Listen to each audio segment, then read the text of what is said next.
Diabetes India. I, Dr. Matsi Sabu, Secretary of Diabetes India, take this pleasure to welcome all for this inaugural ceremony of this prestigious conference, 11th World Congress of Diabetes, which we are doing virtually. Late Dr. Shaukat Sadikot, before 25 years. This year meeting is very unique in many ways. As we all know, it is virtual, but very important, we have highest participating organizations. We have more than who are joining from other countries. So it will become truly global meeting of World Congress of Diabetes India. We used to have ESD, ATTD, and SPAD symposia in our previous Diabetes India Congress. But this time, even we have American Diabetic Association, a big organization, along with International Diabetic Federation, Southeast Asia, to join this meeting. Before we begin the ceremony, let us start over to Stuti for Ganesh Vandana.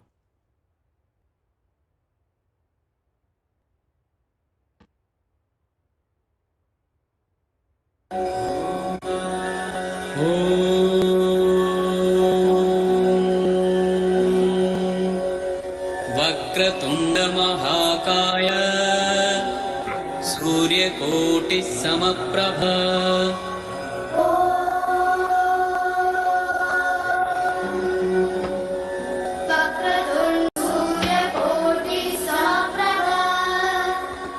निर्विघ्नं कुरु मे देव सर्वकार्येषु सर्वदा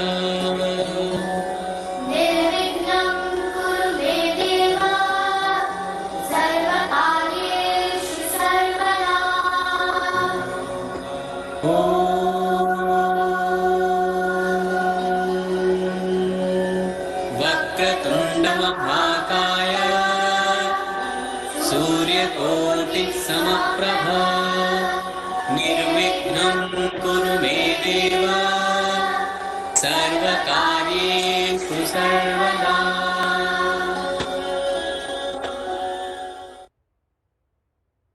Now I request Dr. S.R. Arvind, our President Diabetes India, to present his welcome address. Over to Dr. S.R. Arvind. Thank you so very much, Manchi Sabu. Respected Honorable Minister of State, Independent Charge, Government of India, and our dear friend, Dr. Jitendra Singh. Dr. Andrew Boulton, the President of IDF, unfortunately, he could not be here today. Dr. Akhtar Hussain, President-elect IDF. Dr. Shashank Joshi, Chairman IDF Southeast Asia. Dr. Anup Mishra, the Trustee of Research Trust of Diabetes India, and my friends, and of course the Secretary of Diabetes India, a close friend of ours, Dr. Banshi Saab. Respected teachers, colleagues, ladies and gentlemen, it gives me great pleasure to welcome all of you to this 11th World Congress of Diabetes India. It's also my duty to welcome all my senior and junior colleagues who have come in as a faculty, as the pharma heads and the members of the press. I especially welcome Dr. Jitendra Singh, who is importantly the former professor of medicine and currently the member of parliament, with our heartfelt gratitude, sir. He has worked tirelessly for over 2.5 decades in the field of diabetes and was always an active member of both RSSDI and Diabetes India. Sir, we welcome you with folded hands. For this year's Diabetes India meet, Dr. Banshi already made a mention that we have over 60 international and 200 Indian faculty covering all aspects of diabetes over the next 3 days. And I was told that we have close to 40,000 delegates who have registered for this 3 days event. COVID-19 pandemic may have caused us many worries, but the Indian doctors have welcomed the challenge. We have looked for opportunities in every situation to learn and grow. Diabetes India has always believed in providing a common platform for disbursement of knowledge in the field of diabetes and metabolic diseases. It has always believed in conducting national level epidemiological studies, bodies, CD1, CD2, or a few to mention here. Our faculty have been carefully chosen to deliver lectures, keeping the audience in mind. The feast of knowledge can surely fill the hunger for knowledge, and you may even ask for more. Delegates, a hearty welcome to all of you, without whom no conference can be called a success. All our efforts are to make you learn and interact. Post-conference knowledge may not guarantee success, but will surely add value to your wisdom. If at first you don't succeed, redefine success by destroying all the evidence.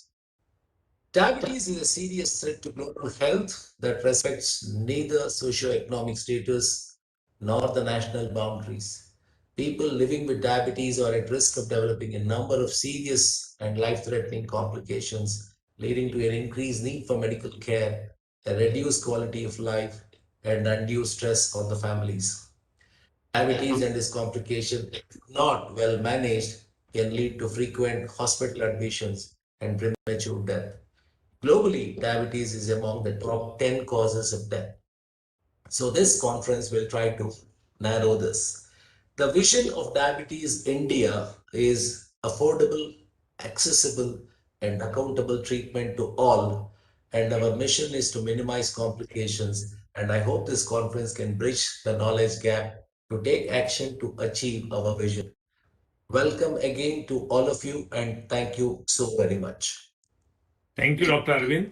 Now I request my elder brother and chief advisor for this Diabetes India Congress 2021, Dr. Shashank Joshi, who is also currently chairman of International Diabetic Federation of Southeast Asia region, to say a few words. Over to Dr. Shashank. Thank you, Dr. Bansi, and congratulations to you and your whole Diabetes India team. Honorable Chief Guest, and our good friend and senior mentor to all of us, Professor Dr. Jitendra Singh Ji. Thank you so much for always blessing us. Every time we have called you, you have always graced the occasion. We are really grateful to you despite of your extraordinary busy schedule. Dr. Andrew Bolton hopefully would join us. Dr. Akhtar Hussain, who actually is in 3 continents. He is very much from Bangladesh, now lives in Norway, and actually has a connection in South America. So he's actually truly a global citizen of the world and the president-elect of IDF. Welcome, Dr. Akhtar Hussain. And then, our own mentors. I can see Professor Anup Mishra here, who has always been guiding us in the academic front. Dr. Yagnik is here. Professor Prasanna Kumar is here, who's always been mentoring us, who are all been very, very, we are very fortunate to have all of them. And then, of course, we have Dr. S.R. Arvind, who is one of the custodians of Diabetes India with Bansi and Sanjay Reddy. And Bansi, I think I must again congratulate you, because you have continued the vision of Dr. Sadiq Koth. When he started Diabetes India, his whole idea was to ensure that we are able to listen, learn, and adapt. We are all here for one common goal, and that goal is to make people living with diabetes, their lives better, longer, and healthier.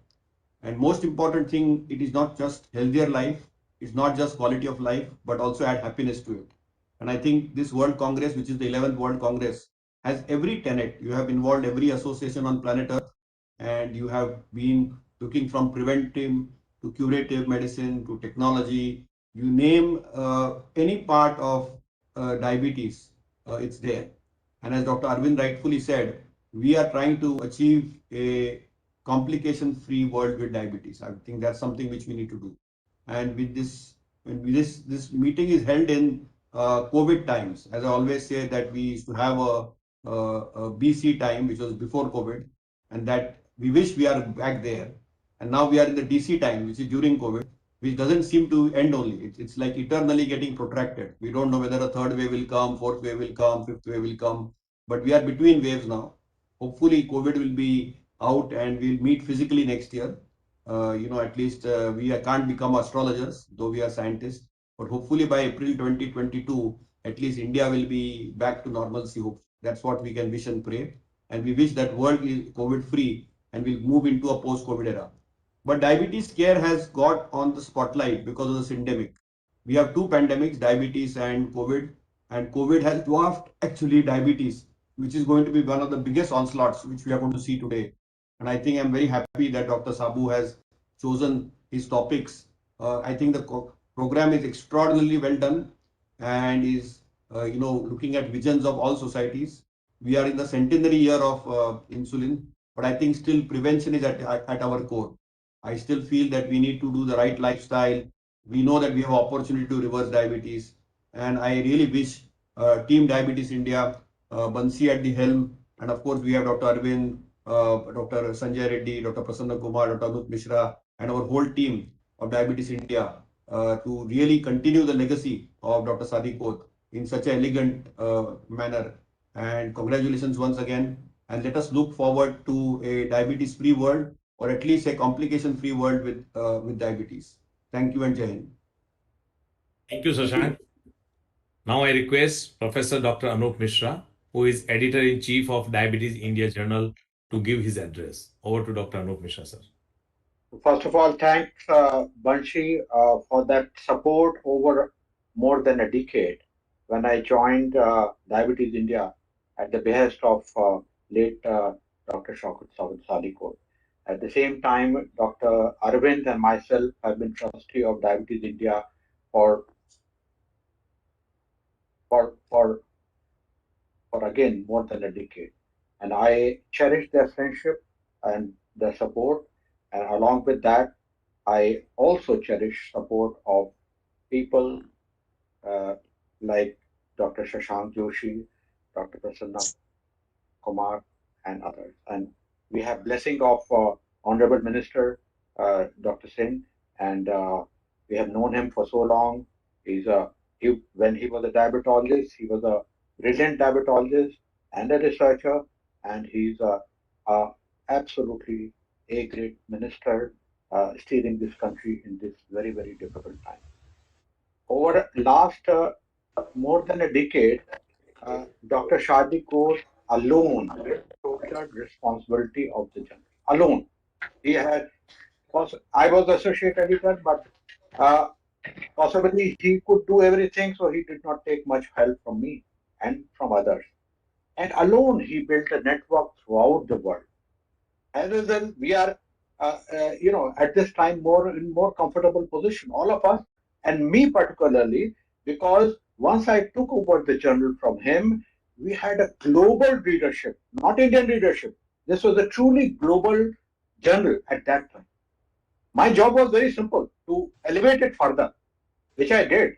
Over last 1 year, we are attracting many more papers from all over the world.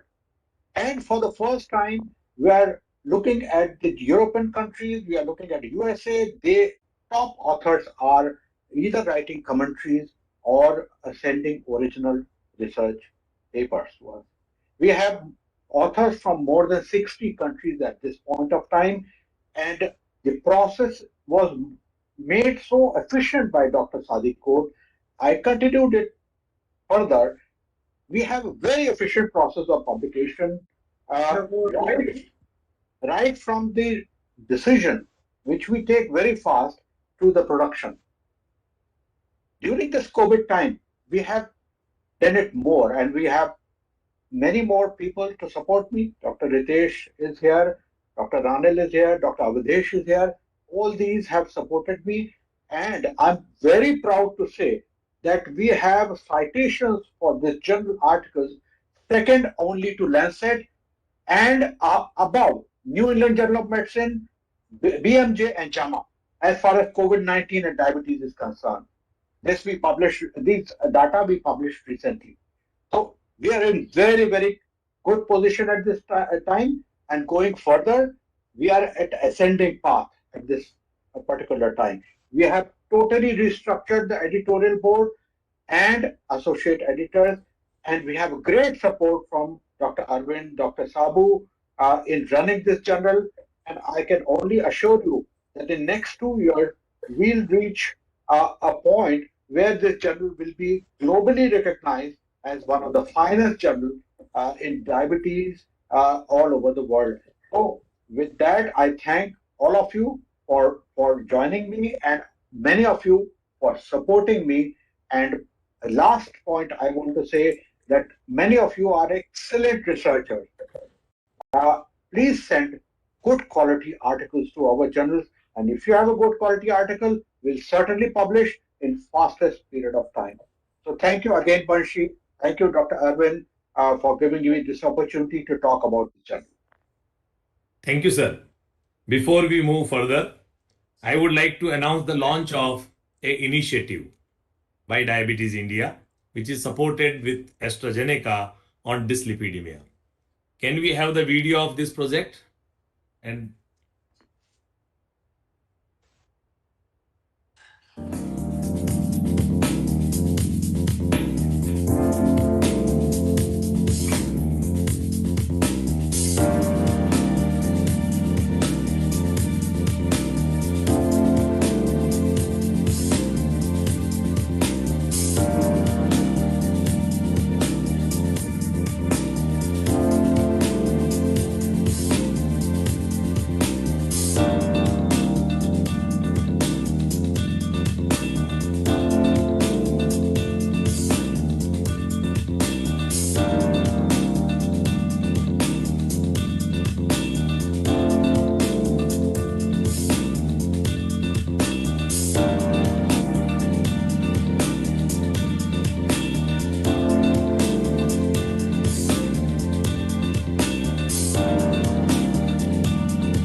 thank you. So aim for 50%.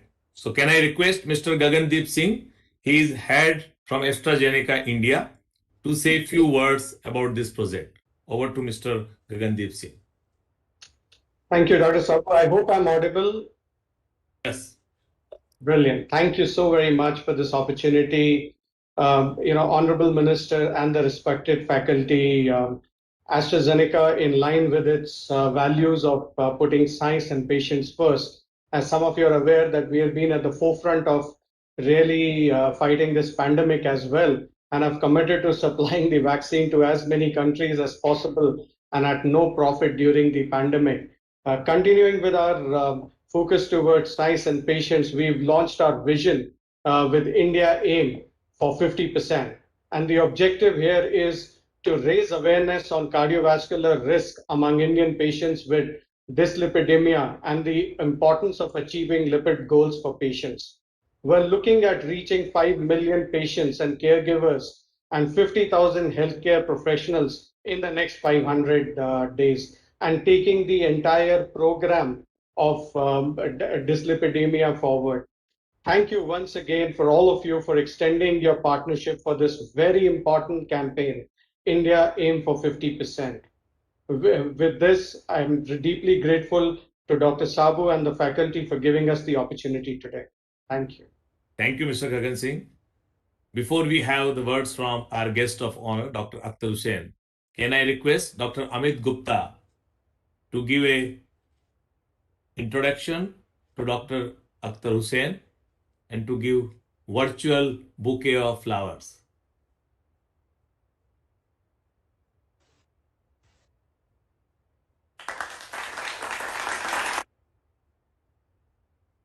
Yes, Amit.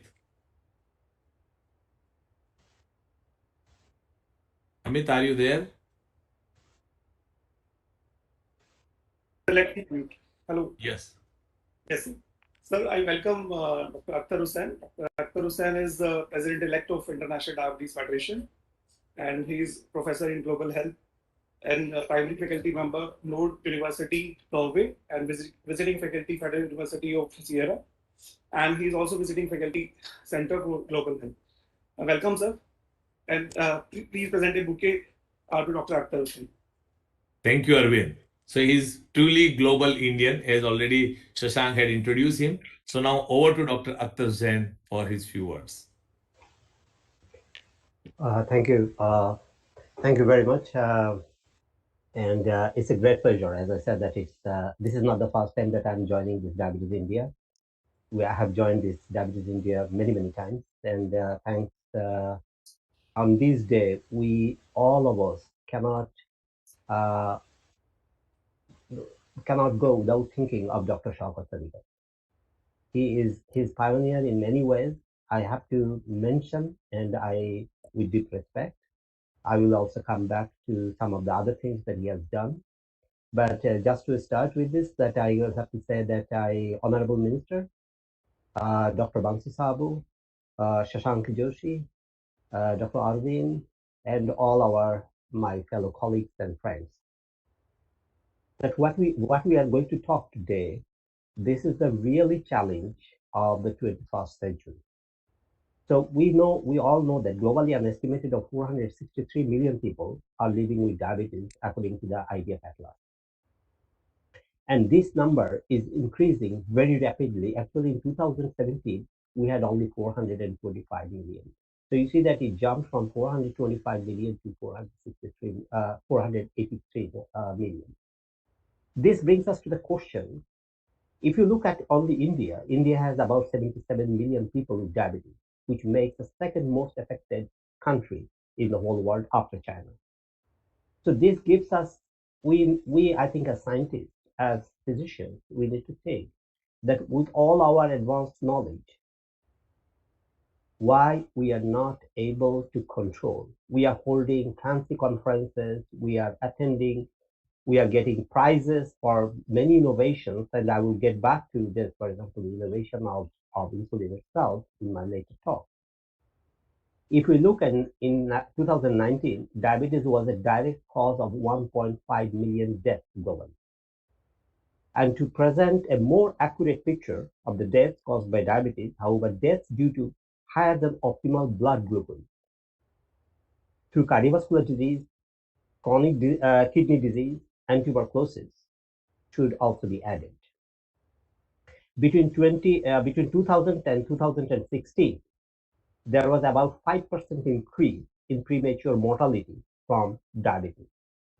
In high-income countries, this premature mortality rate due to diabetes decreased between 2000 and 2010.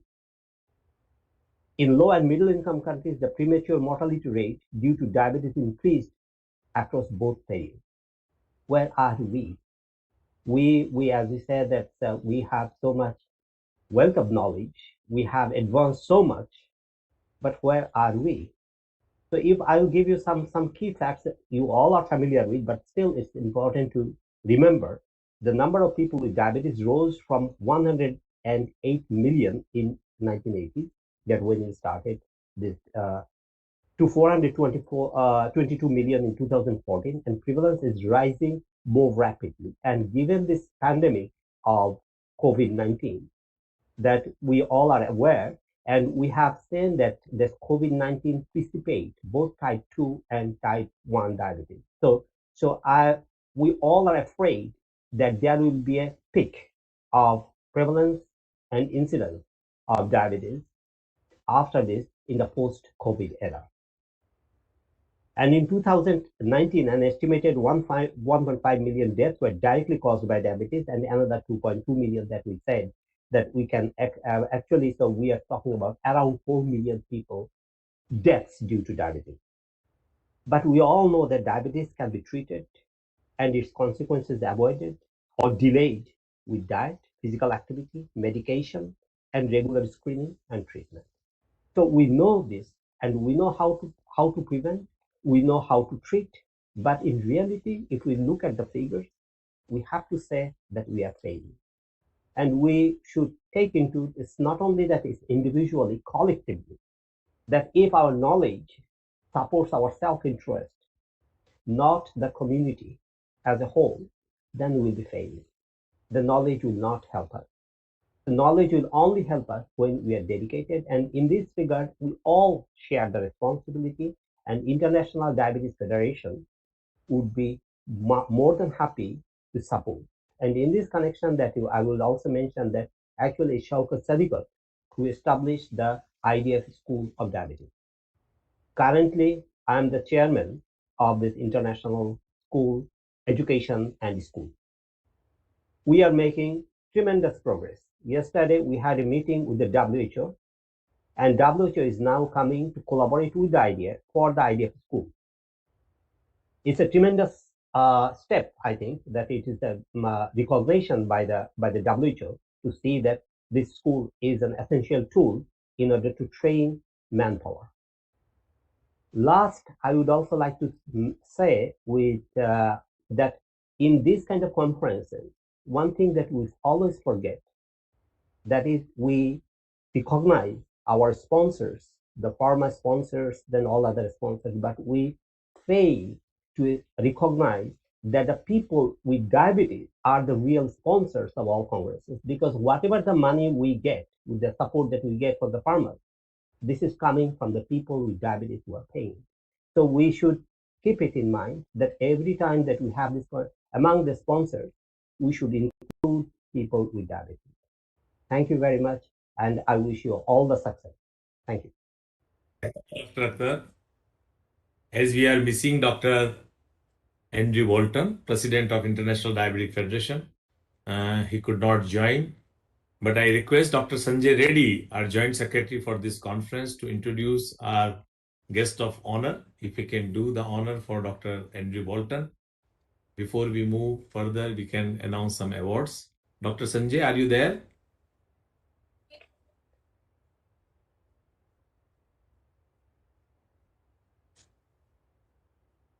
Okay. Every year, Diabetes India, in its inauguration, we have few awards. This year, we also have awards from our journal. So now I request Mr. Hardik, please display the awards picture. First from journal, I would request Dr. Anup Mishra also to tell few words about these awards which he has given through the journal. The first award is Dr. Ritesh Gupta. Neelam, please put the slide. Dr. Anup Mishra, would you like to tell few words? Then one by one we can go on this. Dr. Ritesh Gupta has been given as an award as an associated editor for exemplary work for journal special issue, which is on COVID-19. The next award. Dr. Anup Mishra. You are muted. Okay. Dr. Ritesh Gupta has helped throughout the special issue for COVID-19, has been a tremendous help. Dr. Avdesh Kumar Singh, a brilliant, I would say, analyst, because he has done a number of meta-analysis, excellent meta-analysis, and written papers with cornered major citations, more than 300 citations. So, brilliant writing by Avdesh. Next.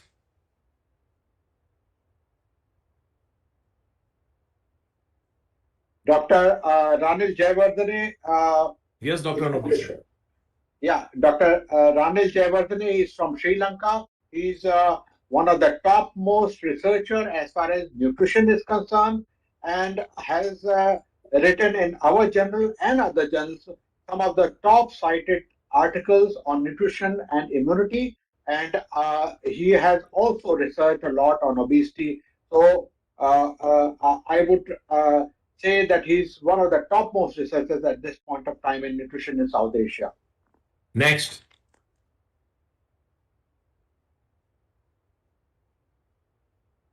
Dr. Naval Vikram is a professor of medicine at All India Institute of Medical Sciences, and he has been instrumental in writing some of the finest articles. His team has written the finest articles on the various aspects of COVID-19 in the journal.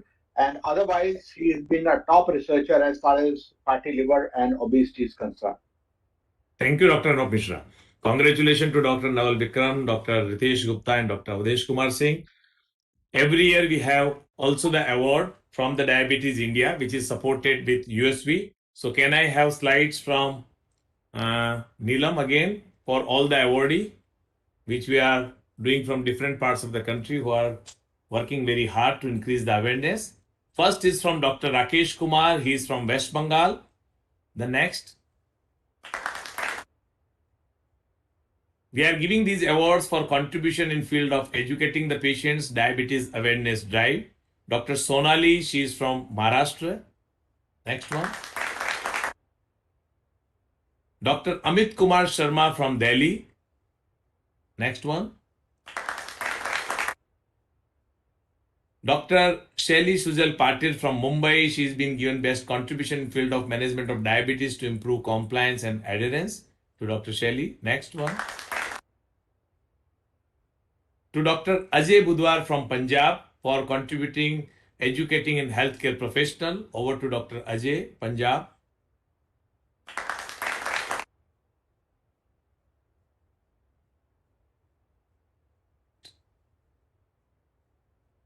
Dr. Bharat Kumar Gupta from Uttar Pradesh in contribution in management of diabetes to improve compliance and adherence. The next is to Dr. Renu Prasad AR, who is from Karnataka. Best contribution in management of diabetes to improve compliance and adherence. Dr. Renu Prasad AR from Karnataka. Next one. Dr. Faraz Farista from Telangana. Contribution in healthcare in innovation and research. Over to Dr. Faraz Farista for this report. Dr. Potsagbang Priyankar Singh, I don't know how to pronounce properly, Manipur. He is for best contribution in management of diabetes to improve compliance and adherence. Dr. Vipul Chawda from Ahmedabad, best contribution in healthcare innovation and research, innovating finding that can improve diabetes care in this COVID era. Congratulations to Dr. Chawda. Dr. Mohammad Hayat Bhatt from Jammu and Kashmir in educating healthcare professionals. Congratulations to Dr. Mohammad from Jammu and Kashmir. Next. Dr. Roop Singh from Rajasthan for educating patients diabetes awareness drive. Congratulations, Dr. Roop Singh. Next one.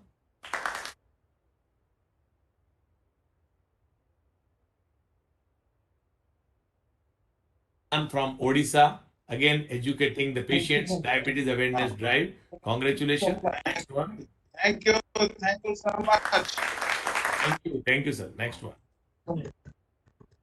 Dr. M. Jignesh from Tamil Nadu for patient educating diabetes awareness drive. Congratulations.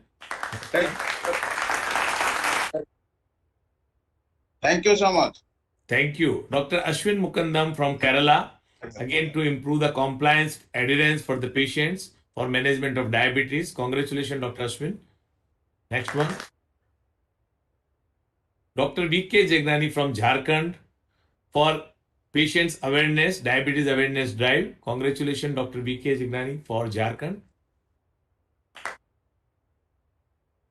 Dr. Mohit Saran from Delhi, best contribution in diabetes care in challenging situation. Congratulations, Dr. Mohit Saran from New Delhi.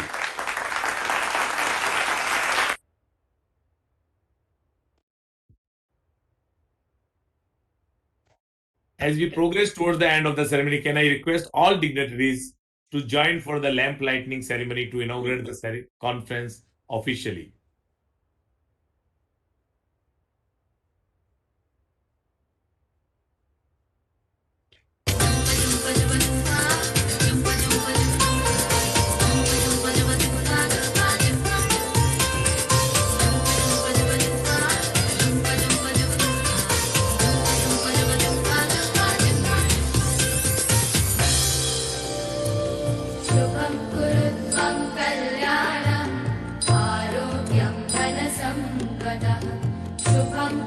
कुरुध्वं कल्याणम् आरोग्यं धनसम्पदः शत्रुबुद्धिविनाशाय दीपज्योतिर्नमोऽस्तु ते दीपज्योतिर्नमोऽस्तु ते दीपज्योतिर्परब्रह्म दीपज्योतिर्जनार्दनः दीपज्योतिर्परब्रह्म दीपज्योतिर्जनार्दनः दीपो हरतु मे पापं सन्ध्यादीपनमोऽस्तु ते ओ दीपब्रह्मरूपस्त्वं ज्योतिषां प्रभुरव्ययः ओ दीपब्रह्मरूपस्त्वं ज्योतिषां प्रभुरव्ययः आरोग्यं देहि पुत्रांश्च मतिं स्वच्छां हि मे सदा रवेरस्तं समारभ्य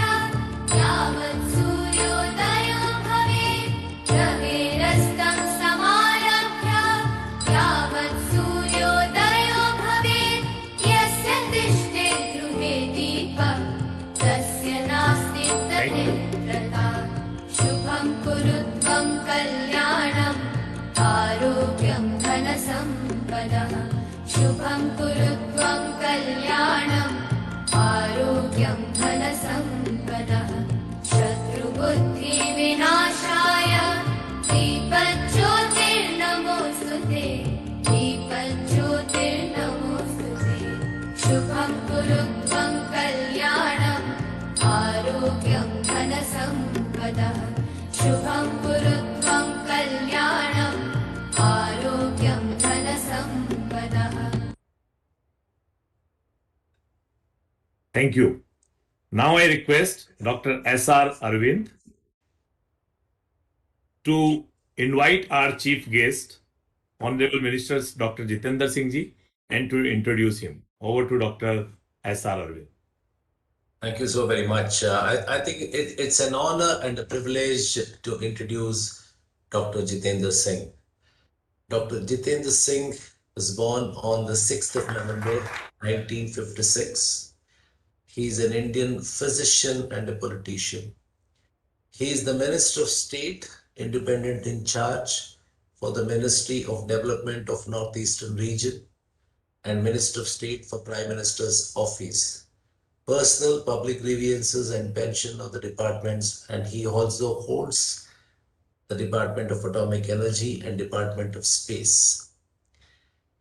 He is a Bharatiya Janata Party National Executive Member, and he was the Chief Spokesperson for the territory of Jammu and Kashmir.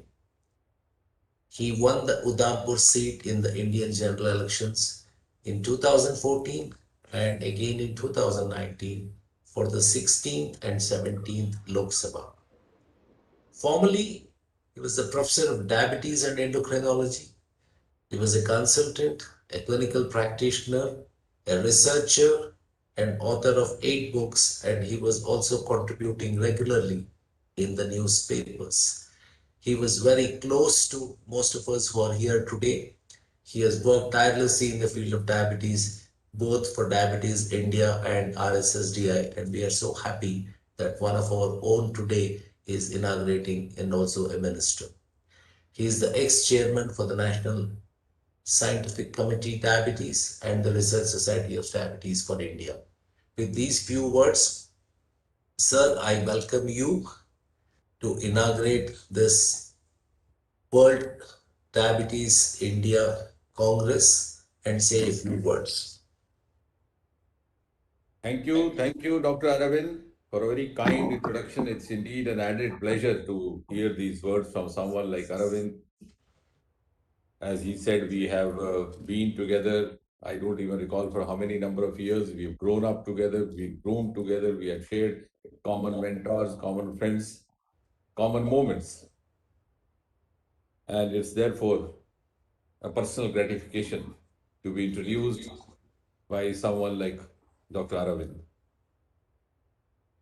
Joining us in this World Congress today, as was told by Dr. Banshi Sabu, that Dr. Andrew is not there, President IDF, but he might join sometime later. President-elect International Diabetes Federation, Dr. Akhtar Hussain, Editor-in-Chief, Diabetes India Journal, and one of the pioneers in the field of diabetology from the capital city of Delhi, whom again we've known each other for so long, Dr. Anoop Mishra, Chair IDF Southeast Asia, President Indian Academy of Diabetes, who's been wearing different hats at different times, one of the celebrated names in the field of medicine and endocrinology, and a very personal friend of mine, Dr. Sheshank Joshi.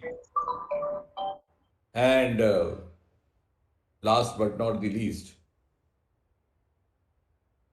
our friend and organizer, Dr. Banshi Sabu, whom I saw him in his initial years as a vibrant, pushing youngster.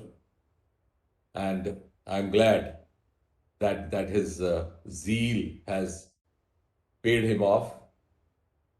And I'm sure if Shaukat was around, he would have seen in Banshi Sabu his legacy being carried forward in the true spirit and exuberance that Shaukat was known for.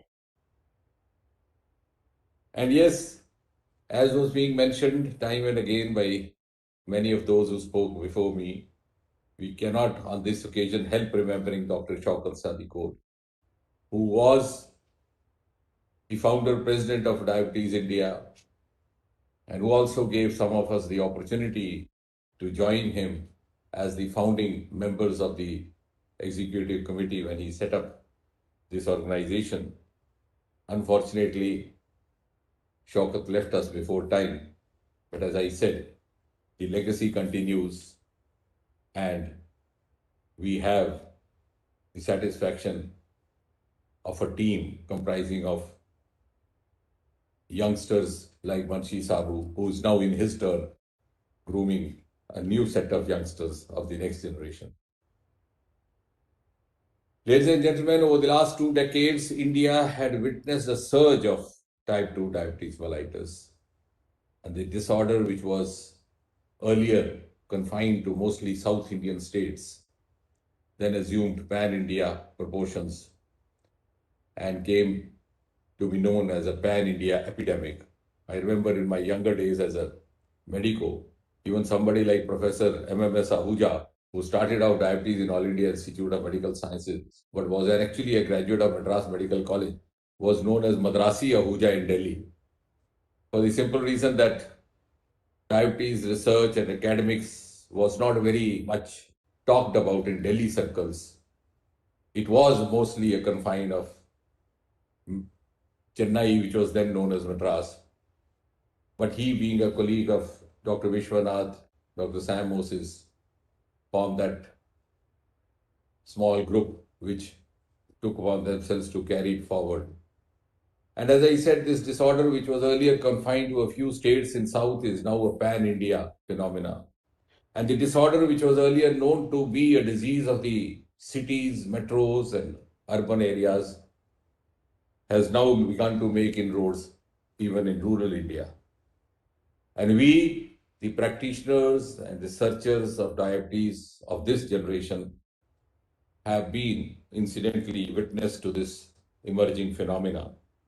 And we have also tried to the best of our ability to understand, to study the various nuances of this transformation. And coming to the current context, I think incidentally one significant fallout of the COVID pandemic is that diabetes is no longer confined to the discussion in the conferences of diabetes. It has, to a great extent, come into public domain because of the much talked about phrase called comorbidity, which is being used even by non-medicos, has become a household name. If you have a comorbidity, you have to be extra cautious, and you find the television channels across the country flooded with discussion, beginning from the morning, going on till late night. And I was telling the other day, one of the TV barons, I said, you have provided a great opportunity to the medicos who had never had the opportunity to find a slot in a TV debate. But nevertheless, actually, they are now falling short of participants. Even the residents are getting an opportunity. And therefore, what was confined mostly to the academic or semi-academic circles has, in the last 1 year, assumed the proportion of a public debate and a public discussion. And this trend, as I see it, has both a good fallout and also not so good a fallout. Good fallout because it has evoked awareness in public, the curiosity, even in non-medicos, to find out what it is all about. What is the correlation, if any, between diabetes and COVID? And the not so good fallout is that it has also left room for several myths and misgivings, which are seen taking grounds all over. And then their nature also keeps changing. And why I'm saying so is that herein comes the role of the fraternity, the galaxy represented in this meet today. COVID and diabetes. And of course, there could be many aspects relevant. Maybe the vulnerability or the susceptibility could be more. But does that warrant panic? Tight control of glycemic levels was always known to be mandatory as a safeguard against infections in any diabetic. And to a great extent, that holds good even in case of the corona infection. To guard against an insult to target organs, particularly kidney, or an acute or chronic insult. All these have been in the discussion in the academic circles of diabetes. But sometimes some feel that since they have now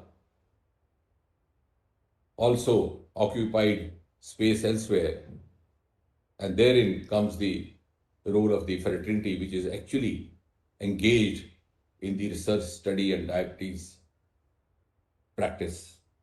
And now the latest issue of black fungus, which is also emerged as a black spot for anybody who gets diabetes or anybody who's treating diabetes. And therefore, to my mind, it was occurring this morning when I was told about this conference, the need to emphasize the cause and effect relationship between diabetes and COVID. Because, for example, not every diabetic will go on to develop COVID or COVID complications or be prone to mortality, as is being propagated in many quarters. And at the same time, every COVID may not necessarily be a diabetic. So this is a reciprocal cause and effect phenomena which needs to be understood and also needs to be explained. Because while a diabetic may be spared of COVID, which we understand more than any others, on the other hand, a non-diabetic may not be spared of COVID and also its consequent or sequential complications. I myself, one of the examples, I had undertaken 2 doses of vaccination. I am not a diabetic. And in spite of that, I developed COVID in this second wave with hypercoagulability of blood.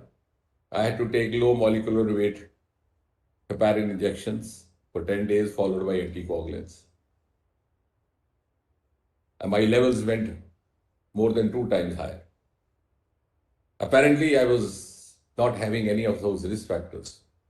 But then when I tried to research into myself, I realized that even after 2 doses of vaccination, I had actually exposed myself to virus in a very out of proportion manner. Because ultimately, on the one hand, it is the status of the immunity which might which is assumed to have got enhanced after vaccination. And on the other hand, it is the virus load to which one is exposed.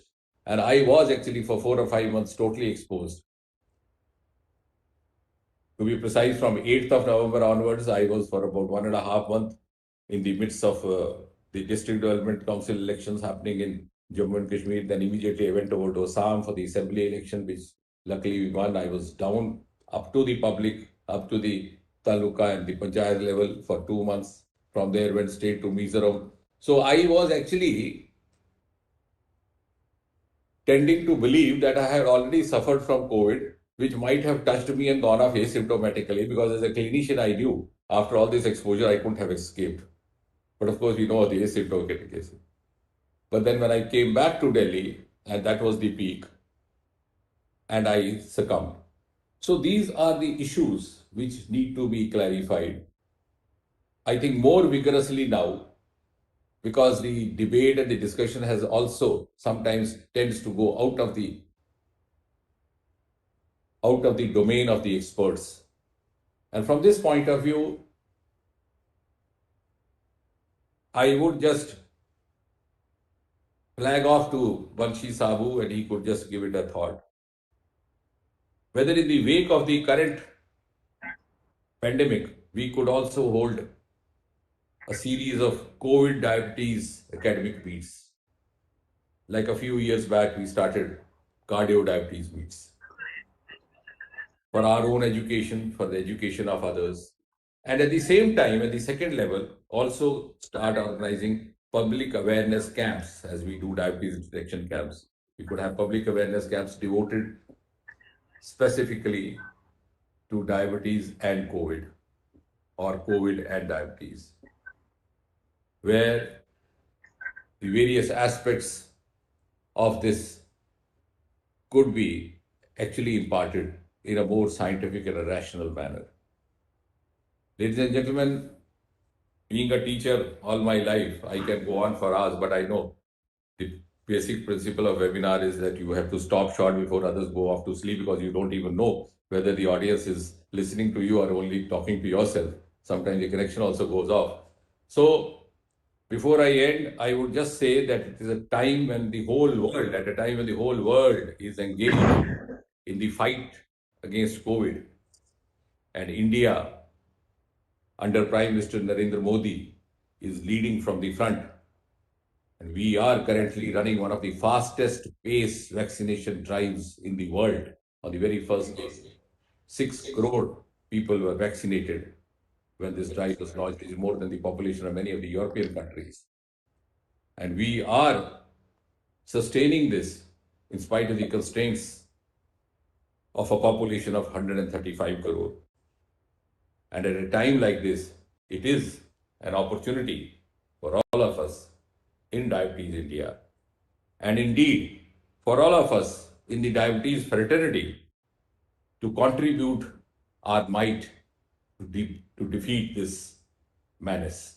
Thank you very much, and thanks also for making me a part of this beautiful event. But I'm sure next time it will not be virtual, because Banshi has escaped without even offering a cup of tea. Otherwise, we would have looked for grand banquet, if not two, at least one, in the city of Ahmedabad. Yes, sir. Thank you very much. Thank you. Thank you, sir. Thank you, Dr. Jitendra Singh ji. And as you were talking about diabetes COVID webinar, even in this meeting of World Congress of Diabetes India, there is a dedicated symposia on COVID and diabetes. And in last few months, Dr. Arvind, Dr. Shashank Joshi, Anup Mishra, we all organized multiple such meetings, and we will definitely take it forward, and we will have dedicated meeting on diabetes and COVID by Diabetes India. As we move towards the end of this inaugural ceremony, it's my great pleasure to pronounce vote of thanks as an organizing secretary of Diabetes India 2021, and also as a secretary of Diabetes India. First and foremost, I would like to thank Almighty God for blessing us all, bringing all of us under one platform today on this auspicious day. I humbly thank our chief guest, Dr. Jitendra Singh ji, Minister of State, Government of India, for being here in spite of his busy schedule in this pandemic situation. I humbly thank our chief guest, our guest of honor, Dr. Andrew Bolton, but we missed him Today he could not join. I thank our guest of honor, Dr. Akhtar Hussain, who is President-elect of International Diabetic Federation, for his gracious presence during this inaugural ceremony. I thank Dr. Shashank, Dr. Anup Mishra, our President, Dr. S.R. Arvind, Joint Secretary, Dr. Sanjay Reddy, Dr. Amit Gupta, and all other members of organizing committee, as well as all the members of scientific committee for putting up a wonderful scientific program. I must thank all our international faculty, who are more than 16 in number, for giving their kind consent for being virtually present for this our annual Congress.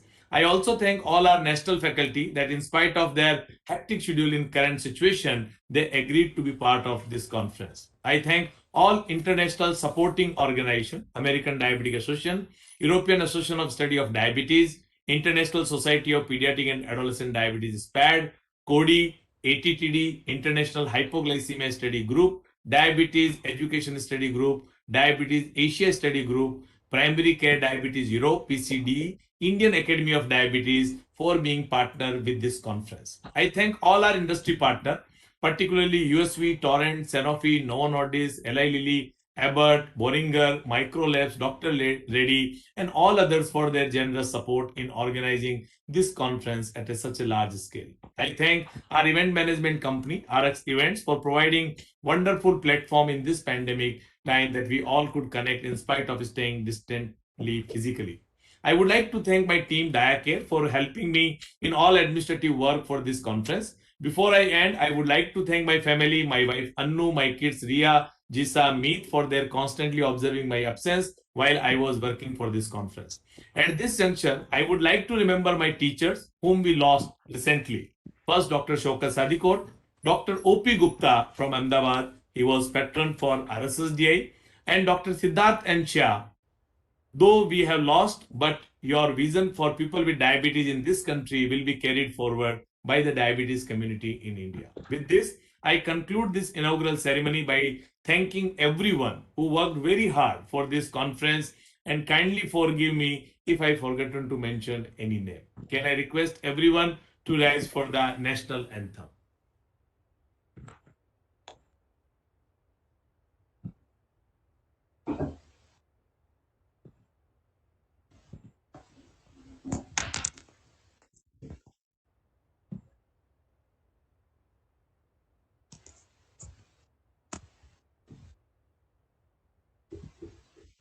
हार्दिक चालू करो.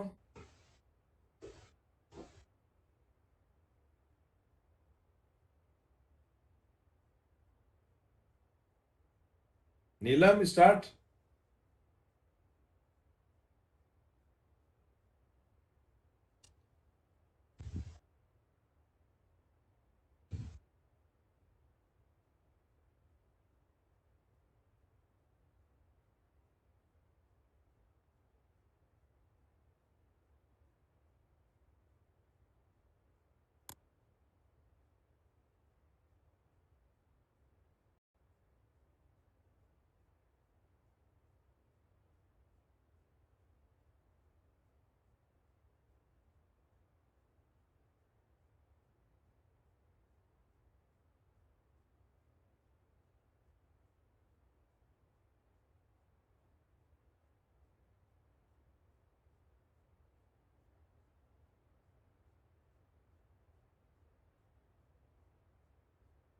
जनगण मन अधिनायक जय हे भारत भाग्य विधाता पंजाब सिंध गुजरात मराठा द्राविड उत्कल गंगा विंध्य हिमाचल यमुना गंगा उज्जल जलधि तरंगा तव शुभ नामे जागे तव शुभ आशीष मांगे गाहे तव जय गाथा जन गण मंगलदायक जय हे भारत भाग्य विधाता जय हे जय हे जय हे जय जय जय जय हे Jai Hind. Thank you very much. Once again, thank you, Dr. Jitendra Singh ji. Thank you, Dr. Arvind. And thanks to everyone. Now I think we all can join. Those who are faculty, please join as a faculty and please join as a delegate and enjoy the wonderful platform. Thank you. Thank you very much. Thank you, sir. Thank you very much. And Thank you, Bansi. कल Thanks, sir. networking gala networking hai which we have tomorrow. We plan it's Saturday 9 p.m. So please don't Okay. forget. I will be sending you the link separately for that. Okay. Thank you. Thank you, sir. Thank you, Bye sir. bye. Thank you. This is a different platform, so you can join by your faculty. Bye, Bansi sir. or as a Bye, delegate. everyone. Bye bye. Thank Bye. you. Bye, bye, bye.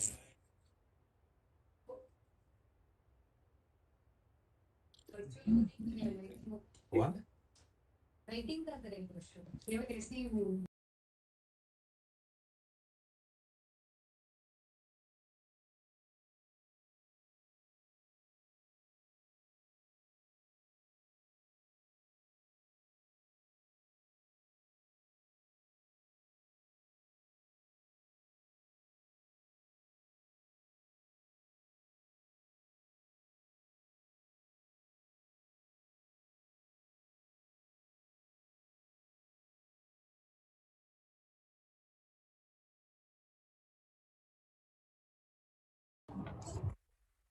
This meeting is being recorded. Dr. Vipul bhai, should we start? Yes, David bhai. Good The afternoon. inauguration ceremony is just finishing. Should we start Just now? finished. Yeah, we shall start now. Jitwani sir is also here.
Are we live? Can you start the broadcast? Yeah, just give me 1 second. Okay. Once you confirm, then Yeah, we'll start. we are live. And then, good afternoon, everyone. I'm on the behalf of the organizing team of this Diabetes India 2021 conference, 11th World Congress of Diabetes India. Let me first welcome you all who have joined here for this wonderful session. We are going to start inauguration symposium, and we have wonderful international and national faculties coming up with plethora of knowledge coming to us, not only into insulin, pediatric diabetes, and also the cardiovascular risk in diabetes. So for this session, we will be welcoming our chairperson. But before that, let me do a few housekeeping announcements to all the viewers joining here also and in the other streaming platforms also. So please keep the microphone mute. We will allow you to unmute when there is question answer session. And if you have any questions, you can write down in the chat box. It will be answered by our esteemed faculty during this session and at the end of session also. And start our today's session, let me introduce the chairpersons for this inaugural symposium. So we have Dr. Vikas Bhattacharya ji. Sir is Director and Senior Consultant Diabetologist at Sun Valley Hospital in Guwahati. We welcome you, sir. And we also have with us Dr. Y. Sadasiv Rao, sir. Sir is Managing Director of Yelamanchi Hospital and Research Center, Managing Trustee of, again, Yelamanchi Diabetes Research Foundation. We also welcome you, sir. We are privileged to have you here as an esteemed chairperson in this session. And I hand over you the session to introduce our speakers. There is a little bit change in the order. I think sir has joined. Over to the chairperson. Good afternoon. I welcome all to this inaugural symposium of the 11th World Congress of Diabetes India. Very appropriately, we are starting with insulin. Insulin therapy after 100 years of insulin use, challenges in the IDF. We all know about the glorious journey of 100 years insulin. It has saved many lives. It is a life-saving, life-enhancing drug. It has played very important role in the recent pandemic of COVID-19 by playing very important role by lowering hyperglycemia in the patient. And these 100 years, we have seen a lot of innovation in the formulation and the devices of insulin. But on the dark side, there are a lot of inequalities in accessing this life-saving drug in many parts of the world. So it is a very important issue. And we have to speak on this. We have none other than Dr. Akhtar Hussain, and he is the president-elect of IDF. And I don't think he needs any more introduction. So, Sir Akhtar Hussain. Thank you very much for this kind invitation. And so let me share my slide. I think I should go to the sharing screen.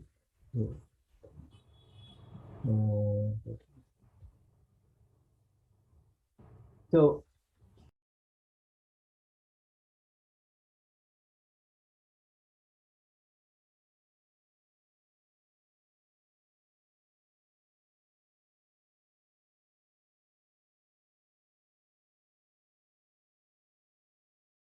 of the IDF, I was the vice president, so we have worked closely. So Diabetes India is nothing new to me, and on that, in this very day that we all remember Dr. Shaukat Sadiqa. With these words, I will start talking about the theme, which I think today is very important, and that is the 100 years of insulin therapy. And this is we all know, but what we like to emphasize, the challenges that is related to the ethnicity, the ethnic diversity, and the challenges for this insulin therapy. We have recently published this paper in Diabetes Research and Clinical Practices as a part of 100 years of centenary of insulin. As you might know, that I am also organizing a special issue in the Diabetes Research and Clinical Practices on this very occasion of centenary of insulin. So I'm the editor for this special issue. So when we have published this thing, and I think that this is important, and I would say that this is something that I would ask all our physicians to have a look not necessarily that you all agree with me, but to see that how we think that this could be a real challenge. Look at this history of insulin, that actually that when we talk about this insulin, that insulin discovery, that in 1921, Banting, they got Nobel Prize because of the insulin, for the discovery of insulin, and which is not actually correct. It should be saying the use of insulin in human in 2021. That was actually happened because the history of insulin actually started long before. In 1869, the Langerhans, a medical student of Bari, discovers a distinct collection of cells within the pancreas, later called the islets of Langerhans, that we all are familiar with. In actually 1901, Eugen Opie discovered that the islets of Langerhans produced the insulin and that the destruction of these cells resulted in diabetes. And in 1916, the Romanian professor Nicolae Paulsen developed an extract of the pancreas and shows that it lowers blood sugar in diabetic dogs. In 1921, that comes then when Dr. Frederick Banting, a medical student, Charles Best, performed experiments on the pancreas of dogs in Toronto, in Canada. Followed it in 1922, a 14-year-old boy with type 1 diabetes called Leonard Thompson is given the first medical administration of insulin and survived for another 13 years. In 1923, Banting and McLeod awarded the Nobel Prize in Physiology of Medicine. Banting and McLeod, however, feel Best and Collip were equally eligible and shared their prize money with their two colleagues. So that is a little bit of history. So that was we see that we should not have confusion that actually the insulin was discovered in 1921. And then we should think of the insulin industry, because this is also a very important part in terms of the insulin use that we are using. Actually, it came in as an NPH, as an intermediate active insulin, was marketed by Novo in 1915. In 1955, insulin sequenced by British biochemist Frederick Sanger, and who also got a Nobel Prize because of this sequencing. And in 1963, insulin became the first human protein to be chemically synthesized. And so this is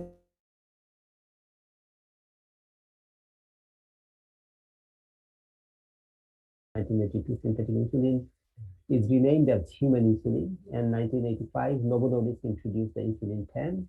1992 the Medtronic releases the Minimed 506. 1996 Eli Lilly marketed the analogs of insulin, and in 2000 more than 470 patients with type 1 diabetes receive islet cell transplantation.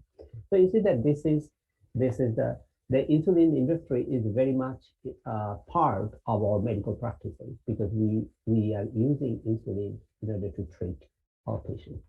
Here we have a kind of common responsibility, that is the shared responsibility between the industry and the local government and the society, that people with diabetes should have access to insulin.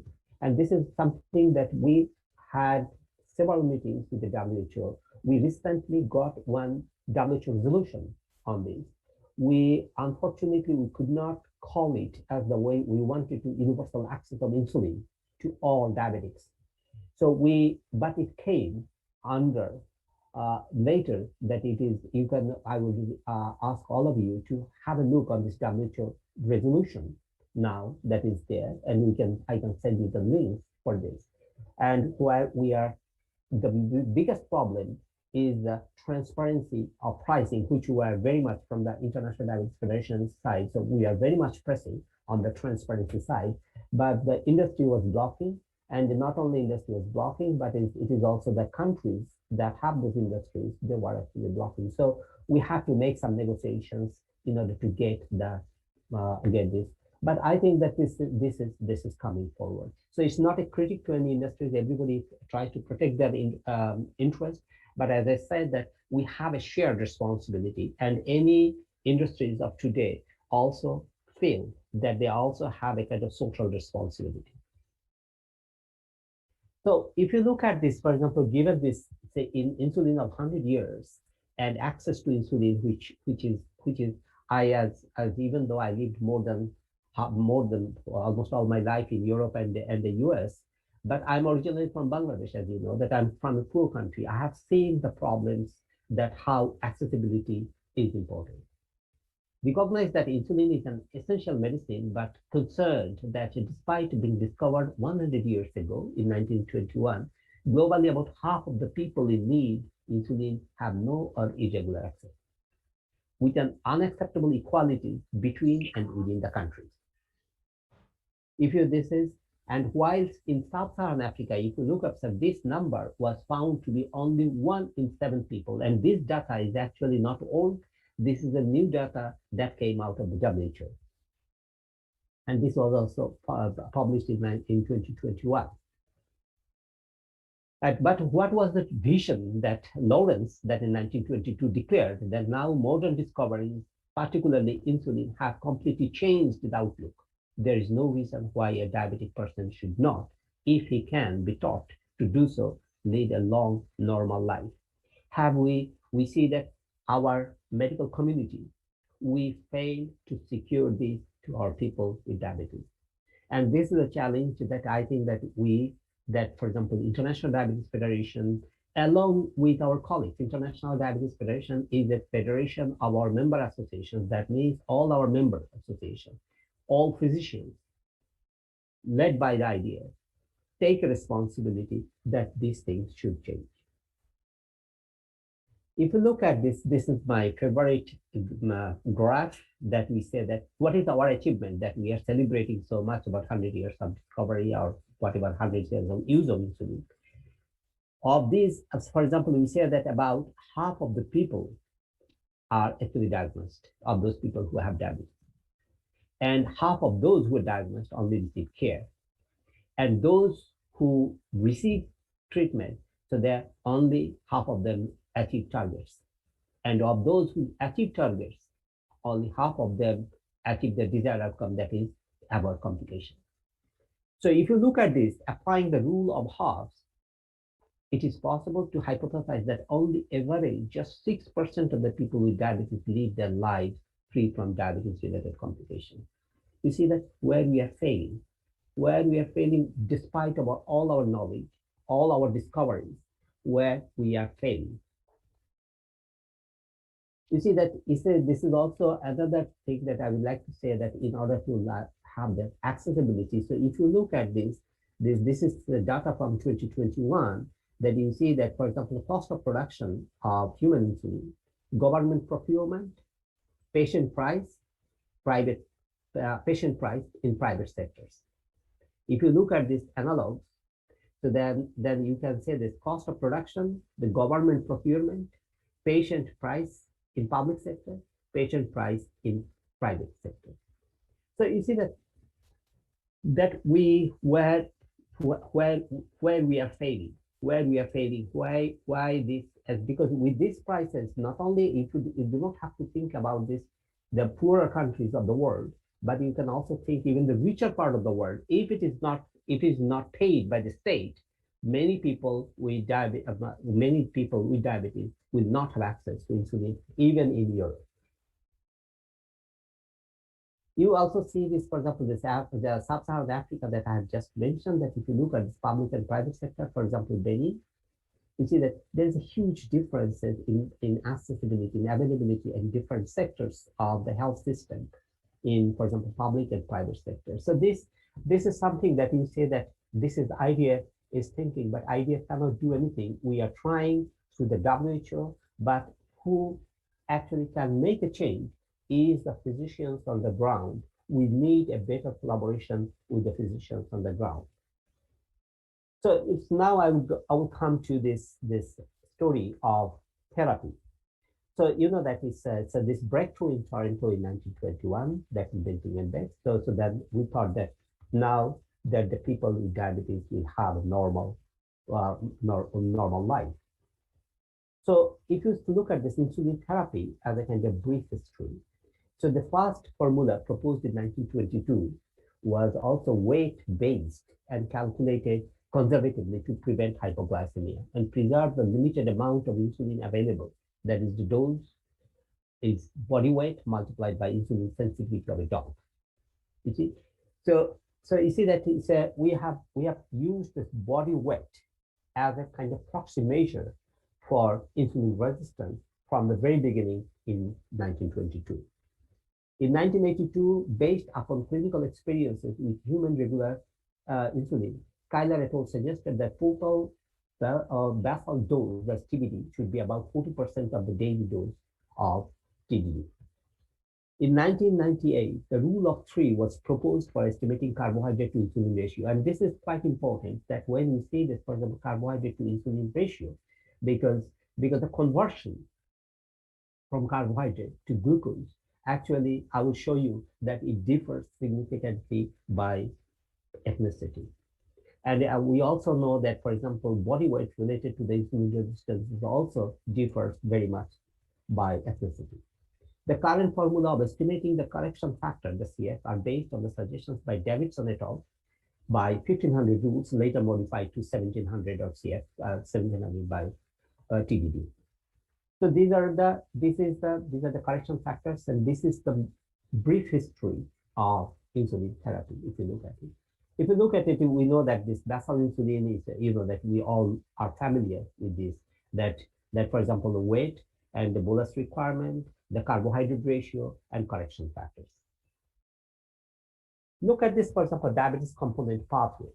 Look at this figure, and then you can see that, for example, you look at this, for example, these are the type 2 diabetes. These are the monogenic forms. We are not talking about the monogenic forms. We are talking about type 2 diabetes.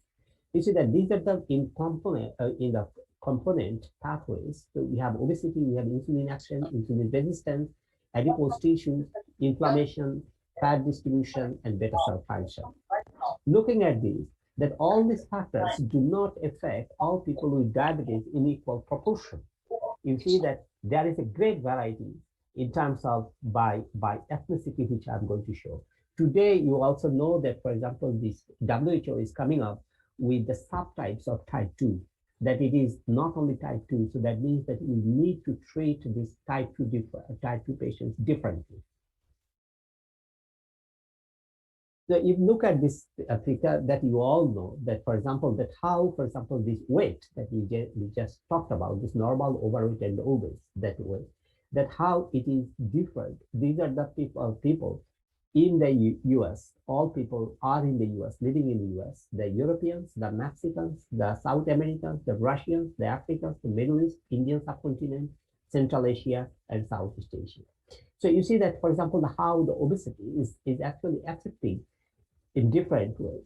So question, again, this is, I will go back more, that given the same weight measures, can we apply our insulin therapy equally to all population? The evaluation, if you think of the evolutionary way, because we human beings evolved, so from an evolutionary perspective, human blood glucose levels have likely evolved towards their current equilibrium over thousands of years. As a response to genetic or environmental perturbations, the stability of blood glucose regulation has developed through a hyperbolic function of two variables, namely, that is the insulin sensitivity and insulin response. Second, global migration and behavioral changes may have made some adjustments in factors that influences insulin sensitivity and secretion, such as body size, composition, energy expenditure, storage, heat production. As these factors change, novel genetic variations or mutations may have pushed some subpopulations to different points of stability. And this is important for us to understand that, for example, we said that why the diabetes is increasing, because there is a kind of change from our origin evolutionary, the way that this insulin sensitivity and insulin response to an hyperbolic function that stabilized, that has changed. Look at this figure that we talk about genetic predisposition. You see that even the racial ethnic differences in the burden of type 2 diabetes over the life course, focus, this is the USA and the population. This is the cumulative distribution of genetic risk scores for type 2 diabetes, calculated by summing the number of risk alleles weighted by published effect size across 63 published variables. So you see that this, for example, if you look at this, for example, genetic scores, when your risk score is more than 7.5 around, then probably there is no difference. But beforehand, there is a big difference. So you see that genetic predisposition that is affecting all population, but this is not a kind of, this is not a way, because we also know that, for example, there is one thing is the genetic predisposition. Another thing is genetic expression in order to develop the disease. So we have we know that this expression, in order to prevention, that now is going back to the prevention from avoiding the expression, it is also different in different populations. This is a very interesting picture that I would like to show you, that this is the kind of insulin sensitivity index at the bottom that you can look at. This is the insulin sensitivity index, and this is the acute insulin response to glucose. So you are three populations. This is the African, the Caucasians, and East Asians. That is the Japanese, the Far East population. That is Japanese, Chinese, and the Korean. If you look at this insulin sensitivity index, that you see that if you look at this Africans, that they have a kind of very high acute insulin response to glucose. But if you look at this insulin sensitivity, that means they have lower insulin sensitivity, but they have higher production of insulin than the African population. East Asians, on the other hand, if you look at this East Asians, so you see that they have a higher level of insulin sensitivity, but they have lower insulin production. So if you can imagine that in this population, that if you increase the insulin sensitive insulin resistance in this population, number of people, for example, due to the obesity that we are looking, the economy is in transition, there will be huge rise in terms of diabetes. Whereas the Caucasians, you can see that they are more balanced. They also have production of insulin. They also have insulin sensitive, but they are more balanced in the middle. So we see that from the very beginning, if you look at this, that natural predisposition of our biology, then we are different in terms of insulin sensitivity and insulin response to glucose. You can also look at this, for example, this beta cell workload that we talk about this. For example, if you look this Caucasians, that beta cell, and in terms of obesity and insulin resistance, and you look at this beta cell mass, if you look at this Asians, that's Japanese here, then you can see this. For example, if you see this even in normal glucose tolerance, when you have normal glucose tolerance, what is the beta cell mass here, for example, for the Asians compared to the Caucasians? You see that we are born different. And this is also one interesting slide that I would like to show. This is a Black African and the white Europeans. Again, this looking at this insulin sensitivity and insulin response. And you see that insulin response is based on insulin secretion and hepatic insulin clearance that gives this kind of response to insulin. And you see that whereas the Black Africans, then again, you see that they have a kind of higher production and lower sensitivity, contrary to the white Europeans. So you see that therefore question why I'm bringing it again, that whether we can apply the same formula for calculation for insulin therapy. If you look at this figure, here you can, this is a schematic representation of the pathogenesis of type 2 diabetes in African women. Black Africans present with phenotype of low insulin sensitivity and hyperinsulinemia. And as a result, increased insulin secretion and reduced hepatic insulin clearance. You see this, for example, what is there? They have a kind of higher gluteal fat, not visceral adiposity that we see in the Asian population. So we are different. Here you see that, for example, you have, because of this adipose tissues in gluteal fat, so then you have some hypertrophy, fibrosis, inflammation, and glucocorticoid receptors which go down. That results in hyperinsulinemia and peripheral insulin sensitivity. So the mechanism you can see are different.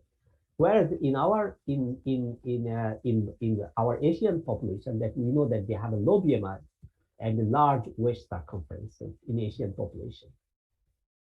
I will show you this picture that I know that Professor Yasnik is here, and I think that he made a kind of revolution with this picture, that the Indian thin fat baby.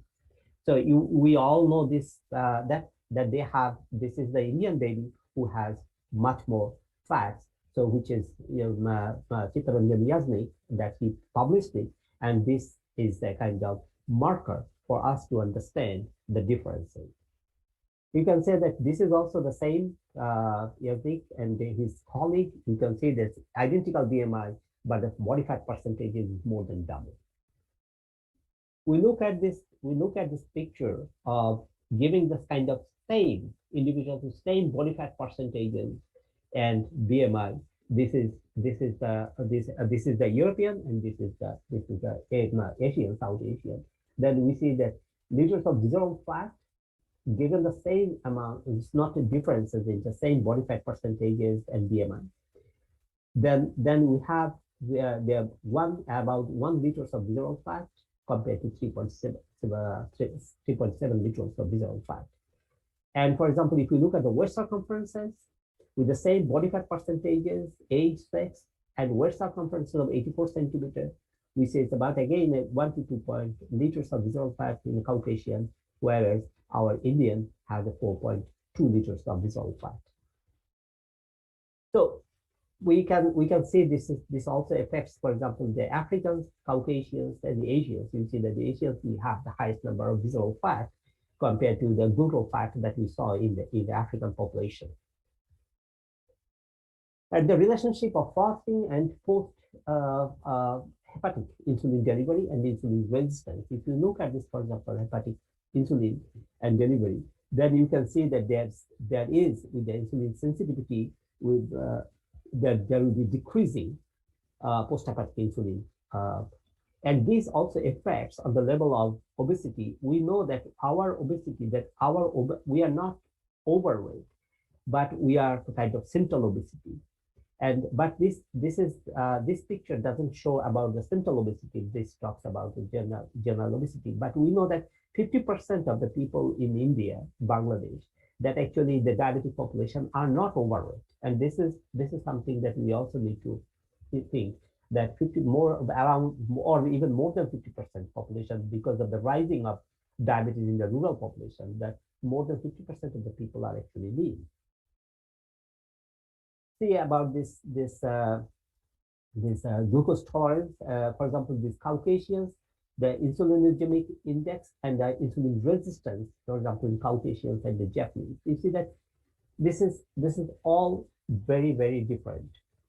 Glucose in terms of glucose tolerance test in the Caucasians, in the normal glucose tolerance, impaired glucose tolerance, and diabetes. You see that this for example, these IGTs in Caucasians compared to Japanese. That so how we can have the same therapy. If you see this blood glucose, this is the Caucasian and the Han Chinese, and this is also published, and this is quite interesting that given the same amount of rice to a Caucasian, they produce compared to a Chinese, the Chinese produce about 3 times more. Then that is again coming to the carbohydrate ratio, that how you calculate the carbohydrates, because the Caucasian produces far less glucose compared to a Chinese, and the therapies that we have, the formula that it is mainly based on the American food, and we know that even the carbohydrates, given the same carbohydrates, for example, rice to, for example, potatoes, the amount of carbohydrates are different. So, okay.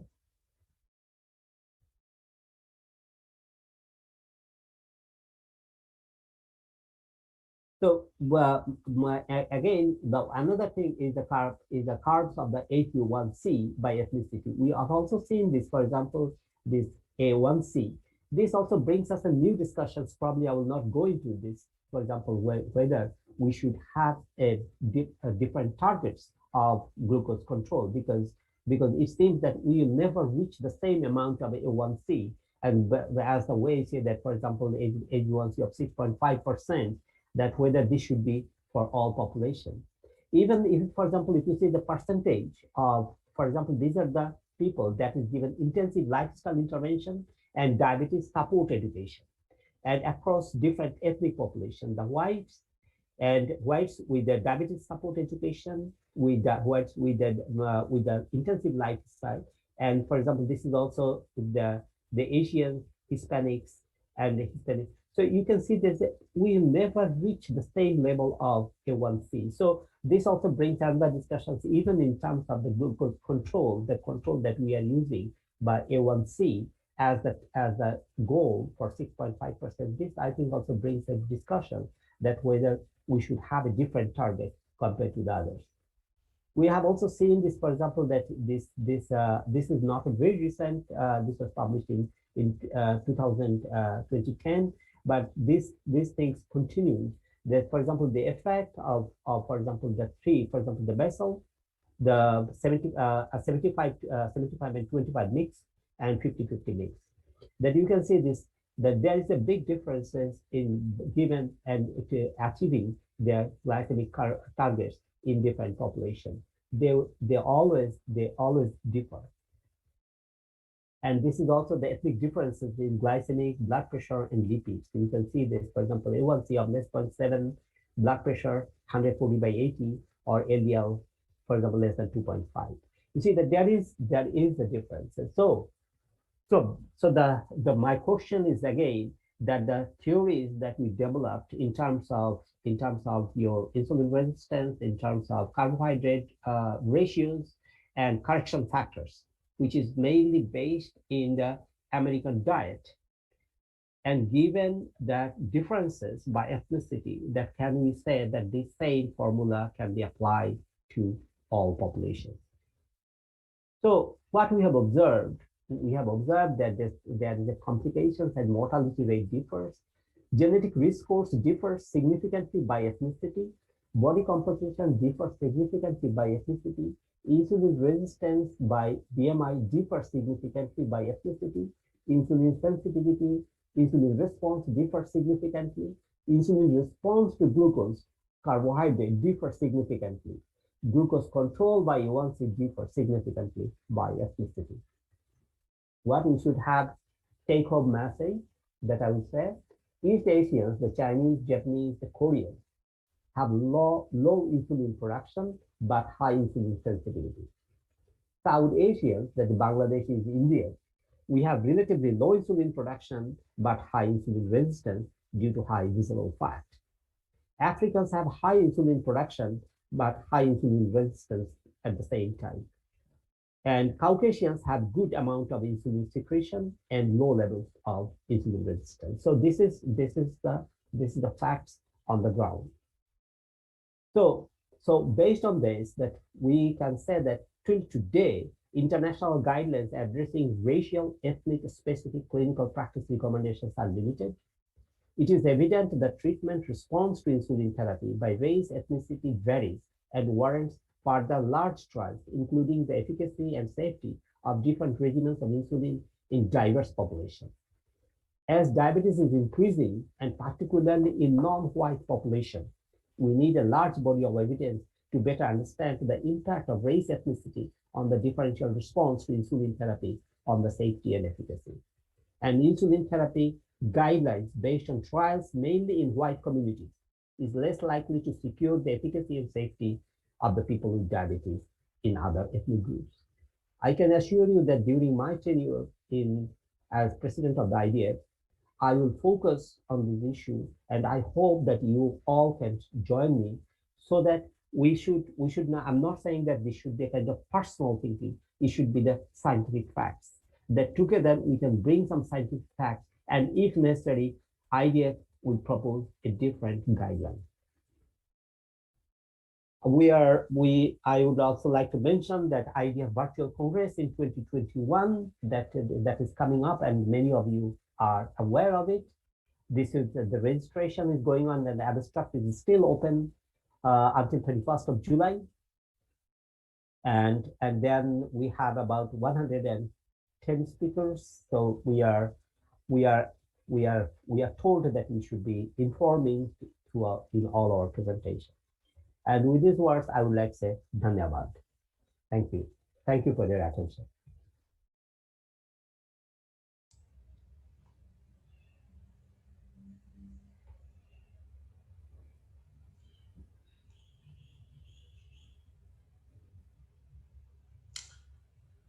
Sadashiv, you're muted. Sorry? Oh, sorry. So a great lecture by Dr. Akhtar Hussain, President-elect of IDF. And actually you have taken us through the discovery to 100 years through, and actually we would have been having a lot of fireworks if not for this pandemic. And certainly Dr. Bansi and Aravind have thoughtfully put this topic as the first topic of this inaugural symposium. And I congratulate you, sir. And also a lot of thought-provoking things were told to us by you. And what they think differences of insulin sensitivity and insulin responses, and also insulin resistance by BMI, which differs with each ethnicity. Thank you, sir. Welcome. And we'll wait for please wait for the questions at the end of the two lectures. And now we have a young, charismatic president of Diabetes India, Dr. S.R. Aravind. He needs no introduction. He is as the Director and Chief Diabetologist, Daikon Hospital, Bangalore, the Course Director, PG Studies of Health University, and he has been a President RSJ 2015 and 16, and has over 100 papers and conducted over 100 phase 2-3 clinical trials. Over to Dr. S.R. Aravind. Thank you very much, Sadashiv Rao. Thanks, Bikash, and lovely seeing Jimit. And that was a great lecture, Dr. Akhtar Hussain, and I was all ears listening to your lecture. And I think I'll quickly move to what diabetes has been in India. This is the topic. CV risk is increasing as the age and diagnosis is decreasing, and this is something that's been very, very worrying. And this has been the story of diabetes in India. I'll take you through the story in about 15 minutes of time. Now, let's always start with the epidemiological studies. This is the idea of Diabetes Atlas 2019, very clear that India is number 2 with 77 million, likely to increase to 101 by 2030 and 134 by 2045. The question is, why is this increase? Let's look at the next one, and this is the top 10 countries with undiagnosed diabetes. Now, this seems to be a bit worrying because you have quite close to 44 million people in India who are walking around with diabetes probably, and they're not diagnosed, and that's really worrying. The next worrying thing, of course, is the number of people with impaired glucose tolerance, which is at about 25 million. And hopefully by 2045, we thought that it's going to decrease, but India is actually moving up. Now, this is worrying because every year there's going to be more and more diabetes. And we know about the complications of diabetes. 35% have diabetic retinopathy, with 12% having sight-threatening retinopathy. End-stage renal disease is 10 times higher, and with hypertension causes about 80% of the end-stage renal disease globally. Diabetic foot and lower limb complications affect close to 40 to 60 million people globally. Now you can imagine with the kind of numbers that we are seeing in India, what is going to be the impact of this particular problem. Now let's look at the cardiovascular disease. I think there's been an alarming trend. We thought with so many medicines, so many drugs, so much of research over the last 3 decades, we are going to see a reduced number of CV events. But this 2019 Atlas data from IDF clearly tells us coronary heart disease, there is a 160% increased risk. Ischemic heart disease, 127%. Hemorrhagic stroke increase, cardiovascular death increase, years of life lost. So everything seems to be worsening. Let's ask ourselves a question. Despite 3 decades of advances in terms of medication, diagnostics, research, knowledge, understanding, so many CMEs, there's been an alarming increase in the life-threatening complications. And this is a concern because we seem to be learning a lot of new things, but nothing seems to be working. The complications are increasing. So we have to ask the questions, what is different in India and what is unique? Dr. Akhtar Hussain spoke about insulin sensitivity and resistance depending on the ethnicity. Now, apart from this ethnicity-based differences and strong genetic susceptibility, unknown environmental factor, food habits, and central obesity, there are 2 things which actually stand out as unique among Indians. Well, your guess is as good as mine. I think the younger age of onset is very, very unique in India. And clustering of CV risk factors at diagnosis. These 2 are something that we have to really now focus on. And that's going to be the crux of my talk today. Well, this is a slide way back June 2003, where there was an age and a sex-specific prevalence study done among Indians, Japanese, and Chinese. And even then in 2003, it was clear the peak prevalence of diabetes was higher in cohorts of India compared to China. So even the age group, if you look at it, Indians were definitely higher even way back in 2003. In fact, Diabetes India as a group was formed in 2002. And we came out with the first study called the PODIS, the Prevalence of Diabetes in India study. In fact, the IDF Atlas then actually took the data from the PODIS study. And I took this line from the PODIS study, even though it was a prevalence study. Clearly, in the conclusions, we had mentioned the prevalence rates for the relatively younger Indian populations are much more than reported elsewhere. So we started talking about it in 2004. And then a little later, from 2006 onwards, we said, okay, we'll start collecting the data. And this is a study called as the CINDI, which was actually published in 2014. There were 4,600 patients, 14 centers representing South, North, East, and the West, new onset of diabetes. We looked at the complications, and from 2006 till October 2011, the retrospective data was collected. And it was all done by the senior diabetologists, physicians, endocrinologists. It was a clinic-based retrospective study. Now, what did we find? Well, what we found was the rate of microvascular complications at diagnosis was already high. It was much lower than the European cohorts, but almost 13% had neuropathy, 6% had retinopathy, just about 1% nephropathy. But that means the diagnosis was already getting delayed. So we knew that a good percentage of patients already had complications. Now, coming to the prevalence of CV risk factors, well, we found that 26% were obese by the classification which was prevalent at that time. And dyslipidemia was 27% and hypertension in close to 24% of the patients. Now, what was important in this CINDI-1 trial was almost about 45% of the people were getting diagnosed below the age of 40.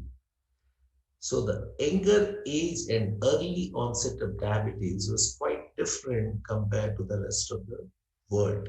Now, this was what was striking. Now, clearly we wrote down that the younger age of onset is a different concern. It implies that these subjects develop diabetes in the most productive years of life and have a greater chance of developing complications. Asian Indian phenotype, strong family history, sedentary lifestyle, environmental genetic factors might explain the younger onset of age along with high prevalence of diabetes, probably in the Indian population. Well, later on in 2016-17, there's this beautiful study called the ICMR INDAV study from Dr. Mohan and Anjana Stables from Chennai also told us that the age at onset probably is younger among Indians. This was a national prevalence study looking at urban, rural, both men and women. So again, emphasizing the fact that diabetes is occurring at a much younger age. Well, I was a part of this particular publication, which we co-authored with Dr. Juliana Chan, and this was way back in 2014. The metabolic profiles and the treatment gaps in young onset type 2 diabetes called the JADE program. It was a cross-sectional study of prospective cohorts. I have only used the conclusion from that, and this was the comment that came out in Lancet. Young onset type 2 diabetes is a burgeoning problem that requires changes at all levels, from the restructuring of the healthcare system to the changing of the clinician's mindset. And this challenge is immense, but immediate action is needed to improve the future of these young life. Very, very strong words as a comment in Lancet. And just around that time, we were also looking at a number of articles coming out from across the world, talking about CV risk factors on a rise. Is it time to really wake up? So based on this, again, Diabetes India group came together, and because this involved young onset diabetics, we also had a group of young diabetologists, researchers, to actually do this study. We started to do this study because CINDI-1 had clearly told us that close to 50% of our patients are diagnosed below the age of 50. So that was the reason for actually starting the next one. And we called this particular study as the CINDI-2, which actually meant the CV risk factors, micro and macrovascular complications at diagnosis in patients with young onset type 2 diabetes in India. We took the data of 1,500 patients newly diagnosed from 2013 to 15. Type 2 diabetes up to 40 years were included, 7 specialized centers, uniform protocol for comprehensive assessment in all. So it was later published in 2016. Well, the aim of CINDI-2 was very simple: to determine the prevalence of cardiovascular risk factors and to also look for macrovascular complications in patients with newly diagnosed young onset, defined as age less than 40, with type 2 diabetes in India. And the secondary objective was to assess the percentage of patients who require treatment with statins as per the current ADA guidelines. One quick look at all the age groups. What is striking is the HbA1c at diagnosis among Indians is already high, 10. And there is a huge shift in the BMI. Of course, these were urban hospitals, specialized setups. Still, if you look at the BMI, it's no more lean people. It was 26 mean BMI. And it was high in both 21 to 30 and 31 to 40 age group. Now, when it came to macrovascular complications, neuropathy was very similar to CINDI-1, retinopathy very similar to CINDI-1. Now, when you looked at hypertension, yes, this is what was worrying. 27% were diagnosed to have hypertension for the first time. We had a protocol, we repeated the recordings, home monitoring was given, later the diagnosis was made clear. So 27% newly detected hypertensive, obesity was in 61%, and LDL was more than 162. Now, when you applied the ADA guidelines to start a tablet of statin, we found that close to 95% of the people needed statins on day 1 of their diagnosis of diabetes. That included type 2 diabetics below the age of 20 below the age of 30 and below the age of 40. And there were no recommendations for people below the age of 40 at that time. Now, even today, people are confused. Now, what do I do with an LDL of 200? Can I start a statin in somebody who is less than 20 years? So this is something that we need to really look in India. Now, if you look at CINDI-2 data, need for statin based on the CV risk is close to 95% of the people. If you divide it age group wise, less than 20, 75% need statins, 21 to 30, 91%, 31 to 40, 96%. Now this is definitely worrying, and I think it's time to really wake up and to do something about this in India. So, like the Stalin who took over the world, I think the statins have taken over India, and type 2 diabetics do need statins because of the CV risk and the high LDL levels. So the take-home messages of CINDI-2 was it demonstrated that there's a large group of patients with young onset diabetes at risk for CV events. And this study underlines the importance of screening all patients with type 2 diabetes for CV risk factors and complications of diabetes at the time of diagnosis. Asian Indian phenotype, sedentary lifestyle, obesity, work-life balance, and stress related to mental health, of course, are contributing factors. And increasing number of smokers among younger population is a definite concern. Well, the youngsters do enjoy Facebook, Twitter, WhatsApp. That's an age when they should be having fun. Now, the questions that these kids ask us as doctors is, Doc, what's happening? I can't change my genes. I definitely can't change my parents. What have I done to get these genes?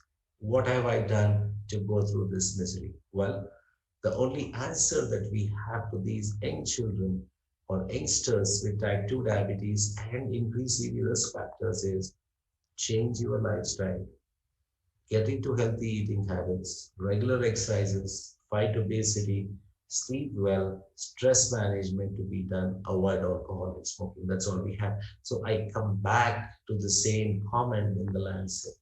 Now, if you look at what's happening in India, you can understand this comment. It's a burgeoning problem that requires changes at all levels, from restructuring of the healthcare system to the changing of clinicians' mindset. It's immense, but immediate action is needed to improve the future of these young lives. So the burden of health of young people with diabetes is now in our hands. Young Indians need our help. We need to comprehensively assess them and put them on the right path so that they lead a very normal life till they're 75 or 80 years. Well, we can and we will. With that, I end my talk and thank you so very much. Thank you, Dr. SR, President Dr. SR Aravind, for your very wonderful storytelling. But it turned out to be a really horror story, especially for the population with young onset diabetes, with very aggressive phenotype. We must think about it. Anyway, we'll go to the next topic now.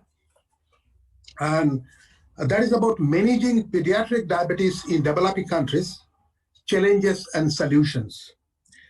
It is always challenging to manage type 1 diabetes, but probably this has again become very complicated with the advent of type 2 diabetes in pediatric population. So tell us all this. We have Dr. Karine de Beaufort, and she's the president of ISPAD. I don't think she needs any more introduction. Dr. Karine de Beaufort.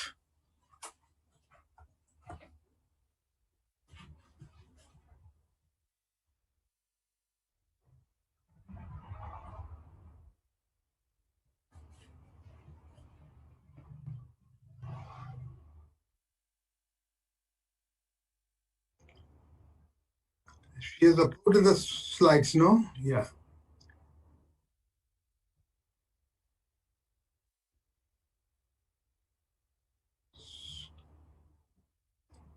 So this is going to be a very interesting topic. Here we are. Okay. Sorry, I had a little problem in getting the finding again where my microphone was. So thank you very much for, now let me see that I put it on the right way of presenting. It's still a new game to use. There we are. Yeah, that moves as well. Someone else can move it as well. I can move it. Can you hear me? That Yes. works at least? Okay. Yes, yes. I just would like to get the diaporama. Is it on? And then can I get back the power to present? So first of all, sorry for this delay and for being not the best one to present online. I'd rather be face to face with you to discuss these very interesting topics, and I enjoyed the first two talks and I was impressed by it. What I would like to address here with my ISPAT hat on is the managing of diabetes, pediatric diabetes in low-resourced countries, challenges and solutions.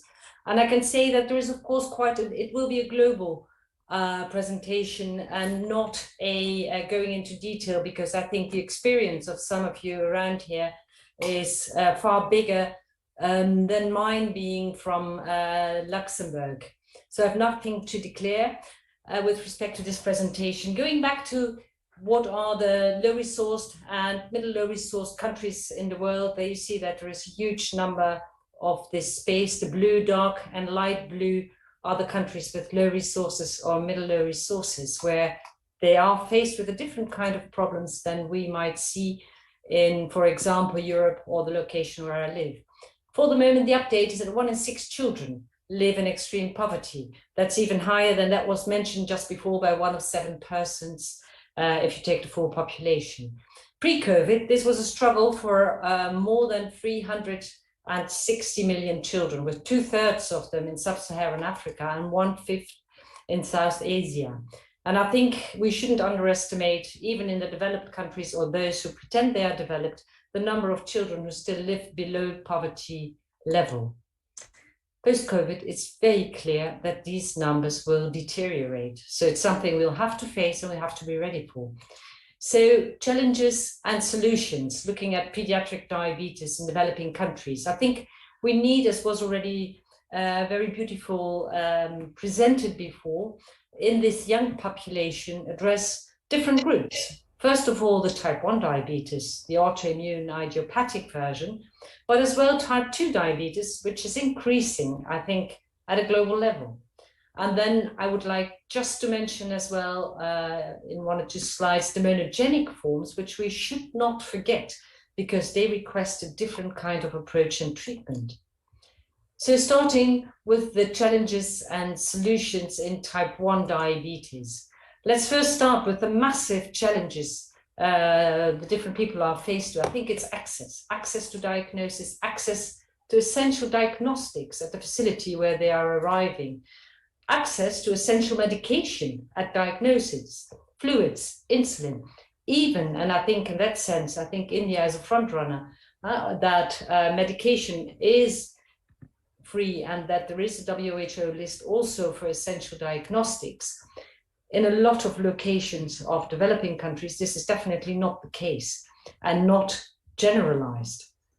So the risk is that a child might come somewhere in a country which is a huge lot larger than my tiny little country, Luxembourg, where at the facility there is no insulin, there is no option to control the blood sugar. The next step will be, if at diagnosis everything in that facility will already be available, what's going to happen at home? Will these essential medication, and for diabetes, we need to discuss, do we include blood sugar measurement devices and material to the medication, or is that a diagnostic? I think it needs to be something discussed at a higher level, because for the moment, insulin and insulin treatment needs to be associated with the possibility to measure glucose as well, and at home. And let's not forget the education. I think that should be listed as well to the essential things which are needed. And without education, it's going to be extremely tough to treat type 1 diabetes in a child with the many challenges you're faced with the development of a child, the growth of a child, different lifestyle, we need to include as well continuous medical monitoring in order to very early diagnose potential complications, have at a very early phase instauration or introduction of preventive measures which will prevent further deterioration and prevent the severe late complications as we all know them. And I think what another very important thing is, which we shouldn't underestimate, is how to learn to live with diabetes. And for that, you need that multidisciplinary team, the MDT. It is a challenge, whether you are in sub-Saharan Africa, in South Asia, in Europe, in America. Learn to live with diabetes, certainly when you're an adolescent, when you're a child, when you're a family with a young child, is something for which you do need further support, which goes beyond only insulin and potentially glucose measurements. And then again, it should be something where you learn to accept the disease, the presence of this disease at an individual and a family level, but as well at a societal level. Because if you feel always not part of the group where you're theoretically a part of, it makes life extremely difficult. And we all know that psychological problems and quality of life plays a huge role in a good metabolic control. And this all needs to be affordable. And that is a huge challenge. Now moving back to India, and I think you probably were very much better aware of this, that I think it was in India that the first differentiation was very clearly described between type 1 and type 2, and the different measures which should be taken in order to treat these. Now, looking at type 2, I think we should be just, maybe not just, but almost just as worried if we look at the pediatric age group. It's increasing globally in all ages, maybe below 10, less fast. But if we don't take now, if we don't open our eyes now to be really careful, it's going to be a huge problem. And here we see clear differences about the groups who have a higher risk. If you look at the high middle income versus the low or the low middle income, I think for all we can say they are underdiagnosed. But if you compare the two groups, it's well described in a very interesting paper that we see in developing countries, at least in this paper, that there is already more risk for complications at diagnosis, higher blood pressure, higher HbA1c, but as well as a risk factor, a higher socioeconomic standard or a socioeconomic background for the person or the young person who develops type 2 diabetes in a low-resourced country compared to a young person in a high income country where it is the lower socioeconomic group who is faced with this. We see earlier complications in the developing countries and definitely reduced life expectancy. So if we look at the monogenic forms, once again, it is everywhere, I think, still missed, wrongly diagnosed, or not diagnosed. Onset of diabetes in babies below 6 months of age should always raise the question, this is monogenic diabetes until proven differently. So you need to have a genetic analysis because the consequence of treatment is different.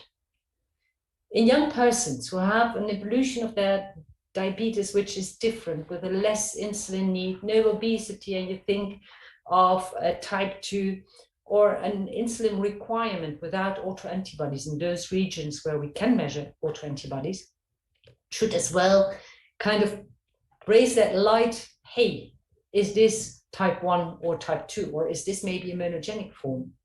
When there is, for example, another symptomatology associated, kidney problems already at onset, cysts, or a psychomotor retardation, then please do think of the monogenic form because treatment can be different. The same goes for when there is a very strong family history. I know genetic analysis is getting less expensive, but it's still very expensive, certainly if people have to pay for it themselves. But for those who can't pay or where it is difficult to pay, there is a free option through the Exeter Center, and I've written on my slide here its website, where you can get a free genetic analysis if there is a suspicion of a monogenic form. As mentioned, it's important because sometimes you don't need a drug treatment at all, and in others there might be an oral drug treatment, which is a huge difference. Now back to type 1 diabetes and what potential solutions one might identify. At first, we need to make sure that everybody recognizes the disease. And I know that there is still, even in my country, a problem sometimes that people click. There is a weight loss, polyuria, polydipsia, or there is hyperventilation, and still people do not click and think that might be diabetes, certainly when there is that ketone smell, which people then will put on dehydration or a wasting disease or a gastroenteritis. It still takes place that people have been, or is a good report, that people still go to a doctor at least within the last 4 days before they come into the hospital with a DKA. That's in countries like mine.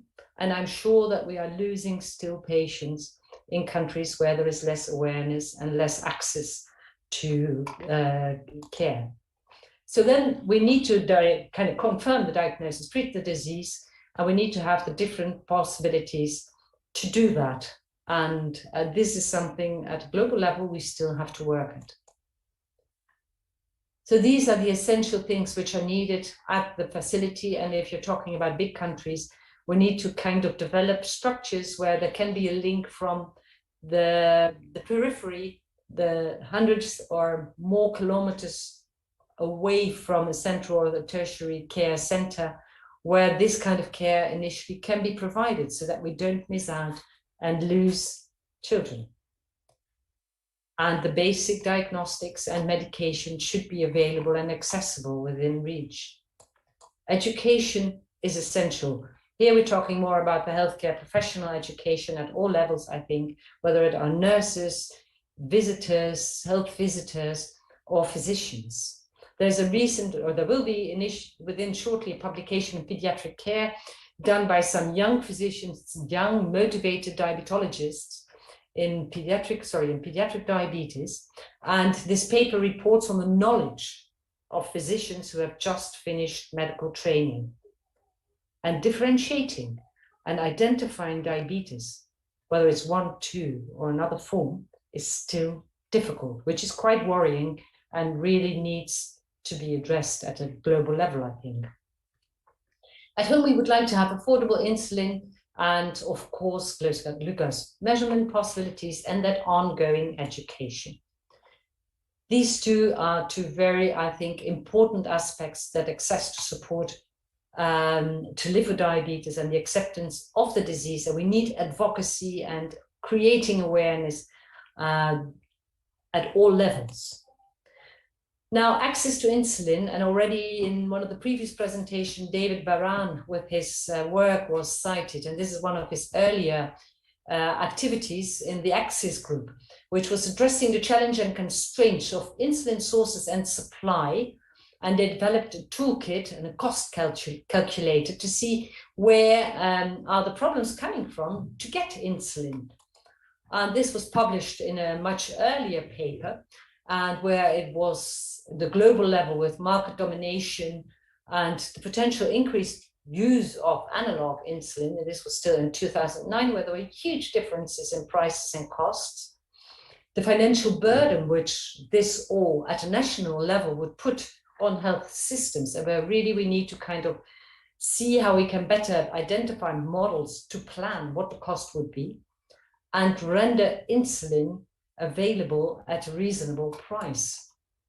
So this is a paper, even if it's already from 2009, which was very interesting because they developed that rapid assessment protocol for insulin access and requested as well, of course, action for research on this field, where we still had to include at that time the point of education, because getting insulin is not enough. So if you want to implement these rapid assessment methodology, you get an evaluation of the organization of the health system, data collection, all kind of points which are coming back later on if you look at the care and what we want to achieve nowadays. Of course, for type 2, we will look at prevention. Regretfully, type 1, we're still not there. Diagnostic tools, infrastructure, we need to get. But a very important point as well will be that drug procurement and supply, which needs to be stable, needs to come through tenders where we really get competition in who gets the best and the lowest price. We need to consider as well all these aspects, and these two are, as mentioned already, very important, because if insulin is available but it's not used, you still don't get the impact of the drug, which you need to get long-term healthy life. I think we're now in a phase where looking, are there new approaches possible? Is there a new way to model, to predict what different governments need to put in place with the increasing prevalence of type 2 and incidence of type 1. And I think there will be more to follow this year with potential hackathons and work done by one of the groups, one of the research groups, in collaboration with different organizations at a global level.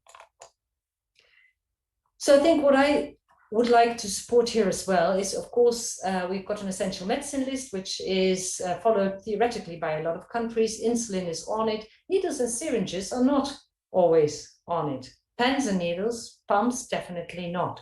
Needs to be discussed, and I think we need to see what we revise and how we revise, and what's most important, knowing that there is one budget for the financial support. But I think it shouldn't be questionable that strips and glucose monitoring should be included in the essential medicine list, or should they be an essential diagnostic list, which is a different procedure. This is very interesting, and I think a relevant question to ask in order to see how we can move it forward, because having insulin without a way to administer it, or having insulin without a possibility to monitor its impact, is going to be really something which is not good enough. Now, getting insulin and access to insulin should be, of course, something which you would love to have as a solution at a national or a regional level through a national security or insurance system, but that it is available for free for all those who can't finance it. Of course, there are different organizations which will forward support, like, for example, Insulin for Life, like, for example, Life for a Child. And what is very important, I think, that there has been a huge increase in the number of children which will, or the insulin which will be provided. And here, for both organizations, Changing Diabetes in Children, there will be as well a link with the possibility to get not only the insulin, but as well syringes and the needles and the control material. But it's still something where we have to find out how we can render it more sustainable. And we need to have at home the affordability of this, these drugs, but as well the ongoing education. And with the education, I think we have to look at two different groups initially. First, of course, the healthcare professionals, and secondly, persons with diabetes and their families. Because, of course, if you're talking about children, you never talk only about the adult or the patient. You talk about the team around that person with diabetes, and even going wider, the school, the sport group, the wider environment where this child is living. And it needs to be culture, language, age-appropriate material, and it needs to be associated with the time to educate. So if you look at the education of healthcare professionals, I think a lot of work has been done through collaborations in which ISPAT has been heavily involved. And one of them is train-the-trainer, face-to-face trainers. We could consider peer mentoring, e-learning. I would definitely advise everybody to have a look at the ISPAT Clinical Practice Consensus Guidelines, which are the only global consensus guidelines on care for children, adolescents and young adults with diabetes. And there are many different exchange programs, annual conferences, and everything needs to be done in collaboration and partnership. You can't do it on your own. Benchmarking, I think once you're starting to offer care, you need to be able as well to provide an evaluation of what you're doing. And I would like to draw everybody's attention to this sweet initiative, to the benchmarking, which will give the possibility to collect data, compare your data with other people and other colleagues around the world, discuss them and see how you can improve. This is a map of the world. You see a lot of little dots, and that's where different centers are participating. Here you see that we've got more than 70,000, I think we are approaching more than 80,000 persons now who are included in this data set. And this is just not for you to read here, but to give you an impression, and you can look online later on to the exact data which are written on here.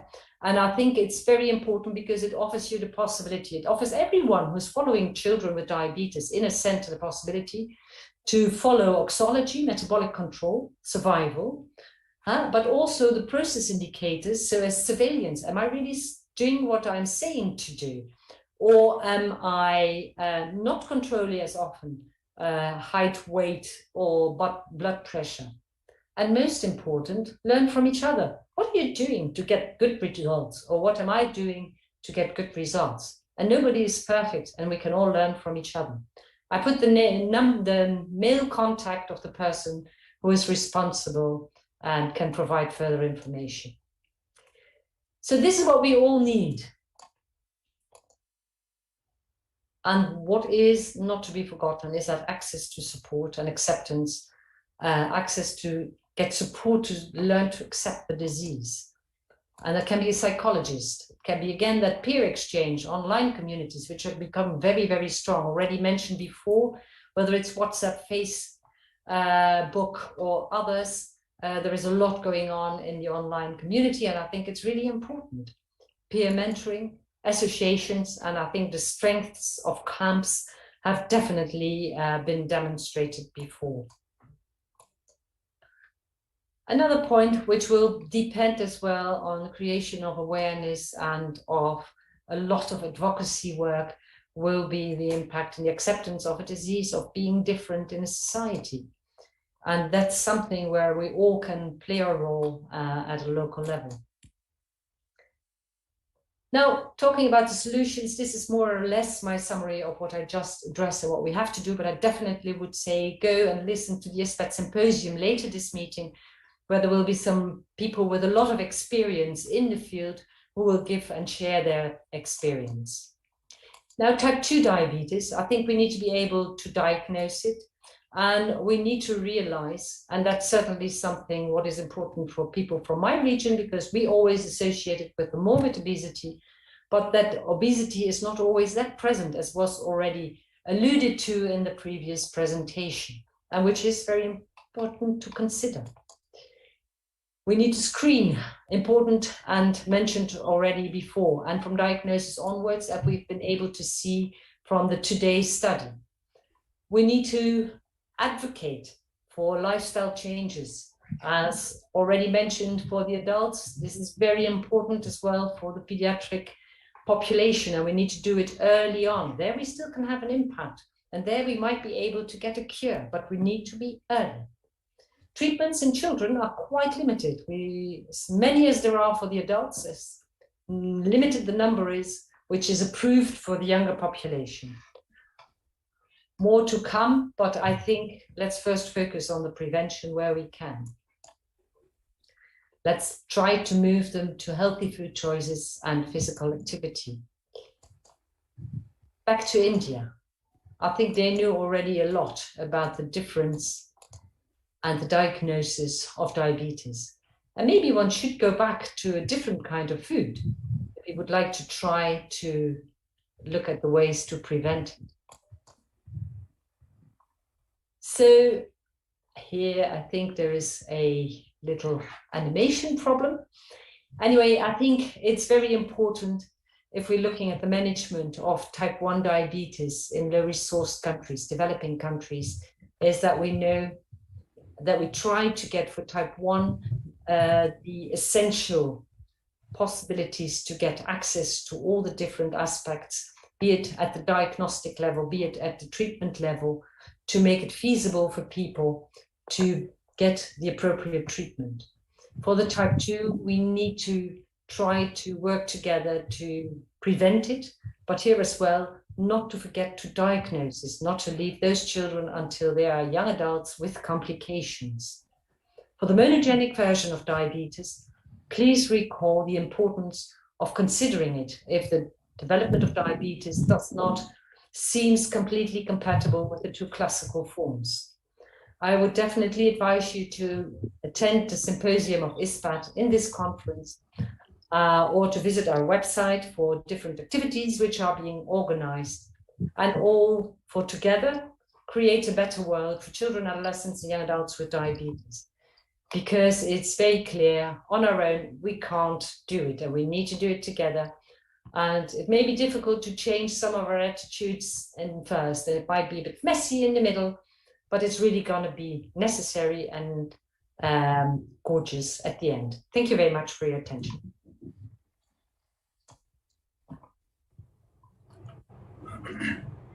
Thank you, Dr. Karen, for a wonderful lecture on managing PTD diabetes in developing countries and challenges and solutions. So, though in our country there are a lot more challenges to be met, and it really is, I think we need to focus on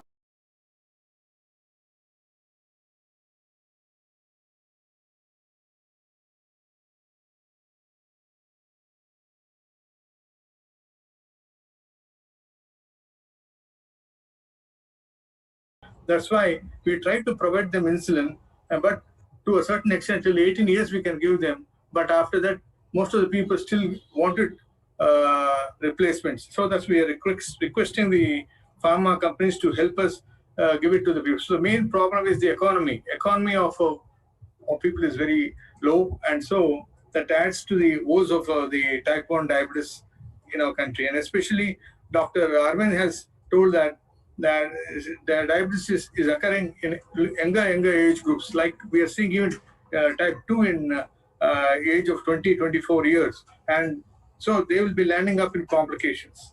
And so I think we'll go for the questions. And we don't have much time. Only I think we can limit the question to about 10 minutes. What do you say, Bikash? Yeah. Chair. Please take over.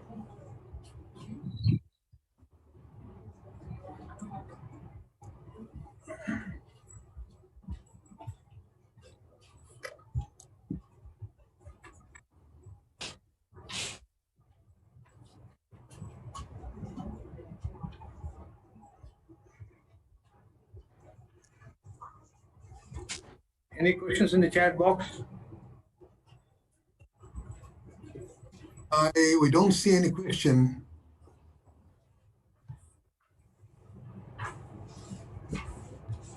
Presentations were so good. If there are no questions, I think we thank all the speakers for doing a wonderful job, and really a lot of points were there for food for thought. And so I think it helps most of the people practicing in the second 2-tier and towns wherein they are seeing diabetes. So certainly I think, and Arvind, you gave us such wonderful lecture on especially type 2 diabetes in the youth. And with the COVID coming in, and certainly we are seeing a lot of people on new onset of type 2 diabetes even in this age group also after COVID. So this is for all the three speakers. After COVID, what's the role of COVID, post-COVID in children, type 2 diabetes or type 1 diabetes? What's the chance of it occurring more? Well, I think I'll take the question very quickly. As far as the Indian data is concerned, I think it's anywhere between 4 to 10% the new onset diabetes. That's what we are seeing. Just today online at the Elsevier in our Diabetes India journal, we have come out with an advisory of how to manage. One is, of course, we are seeing stress-induced diabetes, which is partly because of the steroids and the stress of the COVID infection itself. 2 is the new onset of a known diabetic who was not diagnosed earlier is also getting picked up. Three, there is a possibility that the COVID virus itself can be having some impact on the beta cells. So there are three types of new onset of diabetes that we are seeing. And if it's truly steroid induced or stress induced, usually the HbA1c is normal. Otherwise, the HbA1c can be high. So the use of insulin, very judicious use of insulin has been told in the advisory that I don't think we should wait. We should aggressively treat these cases, and the right use of steroids, which should not last for more than 10 days unless there is a compelling indication to use steroids beyond 10 days. So I think right now it's anywhere between 2 to 10% from various sectors of India. This is the picture that we are getting with the new onset diabetes during the COVID period. Thank you, Arvind. I have just a last question to Dr. Karim.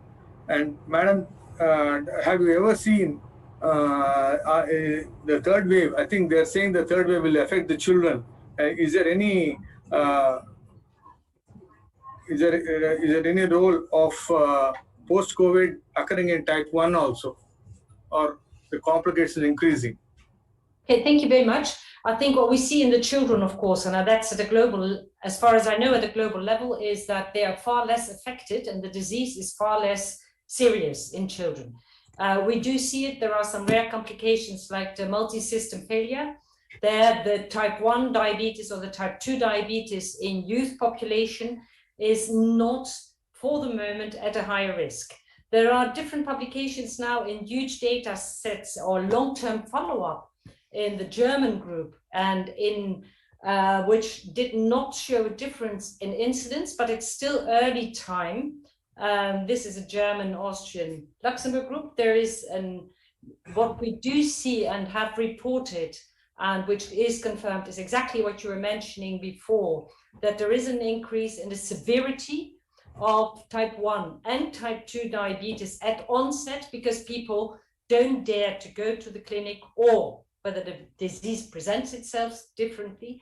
And there is ongoing research needed and ongoing to see whether now, after the second wave, we do see differences in the incidence of diabetes, whether there is a link with the virus. And as mentioned, there is a group working on to see whether there is a really strong increase or link between the virus itself and the disease. And I think it's too early to say anything. For the moment, children with diabetes have not been put on the high-risk list, basically because there are probably a lot of them who have it with almost no or very mild symptomatology. Thank you, Dr. Karim. I have a question for Dr. Karim.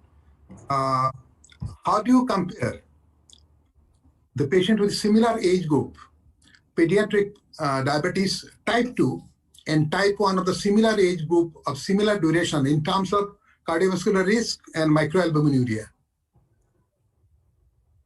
I think it will depend on our metabolic control.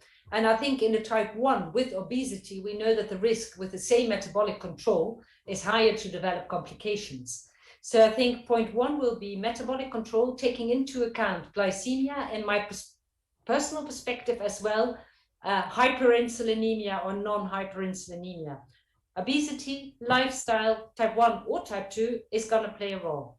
What the today data, which are only focusing on type 2 diabetes, shows is that definitely in the type 2, in the young, complications arrive much earlier and insulin deficiency arrives much earlier. So I think hard comparison between the two is difficult because there are many confounding factors. Obesity in the type 1 is an absolute risk factor, and hyperinsulinemia as well. I hope this answers a little bit your question. Okay, Can thank I make you. a comment, Sadashiv? Yes, Dr. Hamid Zagar. Dr. Hamid. Yeah, one fascinating observation that diabetes occurring more frequently and diabetes getting worse during COVID that all us have been talking about.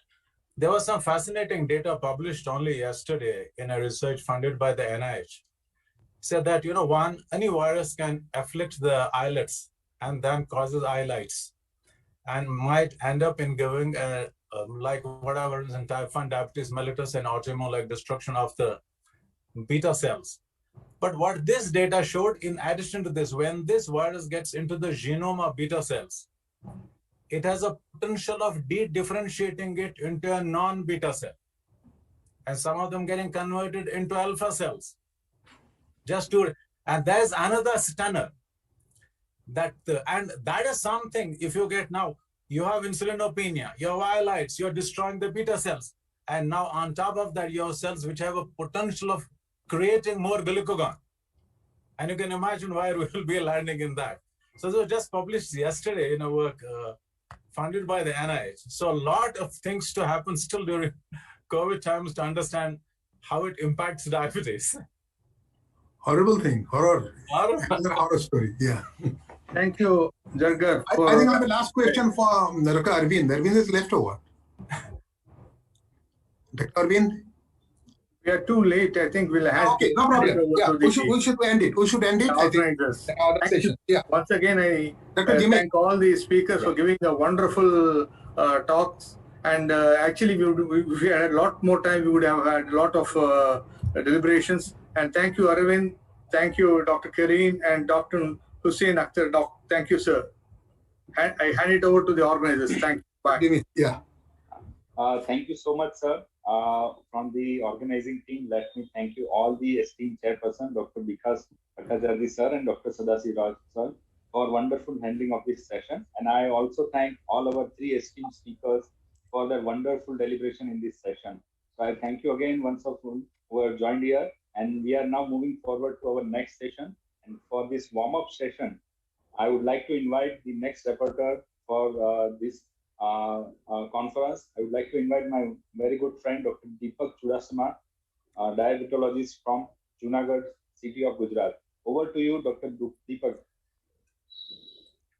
Thank you, sir. Thank you for introduction. And I welcome all of you in this warm-up session.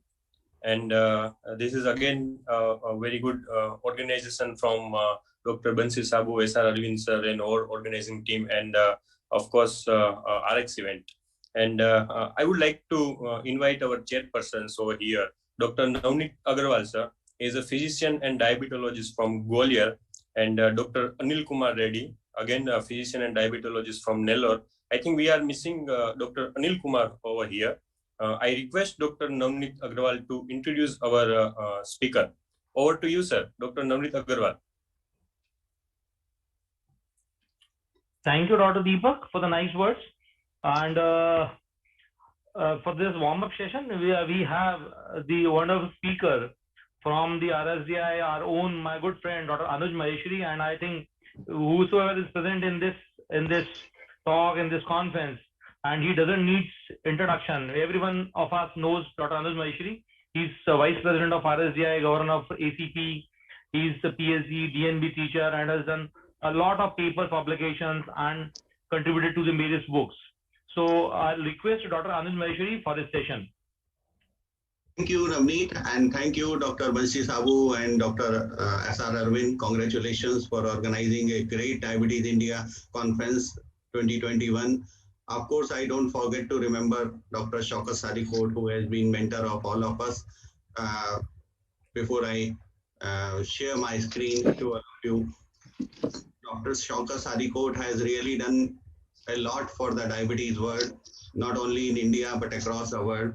And we all remember him at the day on Diabetes India whenever it is organized. So I think my presentation is visible to all of you. No. No. Not right now. Not yet. Okay, okay.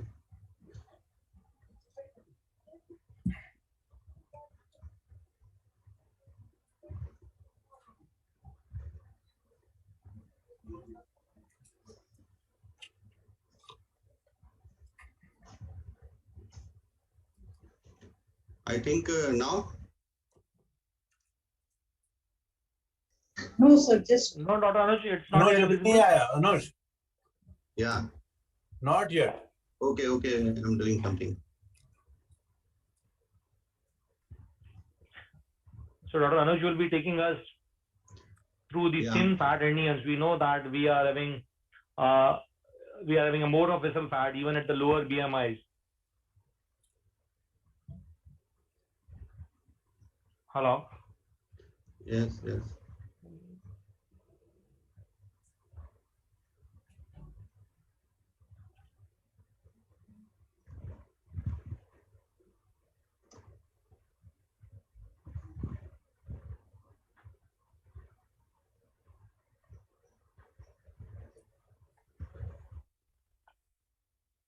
Dr. Anuj?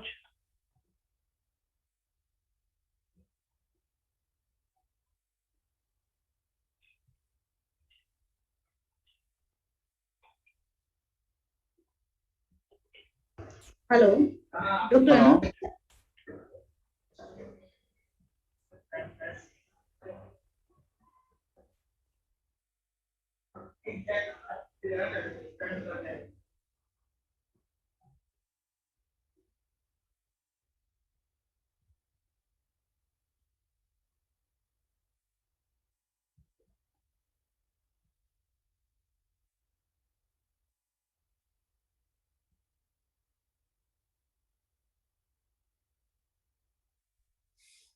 Can I request technical team to see what's the matter?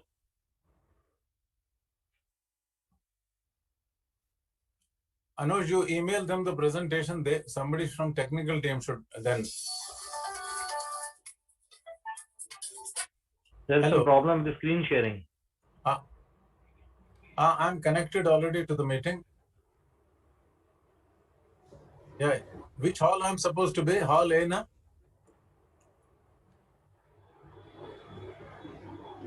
Should I share my screen? I start presentation. I'm Dr. Vinod Mittal. Yes, sir. Yes, sir. We can. Okay. Okay. Can you see my screen? Yes, sir. Yes. Okay, I'll make it full screen. Sure, sir. Okay. Yeah, it is done. I think in the meanwhile. Yes, like meanwhile, Dr. Anuj, see what is the problem technically. I request Dr. Vinod Mittal to start his presentation.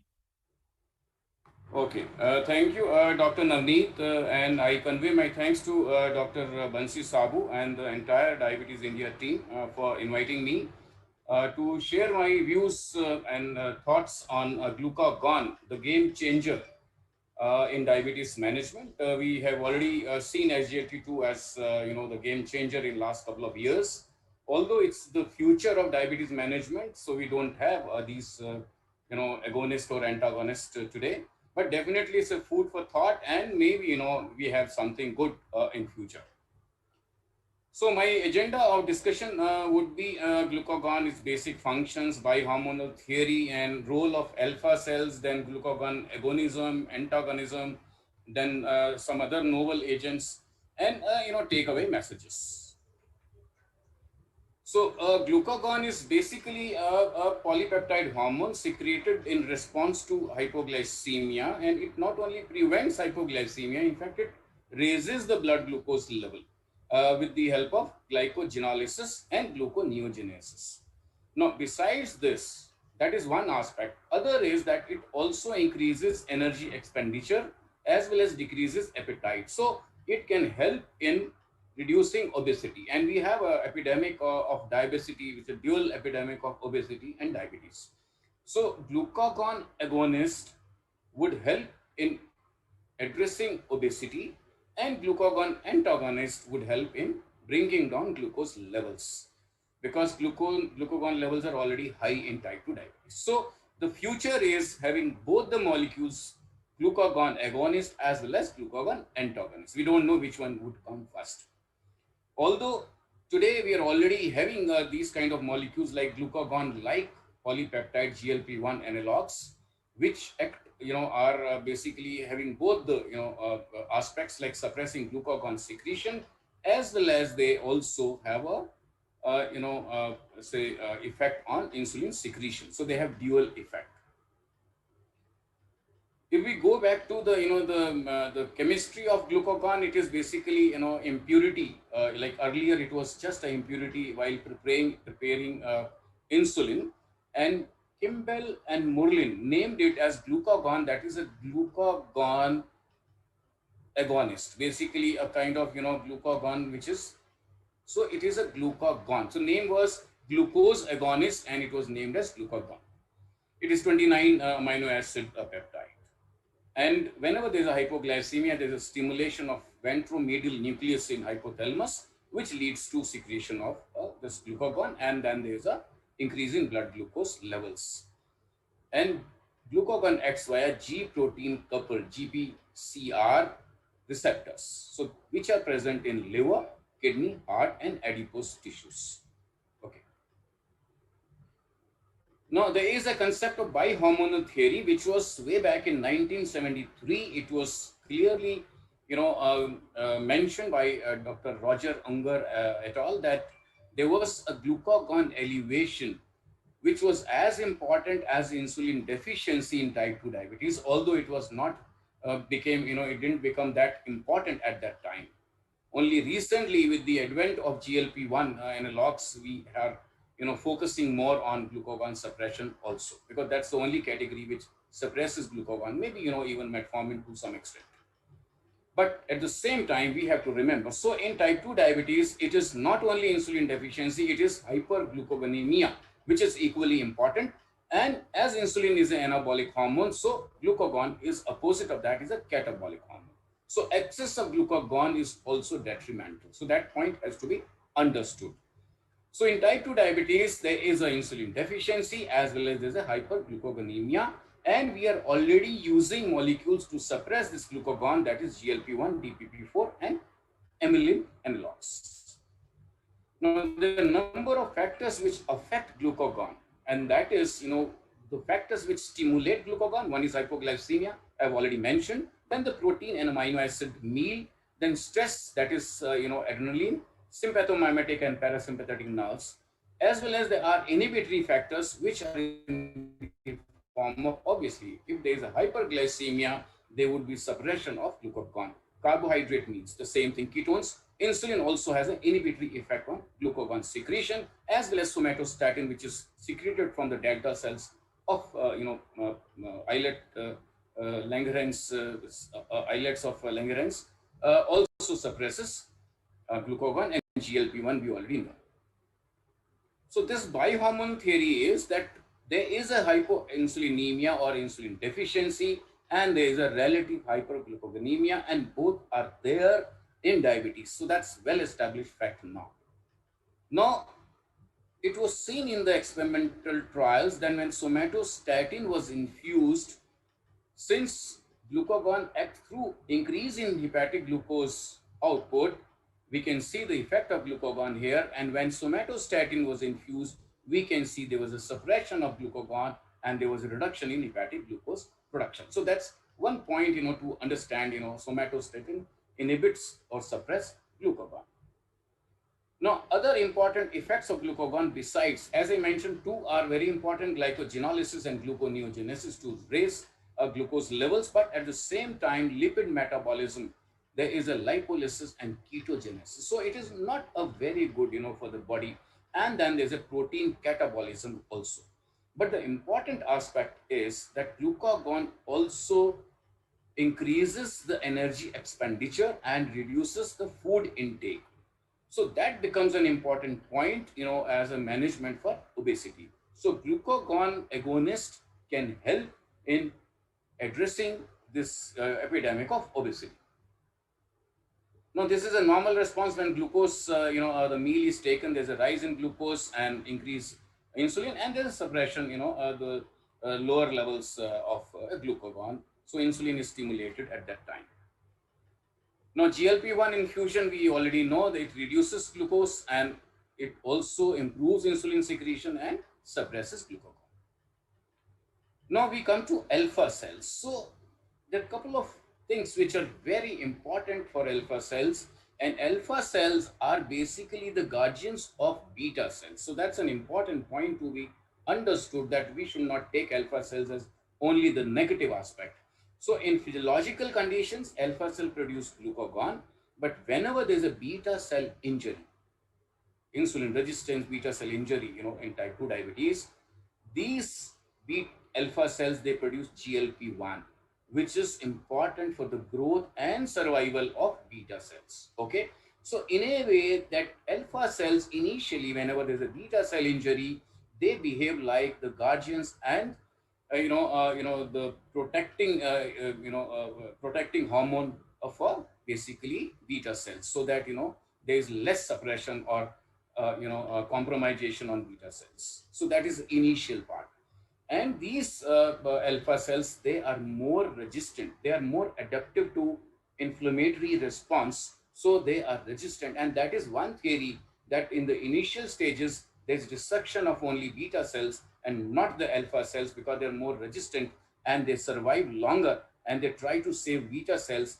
But since they're surviving for longer, there is a hyperglucogonemia. So that's one theory which we have to understand. So overall, alpha cells, they survive metabolic stress by expressing higher amounts of survival factors. And it has been seen that initial stages of diabetes, when beta cells are affected, they are higher amounts of BCL-XL, which is basically a surviving factor which is there in alpha cells. So alpha cells are more equipped and adapt to survive under stress and under inflammatory environment when beta cells fail. So initially alpha cells try to protect beta cells since they are living longer, and there is a hyperglucogonemia also. So basically this hyperglucogonemia is because of mainly three things. One is, as I told you, longer, survival of alpha cells. While other is also that when beta cells fail, there is decreased insulin. So inhibitory effect of insulin on alpha cells also goes off. So there is more secretion of glucagon. And the third is that alpha cell resistance, like insulin resistance. So alpha cells also become resistant to insulin. So they are not suppressed. Okay, and there is increase in glucagon. That's how there is an increase in glucagon. So basically the future lies now to address this dual epidemic of obesity and diabetes, and we would be having in future glucagon receptor antagonist as well as glucagon agonist. Now, antagonist would be in the form of glucagon receptor antagonist or antibodies against these receptors, or antisense oligonucleotides, or they may be glucagon neutralizing lRNA aptamer, that is peglomerase, which are basically artificial or synthetic oligonucleotides. So this is for diabetes, because we have a huge armamentarium to address diabetes. But if we have these in addition, glucagon antagonists, we would be addressing diabetes better. Now, other is glucagon agonist. Very surprising, same molecule having both the aspects important, agonism as well as antagonism. Antagonism is good for diabetes, hyperglycemia, while agonism is good for managing obesity. So there we have, we would be having a dual. We already have GLP-1, which is a single. We would be having dual agonism as well as triagonism. And Eli Lilly is already, has developed a molecule which is GLP-1 with GIP. So what I want to say, the future appears to be very bright, and maybe these molecules come up someday and we will have a better management of diabetes. So in agonist, we have many trials, and generally these are animal studies because, as I told you, these are under developmental stages. So glucagon receptor antibodies, have shown in diabetic rodents and monkeys in both that they reduce baseline glucose levels as well as also reduce the expression of gluconeogenic enzyme mRNA. So that's how the glucagon receptor antibodies act. Then antisense oligonucleotides, they also reduce the expression of hepatic glucagon receptor, because glucagon receptors, I told you, are present in muscles, in liver, in brain, many tissues. So they suppress hepatic glucagon receptors and help in improving glucose levels in diabetic mice. So that study has also been done. And then glucagon neutralizing lRNA aptamers also improve or reduce glucose excursion. So studies have already been done, and once we are through these studies, and definitely human trials would be done. And there are some human trials, where glucagon receptor antagonists have been found to improve fasting plasma glucose postprandial as well as HbA1c.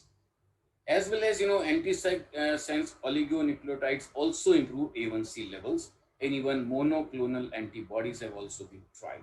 But again, as I mentioned, these are only a developmental phase today. So it's only, future will tell how successful, the medical science would be in having these molecules. But at the same time, everything comes at a cost. So there are some side effects of these molecules, glucagon antagonists, and these are that there is an increased hepatic fat fraction. So that becomes little negative.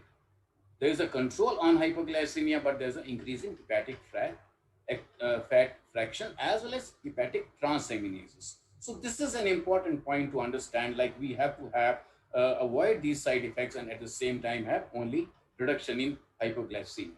And other important point is sometimes there may be a serious hypoglycemia because they are blocking glucagon, and glucagon will not be there when there is a hypoglycemia. So sometimes there may be serious hypoglycemia. And other important aspect is sometimes there's a alpha cell hyperplasia. So that becomes important. So these are a couple of issues which are today interfering with the development of these molecules, but maybe the science is successful in achieving these or reducing these side effects. So glucagon antagonist, Skyrin has been there, already, it's been under development for decades, and it inhibit glucagon stimulated cyclic AMP production and glycogenolysis without affecting glucagon binding. So this is the one, molecule which is under development. But again, as I told you, there is a risk of iatrogenic hypoglycemia, like with insulin also we have. So we don't know, how these molecules would be developed ultimately, but, they are promising molecules. Then obviously, lack of specificity and, some kind of potential for immune responses. So we have to have an improved drug delivery system for these molecules so that we have only beneficial effects and we do not have the negative or, adverse effects. So that was glucagon antagonist to manage basically diabetes or hypoglycemia. Now, glucagon agonist basically for the management of obesity, and by Schulman et al. 1957, it was seen that glucagon reduces appetite and weight loss in men. And in 1960, Salter et al. Mentioned that there was an increase in energy expenditure also. So in obesity, basically, that's what we want. More energy expenditure and less appetite, and that would lead to weight loss. But at the same time, all anti-obesity medications we see today are failing because whenever there is a reduction in weight, including even SGLT2 inhibitor, because there's a metabolic adaptation also. So whenever there is a reduction in appetite, there is also a resetting of basal metabolic rate, which is at a lower level, so less energy expenditure. So one side it is increasing expenditure, but at the same time reducing appetite will bring down BMR. So overall these points have to be taken into consideration, but ultimately these are also things which are coming up for future management of obesity. So we have, a kind of, glucagon agonist and oxyntomodulin, which is even the levels are increased when there is a, bypass surgery is done or bariatric surgery is done. So that made us think that, that this molecule can be synthesized artificially and can be used in the management of weight loss. Then GLP-1 analogs are already there, and liraglutide has already been approved for management of obesity. Even semaglutide has recently been approved by FDA for the reduction of weight in obesity. So these are again, promising molecules. And then co-administration of GLP-1 with glucagon. So glucagon, like polypeptide, we can have GLP-1 plus GIP plus glucagon. So kind of a triagonism can be there.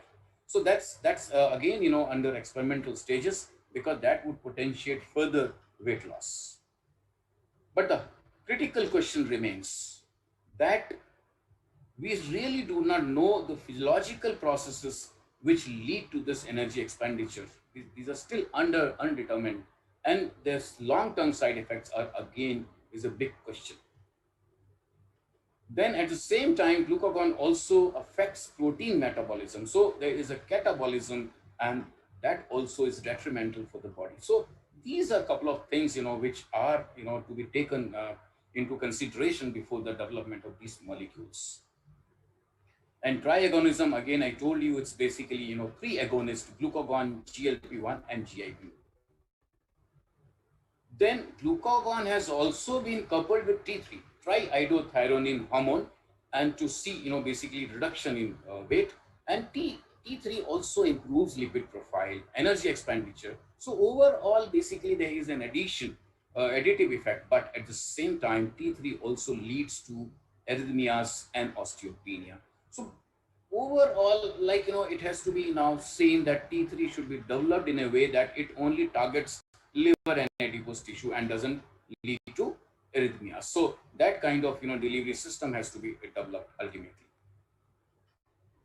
So these are a couple of, novel drugs which are under development, and GLP-1 glucagon receptor, glucagon with GLP-1, then GLP-1 GIP, this molecule has already been developed. It is not available as of today. Tirzepatide, which is GLP-1 and GIP. Initially, we used to think that GIP is only inert, it doesn't have any effect, but it has been now seen that when you combine GLP-1 GIP, there is a robust A1C reduction of the tune of 2.4% and weight loss of 11%. These two, you have a tremendous amount of weight loss. So it becomes very important to have these dual glucagon agonist. Then GPR119 receptor agonist is also under development. Then ghrelin antagonists are under development, leptin agonist, and oxyntomodulin analogs, synthetic analogs. Even this monoclonal antibody tocilizumab, which we have used in COVID, is also been tried for management of this obesity. So this is so I just would end in just 2 minutes now. So alpha cells are important. Normally we generally talk of only beta cells. Alpha cells are important in maintaining the beta cells' health and functioning both. And whenever there is an inflammation or damage to beta cells, guardians to beta cells try to protect beta cells. Alpha cells are more resistant to metabolic stress. But the negative part is, since they're surviving longer, there is a insulin deficiency and there's hyperglucogonemia. Then glucagon has a direct role in the pathogenesis. Most of the type 2 diabetes, we know there is increased glucagon levels, but at the same time, it has important effect in the form of increased energy expenditure and reduce appetite or decrease energy intake. So more energy expenditure, less energy intake. So that is very good for management of obesity. So glucagon agonism and antagonism, we can manage this dual epidemic of diabetes better once these molecules are available. GIP-1, GLP-1, I told you, would be soon available.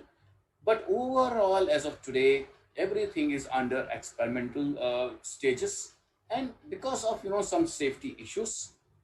So overall, glucagon is an important target. Like, we never thought that renal system can become. We always used to think in the past that the kidneys are only the victims and SGLT2 inhibitors are acting. So similarly, glucagon increase is only taken as a negative point, but it may be an important target for future glucagon agonism or antagonism or both. We don't know. So glucagon is a friend or a foe. We don't know. Problem or a solution, again, it is not really very clear. But definitely, to manage this global dual epidemic of diabetes, it is an important food for thought, which I thought that I must share with you all, so that we know what future holds know what future holds for us, but I think something good related to glucagon agonism and antagonism. So with this, I conclude and I convey my thanks to all of you for your patient listening and presence. Thank you.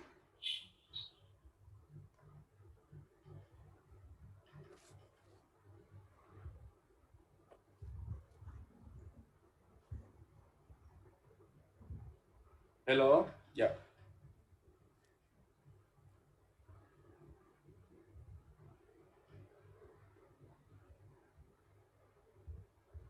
Navneet, I'm visible and audible? Yes, sir. Yes, yes. Perfectly audible and visible. My PPT is also visible? Yes, yes. Okay, thank you. Thank you, sir. And thanks for this time it could be able to make it. So, thank you organizers, thank you Dr. Bansi Sabu, thank you Dr. S.R. Arvind for giving me this opportunity. Thank you Navneet for kind introduction. So I shall be talking in next 15-20 minutes about a very peculiar characteristic of the Indian diabetics, what we call it thin fat Indian. Sarcopenia, a typical Asian Indian phenotype. There is no conflict of interest. So when we talk about the lean diabetes, in the rest of the world, out of the India, it is taken up in a very different perspective. But it is really a weird entity among the healthy people, difficult to identify because these all peoples are having the low or normal BMI. But their waist hip ratio is the identification marker through which we can identify these people who could be lean diabetes. So comorbidities are also very much different than the routine diabetes. Only 15% in the Western population with 55% obese diabetics. But in India, the situation is very much different. 1/4 Indians are having this particular kind of the lean diabetes, what is seen in the rest of the world. But 60 to 80% are having the non-obese diabetes, which is having all similar characteristics of the obese diabetes. More common in those who are diagnosed in the older age. Malnutrition doesn't have any role to play here.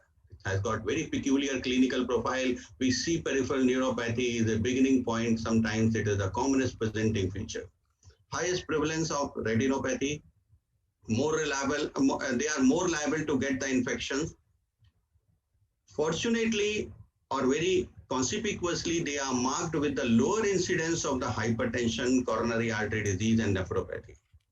Severe basal hyperglycemia with only slight gain or failure to gain in weight occurs with the treatment. Cause of death may be infections, nephropathy, stroke, but not coronary disease. This is the features of the lean diabetes, which is not actually found so much in India. Is there any difference in pathophysiology? Yes, there is a difference in pathophysiology. Glucokinase level in circulation remains high. Carbohydrate cycles operate very faster rate. Increased hepatic microsomal enzymes activity in leans is more. Hyperactive metabolic state in the liver is responsible for excess utilization of insulin in its first pass. Here we can see the difference between obese type 2 diabetes and non-obese type 2 diabetes, what we call as a lean diabetes. This is the size of the adipocyte, what we can see in the obese type 2 diabetes is seen, but more importantly, conspicuously, we can see that interleukin-6 hormone is higher in the obese type 2 diabetes, together with the TNF-alpha and MCP1 in the increased level of the inflammatory markers. So these are the circulating inflammatory markers. These are the pro-inflammatory markers, which are found higher in the type 2 diabetes, which are the obese type diabetes, and sometimes in India they are found in non-obese individuals also. And this interleukin-6 high level is actually had been responsible in the recent days when COVID has attacked diabetic patients, and diabetic patient has got the COVID, and it has really played a bigger role in the mortality. While in the lean type of the diabetes, we see interleukin-10 more in the amount. Interleukin-10 is the anti-inflammatory marker and anti-inflammatory hormone, and which reduces the inflammation. So that's why it has got its own importance if it is high in the amount. So let's have a few words about the hormonal profile of this specific kind of the lean diabetes. Circulating level of the insulin is low in fasting and postprandial. but after the years also they do have substantial amount of the insulin. So it is different you can do with the type 1 diabetes. In type 1 diabetes also we found in the early days the insulin level is low, but as the disease progresses, this insulin level further goes down and ultimately it gets only absent. Beta cell reserve remain as good as healthy control in these lean type diabetes. Basal levels of the growth hormone have been low normal, almost unaffected by oral glucose, contradictory to the malnutrition related diabetes mellitus. It is not influenced by the malnutrition. Beta cell functions is better than obese. Insulin resistance persistently lower in the lean diabetes, but surprisingly C-peptides similar, probably excessive extraction of the insulin in portal hepatic circulation may be the reason. Hyperactive carbohydrate cycle, I've already discussed in the previous slide, and at the same time, high glucokinase activity, which actually leads to the excess insulin utilization in these lean type 2 diabetes. Disparity between the circulating insulin and C-peptide in post-stimulated state is actually taken as a marker for this lean diabetes, which can be a differentiating features from the other kind of the lean diabetes like type 1, like LADA. Importantly, the CV complications in lean type 2 diabetes are not so much common. Increased HDL cholesterol is one of the important reasons, even in the conditions of the uncontrolled glycemia.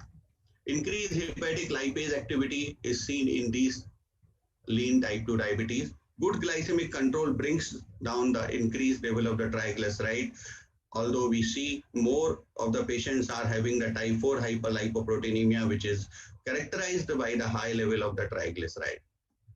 If we really wish to differentiate this lean type 2 diabetes, we always face the difficulties while differentiating it with the type 1 and LADA. But there are certain features which can clear-cut tell us that this is the type 2 diabetes. Lean type 2 diabetes, not the type 1 and LADA, like C-peptide level, BMI, obviously, I've already emphasized. Islet cell antibodies, which are absent in the lean type 2 diabetes. Even when they are obese type 2 diabetes, they are 75% present. GAD antibodies, GAD 65, 74% of the lean type 2 diabetes are GAD negative. Most of the type 2 diabetes shall be having the GAD negative. And lean type 2 is variant of the type 2 diabetes and not a legacy of the late onset autoimmune beta cell destruction or type 1 diabetes. It is always to be remembered. But now come over to the, what do the Indians have lean diabetes? Indians lean diabetes is quite different. We are having low weight, we are having low BMI, but we are having the increased percentage of the body fat. Particularly the more metabolic active intra-abdominal fat we develop that can be assessed clinically by waist circumference. Increased visceral intra-abdominal fat is particularly noticeable in people with type 2 diabetes as it is associated with decreased in both beta cell function as well as insulin sensitivity. So IR with low weight, IR with low BMI, but increased percentage of the body fat. This is actually the situation. This is the picture in which we can see that obese type 2 diabetes, which we can easily recognize anywhere in the world. But this is a particularly typical Indian type 2 lean type 2 diabetes, which is having only the deposition of fat in the belly, only the deposition of the fat in the abdominal wall. The rest of the places you do not find any fat and you cannot really recognize, but at the same time, you can find the other features of the type 2 diabetes there. So what is the Asian Indian phenotype? So in this perspective, we can see that Asian Indian phenotype is a mixture of lean type 2 diabetes and obese type 2 diabetes without having the obesity.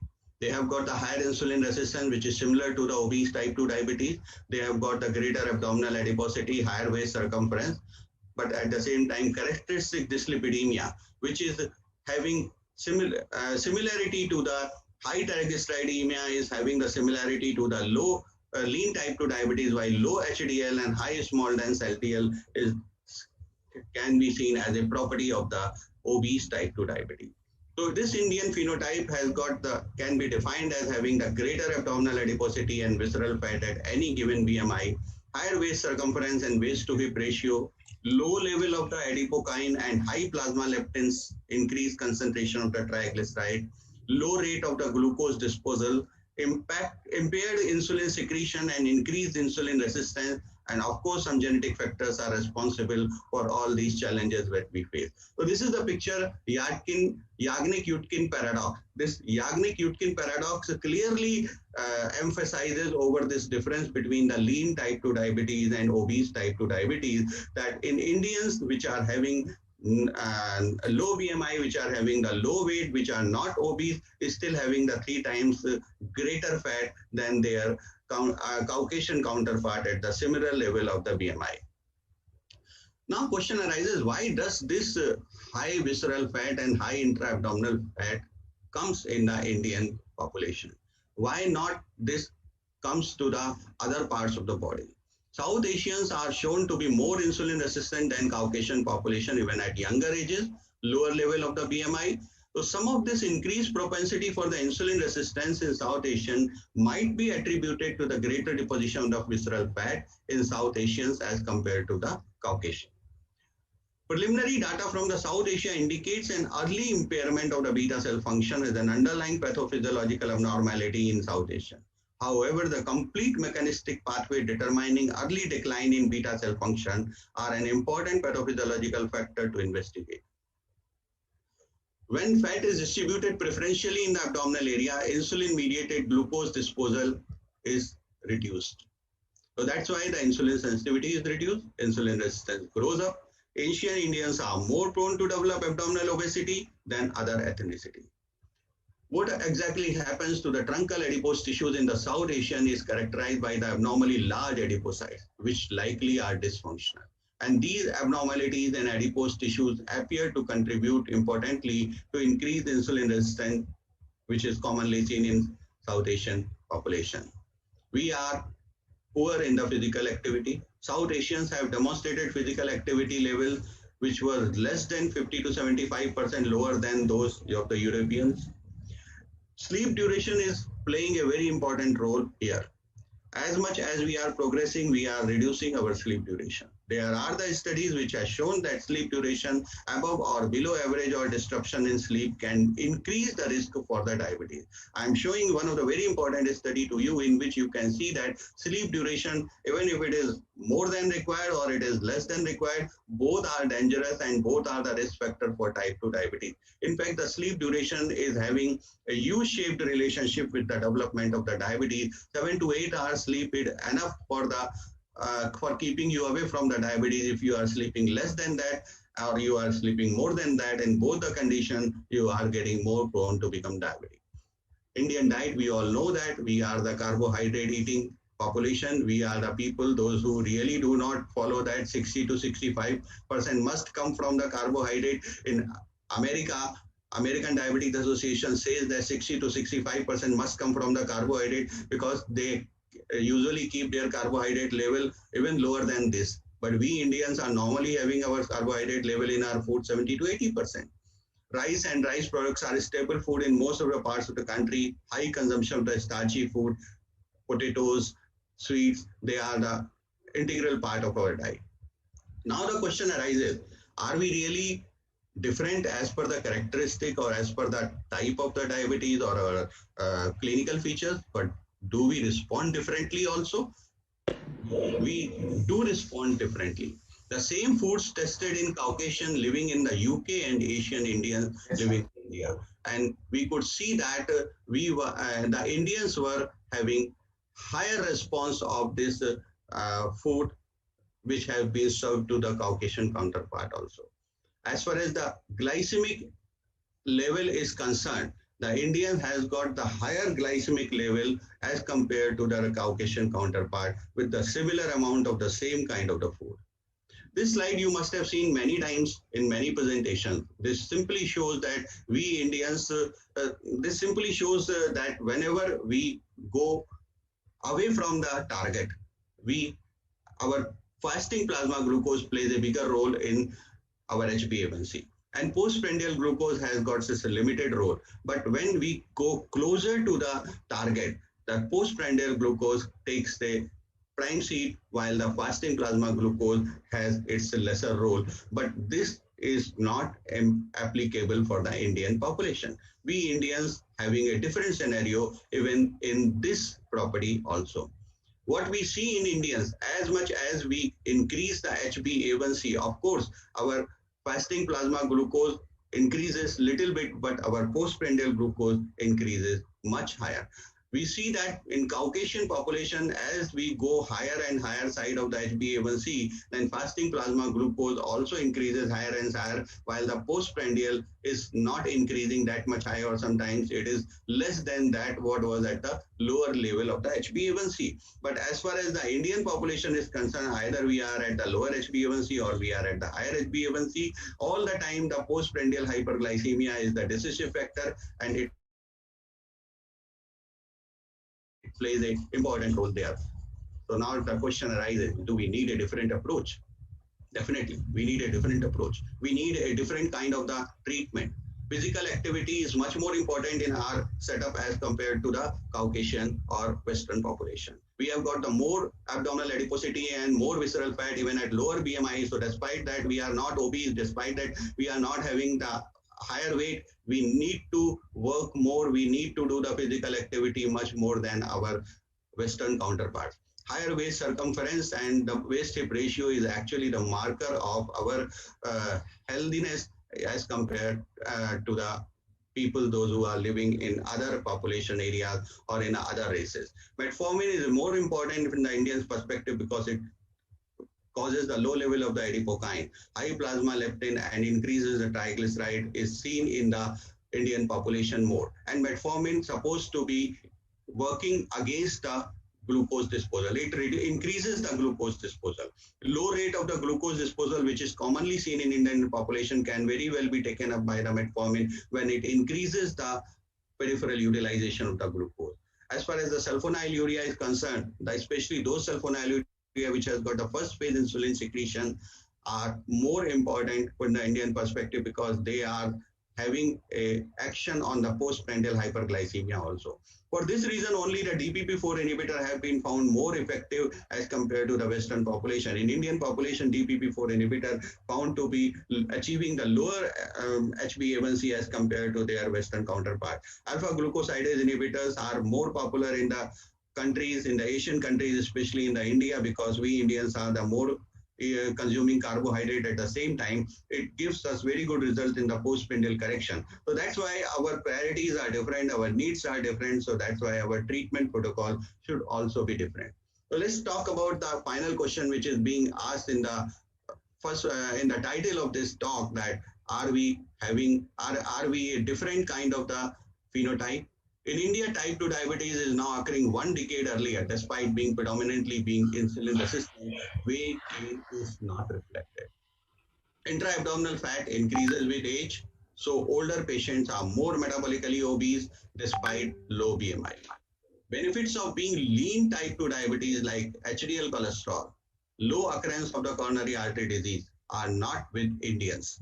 So we are having the lean type 2 diabetes, but that lean type 2 diabetes is absolutely different, which is found in the rest of the world. Despite being lean, they are open to all risk of the obesity. We are not getting the advantages of low cardiovascular diseases, what the other people are getting with having the lean diabetes. Waist hip ratio seems to be the better predictor of the diabetes than BMI in Indian setup, or especially in the Asian Indian phenotype, but it is really very much difficult to standardize it. Thank you very much for your kind listening. Thank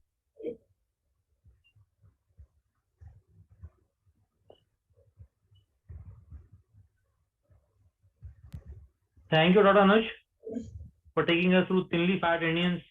And for the next session of this session, we have Professor Dr. Siddharth Das with us.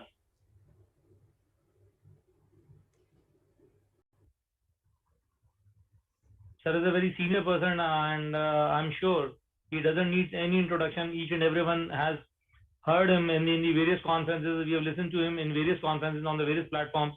He's a very senior professor of medicine, retired, and he was the dean of Cuttack Medical College with so many publications, the contribution to the books, and he has been on the editorial board of so many journals. So may I request Professor Siddharth Das sir for his talk.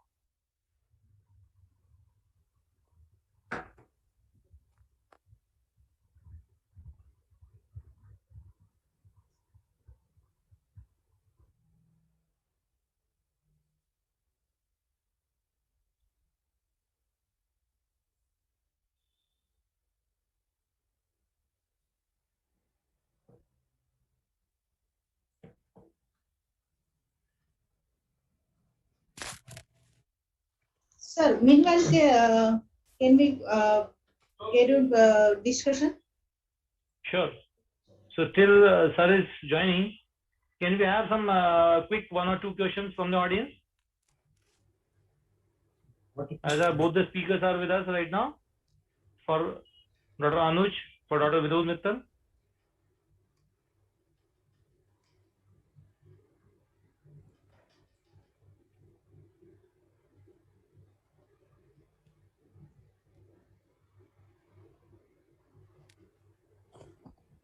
Dr. Vinod Mittal, can we discuss something about your topic? You have spoken really very nice, and we enjoyed that talk. A lot of new things we could learn from that.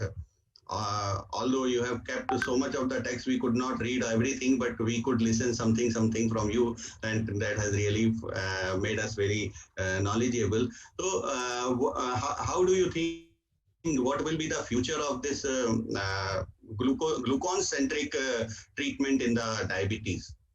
Should we get early these drugs which are focused on the glucose glucagon instead of insulin in the diabetes treatment? Yes. So actually, first of all, yes, it's really a very big topic. So I have to rush through everything. Otherwise, because of time limit. So overall, we have always focused on insulin when we manage diabetes. We never thought of glucagon as a glucagon-centric approach. Now, with the advent of new molecules, like I told you, GIP with GLP-1 is also, tirzepatide is also, there, and trials have already been done, and it is found to be very good, in reducing weight as well as reducing A1C. So I think agonism will come first. So glucagon agonism will come first, then antagonism. That's what I think, because there are more adverse effects of glucagon antagonist as compared to glucose agonist. Now the third would be that instead of dual, there would be a combination of glucagon with these two, GIP and GLP-1. So the future is very bright, and once we focus and we have medications which address both the defects, glucagon one hand and then insulin also, I think, it would be an additive effect, and, this obesity also would be tackled, because today we are not able to address obesity very well. All medications have side effects. So let's hope, for the best. I cannot say, it's just, under experimental stages. So maybe. Right. Glucagon agonist will increase the obesity? Will decrease agonist. Glucagon antagonist? Antagonist, we really don't have, any, data on that. But theoretically, what you're saying appears right. That, there may be, chances. But it's very difficult, because when we manage hyperglycemia, there are always chances of other side effects. Like when we shall be having more of the glucagon or glucagon agonist, we shall be utilizing more of the glucose. No, I couldn't get it. Talking about agonist or antagonist? Antagonist. I'm talking about. So when we're giving antagonist, basically we are suppressing glucagon, which is already there in a higher amount in type 2 diabetes. So the important point is when you're suppressing glucagon, there can be sometimes very severe hypoglycemia, iatrogenic, for which they may be, you may require to have hypoglycemia, admission. Because today, even insulin, when we give, we are not suppressing glucagon. Glucagon is still there in the body. But when you are inhibiting glucagon, you are left with only adrenaline and catecholamines and growth hormone and steroids to tackle for hypoglycemia. But glucagon is the most important hormone there. So that's the one important point, that a total suppression of glucagon may be very detrimental. Yeah, definitely. I agree with you that glucagon will be causing more of the hypoglycemia incidence, and that hypoglycemia will not be self-corrected by the body. Usually what we see that whenever we get the hypoglycemia, the glucagon gets active and it causes the more hepatic glucose output, and it does well. But apart from that, if we keep this problem aside, then apart from that, shall we having any other benefit of using the glucagon antagonist? No, the benefit is only that you are directly inhibiting receptors in a competitive manner. You know, glucagon is already high, but it will not be able to act on the receptors and you're inhibiting those. So basically, it's only hyperglycemia, which is because today, world over, you know, only 33% of the patients are achieving good control, or 35%, less than 7. So, and in India, overall average A1C is 8.6 or 8.7, which is very, very high. So overall, I think, you know, A1C target has to be brought down, and, you know, this would be a promising thing in future. So in fact, this will change our perception from, like, initially we were only the beta cell centric or the insulin centric. Dr. Navneet, Dr. Sir. Dr. Siddharth Shah had joined. Sir, welcome, sir. So just ask the Dr. Siddharth Shah to. Oh, sorry, Dr. Siddharth Das. I'm sorry, Dr. Siddharth Das is there. I mean, you can see in the participant group, but I don't know why is confusion there is. We can see Professor Dr. Siddharth Das. But sir is not visible in the, yes, he's connected in the. He's connected, but I don't know why. But not visible. You can sir, can you hear us? Hello. Hello. Yes. You can call him directly. I had called him multiple times. Even Hardik had also called. He's there. We can see him, but his video is not getting open. Dr. Siddhartha, okay, there is no video, but can you share the screen?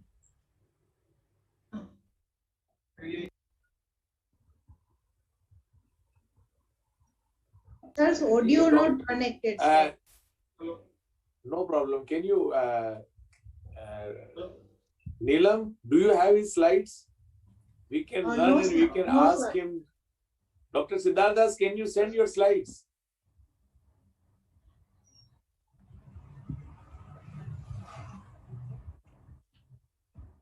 We can't listen him. We can't see him. Dr. Siddhartha, can you share your slides so we can share the slides from here, and then you can call on telephone, on mobile. Neelam, you call him.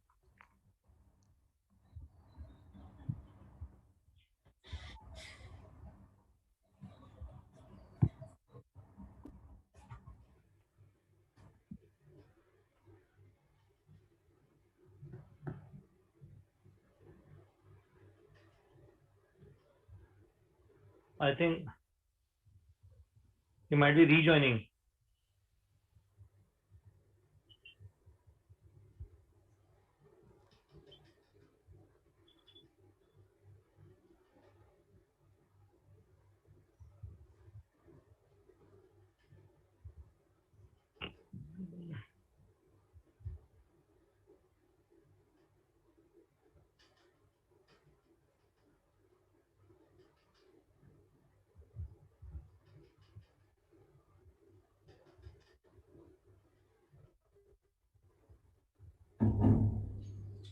Welcome sir.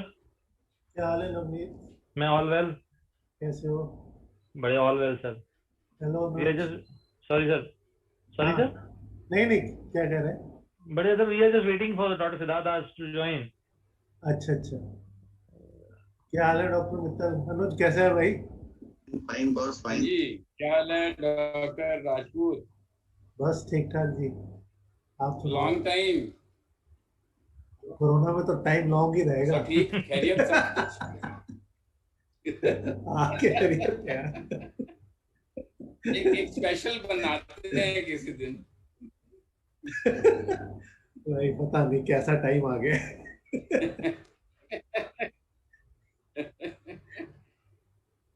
मुझे डर ये लग रहा है अब यही आदत पड़ गई है इसी प्रोग्राम। नहीं ऐसा कुछ नहीं है। लाइफ की कोई मुश्किल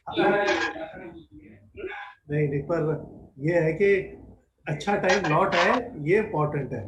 आदतें तो सब बदल जाती हैं। आदतें तो बदल जाएगी, बिकॉज अभी तो ये नहीं पता कि आगे फ्यूचर कैसा आने वाला है। Good evening sir, how are you? Hospital में कैसे हैं? Hello sir, how are you? Hospital में अब तो थोड़ा सा बेटर है, अदरवाइज तो बहुत बुरा हाल था।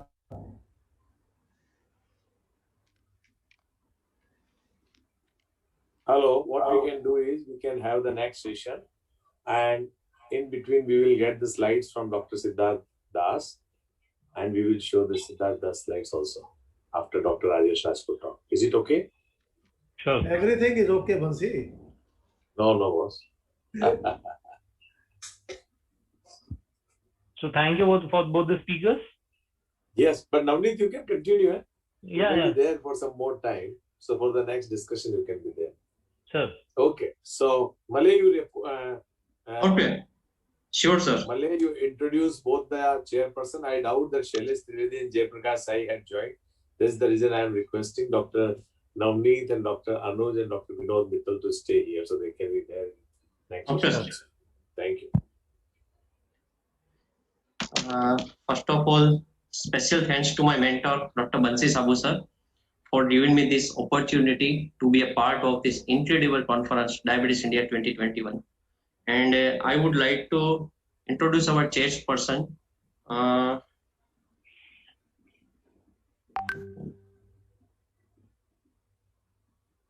Dr. Sailesh sir and Dr. Jayaprakash sir is not available.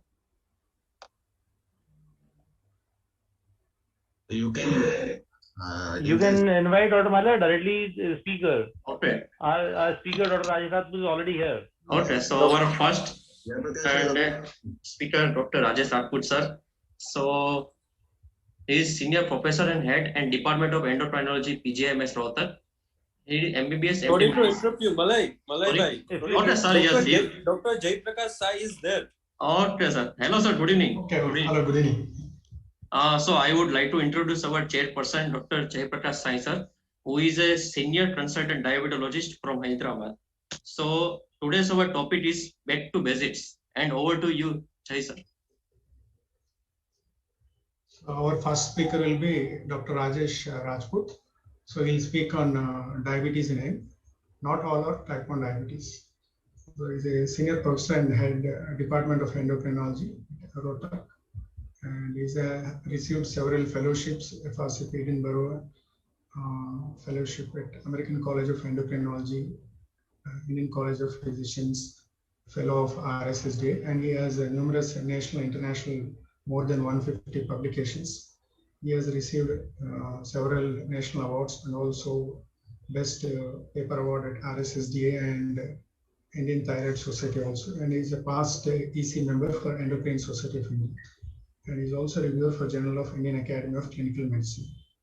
I invite with great pleasure Dr. Rajesh Rajput. Thank you, Jayaprakash. Can you allow me share? Yeah. Thank you. So my slides are visible? Yes, sir. Yes. Okay. Thank you, Navneet. Good evening, everyone. At the onset, I like to thank Dr. Bansi Sabu for initiating this mega event of organizing Diabetes India 2021 on a virtual platform. And today I am going to discuss a very important topic, diabetes in young. It is not type 1 always. All of us who are involved in care of diabetic patients knows that there is an increasing prevalence of diabetes in young. And whenever we see such type of patients in our routine practice, it always comes to our mind whether it is type 1 or whether it is type 2 or some other varieties of diabetes. And why it is important to know is, it is not important to only make a diagnosis, it is important also from the point of view of therapeutics, from prognostic and many other issues.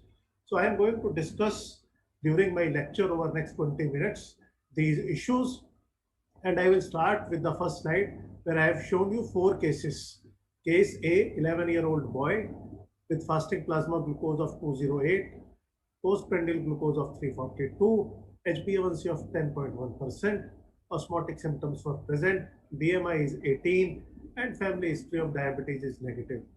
Case B, 12-year-old girl with almost similar degree of fasting and postprandial, HbA1c of 9.1, asymptomatic, BMI of 22, and family history is present. Case C, 15-year-old girl, again fasting 205, PP 310 with HbA1c of 9.9, came with a non-healing boil, BMI of 29, in family history, Both parents are diabetic. And last case, 17-year-old boy, fasting plasma 254, postprandial glucose 360, with an HbA1c of 13, history of low stool is present, and BMI of 17, and family history is negative. So as you see, the common teaching which is given to the postgraduates, that if you see a patient who is less than 20 years of age, 25 years of age, with largely uncontrolled fasting and postprandial glucose, the first thing which always come to the mind that we are dealing with type 1 diabetes and these patients need insulin therapy. So the question is, are all these cases have type 1 diabetes? The answer is obviously no. We know this lecture is that everyone which is having diabetes in young age is not type 1 diabetes. So obviously answer is no. And as you see, this case C is on my follow-up from last 10 years. And when I have seen this, patient was receiving huge doses of insulin, and presently from last 10 years, patient is without insulin and doing well. So what are various reasons which are likely to cause diabetes in young, which I am going to discuss. How to differentiate between various types of diabetes in young, I'm going to answer during my lecture. And then why it is important to differentiate. This is the most important question, why we want to do this exercise. Now this is important from investigation point of view, from prognosis point of view, and treatment point of view. So if we look at what are the various causes of diabetes in young, this includes type 1 diabetes, obviously. And remember, when type 1 diabetes is diagnosed in adult age, it is known as LADA. With increasing prevalence of obesity, we are seeing large number of young children developing type 2 diabetes in young age. So T2DM in young age. MODY, maturity onset diabetes in young, which is a monogenic form of type 2 diabetes. And then there are some rare causes like mitochondrial diabetes, severe insulin resistance, secondary diabetes, which is, as an endocrinologist, we have picked up so many cases which are not picked up by our colleagues outside. And then disease of exocrine pancreas, which is fibrocalculous pancreatic diabetes. Although there are some other causes like neonatal diabetes on that, which I am not going to discuss. So broadly, these are the causes when we see diabetes in young. When we see type 1 diabetes mellitus, it is characterized by absolute insulin deficiency. It is less common as compared to type 2. Most of the cases are juvenile, coming in young age.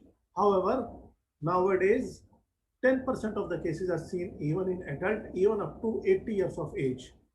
There is a huge geographic variation in prevalence, reported prevalence of type 1 diabetes.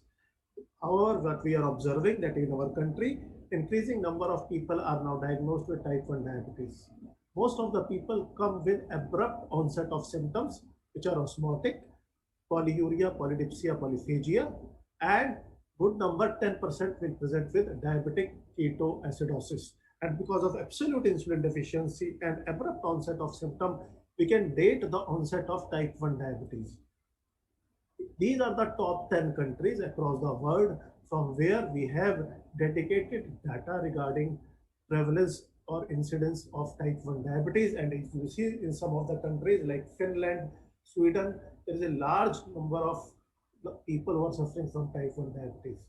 And as you see clearly, despite number 2 in world as far as prevalence of diabetes is concerned, India name is not shown here because India still is lacking a dedicated type 1 diabetes prevalence study, though we have some ICMR data regarding prevalence of diabetes in young, but that is not study regarding prevalence of type 1 diabetes.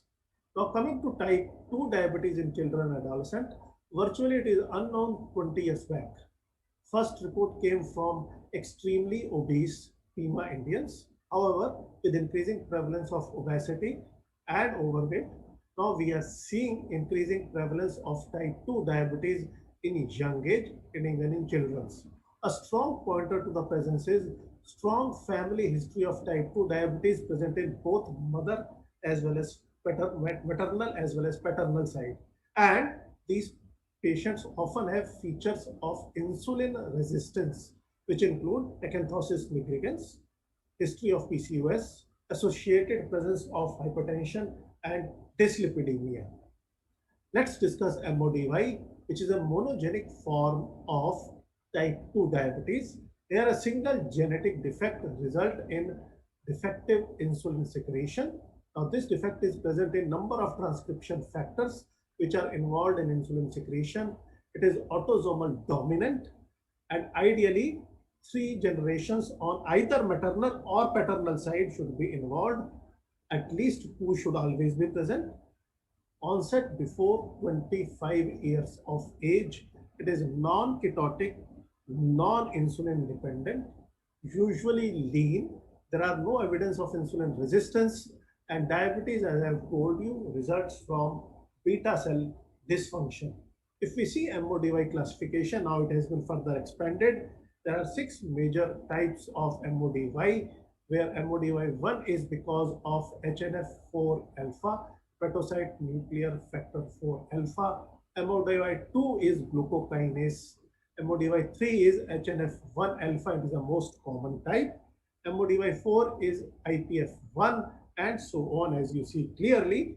Now, an important question which comes to the mind, that since there are at least 6 major genetic individual defects, how to differentiate in a routine clinical practice between various types of MODY once somebody has a suspicion that this young patient is suffering from MODY. Now, if you see MODY3, which is HNF1 alpha, there is a large increment in oral glucose tolerance test, that is glucose values after OGTT increases by more than 5 millimoles. At the same time, they have low renal threshold, that is even at a lower glucose level, glucose is coming into the urine. There is progressive hyperglycemia with age, and what is most important is they are sensitive to sulfonylureas. In contrast, if you see MODY2, which is because of glucokinase gene defect, it is incidental finding and diagnosis. There is a shift in curve where the insulin starts secreting at a higher fasting plasma glucose, and there is a small increment in glucose following OGTT, and this increment is less than 3.5 millimoles. For converting millimoles into milligram, you have to multiply by 18. There is little deterioration in glycemia with age because this is a reset type of diabetes. So there is an insulin secretion, but it happens at a higher threshold of glucose. It is rarely associated with any micro or macrovascular complication, even when no treatment is given throughout the life. MODY1 is similar to MODY3, but the only difference is renal threshold is normal. So if there's a large increment of OGTT with the normal renal threshold, is HNF4 alpha or MODY1. If it is a low renal threshold, we have MODY3. And HNF1 beta, it's a renal cystic disease. So any young children where there is a diabetes, at the same time there is a renal cystic disease, we should think about MODY because of HNF1 beta defects. So this is broadly, broadly we can differentiate between various types of MODY, but ultimately the diagnosis resides on doing a molecular diagnosis of this disease. Then we have fibrocalculous pancreatic diabetes reported from our country. Usually these patients are lean.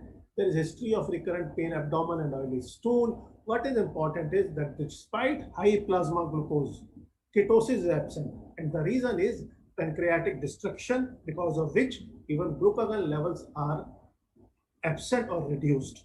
There is evidence of pancreatitis, and on plain X-ray, multiple pancreatic calculi are seen. At the same time, we should rule out history of hepatobiliary diseases and alcohol intake. Then there comes the issue of secondary diabetes. Diabetes because of various endocrine disorders, and as you see clearly, right from Cushing syndrome, acromegaly, thyrotoxicosis, pheochromocytoma, hyperaldosteronism, glucagonoma, and hyperparathyroidism. There are so many secondary causes of diabetes because of various endocrine disorders. And out of that, just to tell you, apart from glucagonoma, I have seen virtually all such type of secondary diabetes where diabetes is missed for a prolonged period of time. Then there is diabetes because of various drugs. And if we are living in COVID pandemic era now, where we have seen that glucocorticoid use is rampant, which has resulted in new onset diabetes in large number of patients. So drugs are the secondary causes of diabetes in young.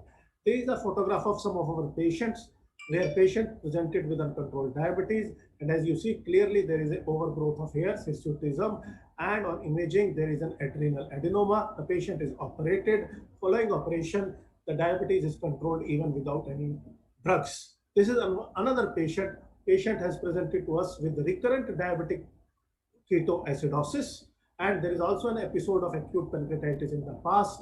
When we have evaluated, this patient was found to have primary hyperparathyroidism. And as you clearly see, this is system AB scan, which has been performed in this patient, where left inferior parathyroid adenoma was removed. And after removal of this adenoma, there is drastic requirement of insulin in this patient.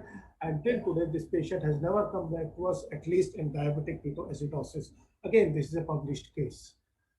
Then there are diabetes which is associated with various genetic syndromes, which I am not going to discuss in detail. These are rare causes, and obviously most of the time these patients require referral to tertiary care centers. As you see, these are some rare insulin resistance syndrome, out of which I have seen in individual cases of leptomerism, Lepson-Mendenhall syndrome, type 1 insulin resistance, lipodystrophy, again an underdiagnosed disease in our country. So these are some causes for insulin resistance syndromes.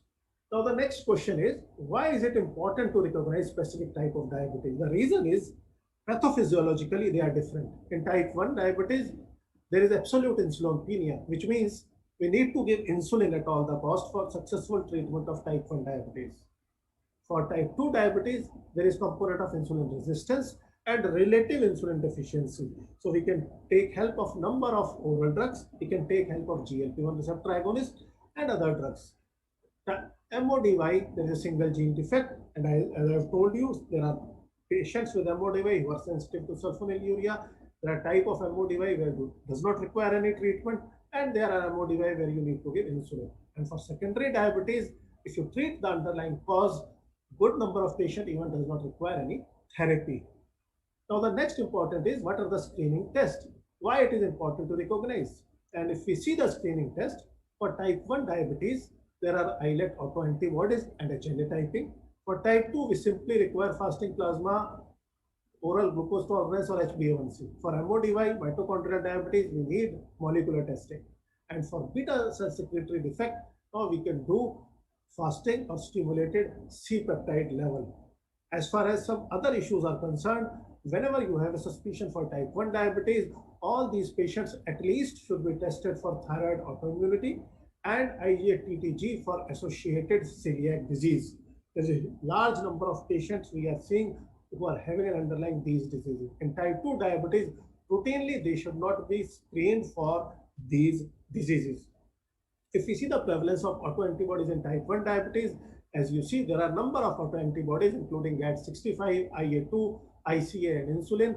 GAD65 is most commonly used, but what is important to understand, more the number of antibodies are present in an individual, more is the chances that this individual is going to develop type 1 diabetes, even when as a screening method, you have screened and this patient at that time was not having type 1 diabetes. Now the next important question whenever we see a type 1 diabetes patient is, what is the risk to future? Because if you are diagnosing diabetes in young age, in a boy or in a girl, in few years they are going to marry, and this question then obviously come to the mind, especially for girls, that what is the risk of transmitting diabetes to future progenies? Now if we see the risk of familial risk in type 1 diabetes, in siblings it is 5%. If they are monozygotic twins, it is 30 to 50%. And to the offsprings, which is most important question, which often we have to answer, it is 5%. In contrast, there is a strong genetic risk in type 2 diabetes. To offsprings, it is 10 to 30% depending on maternal or paternal transmission. And if both the parents are diabetes, the risk is as high as 50 to 70%. Between identical twin, the risk is 90 to 100%. So this is again a very important question which often we are faced and we have to answer. Now, what are the important strategies to recognize other evaluation strategies in different type of diabetes? When you see patients of type 1 diabetes, currently it is recommended that they should be screened for retinopathy, microalbuminuria 5 years after the diagnosis. And as I have told you, type 1 diabetes has explosive onset. So we can roughly date the onset of disease. In contrast, as high as 15% of type 2 diabetic patients have one or the other microvascular complications at diagnosis. Therefore, we have to screen all the patients even at the first visit of their diagnosis for retinopathy and microalbuminuria for underlying nephropathy. Now, let's discuss about the treatment issues. Now, diet and exercise makes the cornerstone irrespective of type of diabetes in India. It should be offered to all the patient. I've told you for type 1 diabetes, always use insulin therapy. Whatever is the request of the patient, we have seen large number of type 1 diabetes who are receiving for some reasons different oral drugs, and then they come up with a huge problem to us. Type 2 diabetes, obviously oral agent serves the purpose for many years. Later on, they need insulin therapy. For MODY, I have told you for 1 and 3 sulfonylurea, for type 2 diet and exercise, that is glucokinase, for 4 and 5 insulin therapy. For secondary treatment of underlying primary disorders. Now, the next important question is, when diagnosis of type 1 diabetes in children may not be correct. It is right, if we see a young children, the first thing which comes to our mind is that this children is having type 1 diabetes. But when we should put question mark that this diagnosis which I have made is not correct. Now, if you are making diagnosis of diabetes before 6 months of age, it is not type 1 diabetes. It is less than 1%. Chances that it is type 1 diabetes is less than 1%. If there is a family history of diabetes in parents, both parents, it is not type 1 diabetes. The chances are only 2 to 4%. If there is evidence of endogenous insulin production outside honeymoon phase, that is after 3 years of diabetes, you are seeing a patient who has been diagnosed with type 1 diabetes more than 3 years, does not require insulin, put a big question mark that this is type 1 diabetes. If you have detectable C-peptide, which is here 200 nanomole, some labs are reporting in different units, when glucose levels are more than 150 milligram per deciliter. So at a glucose of more than 150 milligram, you have detectable C-peptide level. In type 1 diabetes, it happens only in 1 to 5%. And lastly, when you have screened for pancreatic islet autoantibodies and they are absent if they are measured at diagnosis.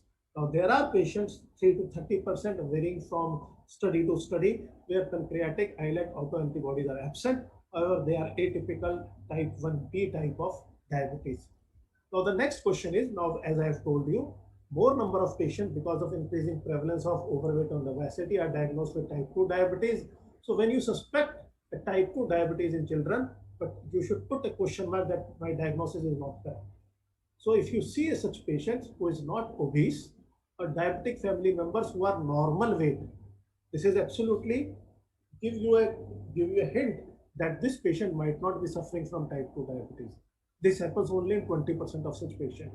If on clinical examination, acanthosis nigricans, which is a very sensitive marker for underlying insulin resistance, is absent, if the patient belongs to low ethnicity and if there is no evidence of insulin resistance with fasting C-peptide within normal range, now this type of patient is usually MODY. So this is not type 2 diabetes. Now let's discuss lastly approach to the diagnosis. There are two ways when we see such type of patient. One approach is disease presentation approach. Now if you see a patient of diabetes in young with dysmorphic features, means abnormal facial features, think of lipodystrophy, Prader-Willi syndrome, Rabson-Mendenhall syndrome. When there is a non-diabetic presentations like endocrinopathy, exocrine pancreas, drug-induced. Now here the presentation of patient is different, as I've shown you some of the cases. And then if you have a diabetes as presentation, then we have type 1, type 2, MODY and insulin resistance syndromes. Another way to approach is when patient comes to you, classify the patient acute onset of diabetes, insidious onset. If it is acute onset, measure height, weight, whether it is lean or obese. If patient is lean, acute onset, measure GAD antibody, C-peptide, islet autoantibody, positive, it is classical type 1, negative, it atypical diabetes mellitus, which is now 1B also. If patient is obese, insulin resistance, acute onset, coming with DKA, this is flatbush diabetes. That is type 2 diabetes in young with ketosis. We have reported cases from our country published in Diabetes Care. So type 2, these patients usually after resolution of DKA episode are well controlled with oral drugs. If you have insidious onset, again classify based on body weight, height, lean and obese. Lean patient, same approach, antibody positive, family history, C-peptide. If somebody is antibody positive, family history negative, insidious onset, LADA variant. If antibody positive, family history positive, they are lean, no evidence of insulin resistance, MODY. If they are obese, insulin resistance, type 2 diabetes. But there are some caveats. It's not, life is not always so simple. There are some caveats when we are going to differentiate diabetes in young. In type 1 diabetes, there is, because of increasing prevalence of obesity, because of change in lifestyle, we can see now type 1 diabetes with obesity. Now we have to differentiate between type 1A or type 1B. In type 1B, autoantibodies are absent. In type 2 diabetes, DKA is possible. As I have told you, this is known as flatbush diabetes. Then there is double diabetes, where patient has autoantibodies, that is autoimmunity, as well as evidence of insulin resistance. There is 1.5 diabetes. And there is MODY cases where spontaneous mutation happens. So this is the first generation or first individual in the family which has come with MODY. So obviously there is going to be an absence of family history. So these are some caveats which we must keep in our minds. So friends, to conclude with, all young patients need not to be type 1 diabetes. Age alone should not be used as a criteria for diagnosis. Strong family history is a good pointer to type 2 diabetes. Always look for signs of insulin resistance. C-peptide or GAD and GAD antibodies are helpful in select patients.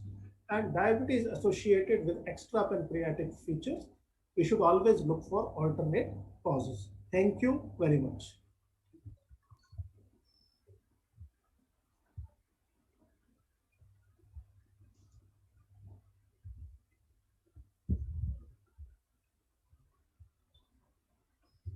Sir, I have one question, Dr. Rajesh. Yeah. Sir, if you have a presentation of a young boy comes to you with, you were thinking that clinically type 2 diabetes, how do you go about the treatment regarding the start of insulin versus metformin? See, which criteria you choose? I have told you very clearly, if you are seeing a young diabetes in young and you have made a diagnosis of type 2 diabetes, and why you have made a diagnosis of type 2 diabetes, which means patient must be overweight or obese. Patient Yes. must be having signs of insulin resistance. They must be having detectable C-peptide. They must be having positive family history of diabetes on both the sides. So there is no point in starting insulin therapy in such type of patients. And I have shown you one of the cases at the beginning of lecture, which are real world cases. All are our cases. These patients actually need a reduction in body weight, insulin sensitizer in forms of metformin. We are now having wonderful class of agents, drugs like GLP-1 receptor agonists, SGLT2 inhibitors, which will help in reduction of body weight and control of diabetes, and appropriate diet and exercise. So large number of these patients does not require any insulin therapy for a long period of time. Okay. Thank you.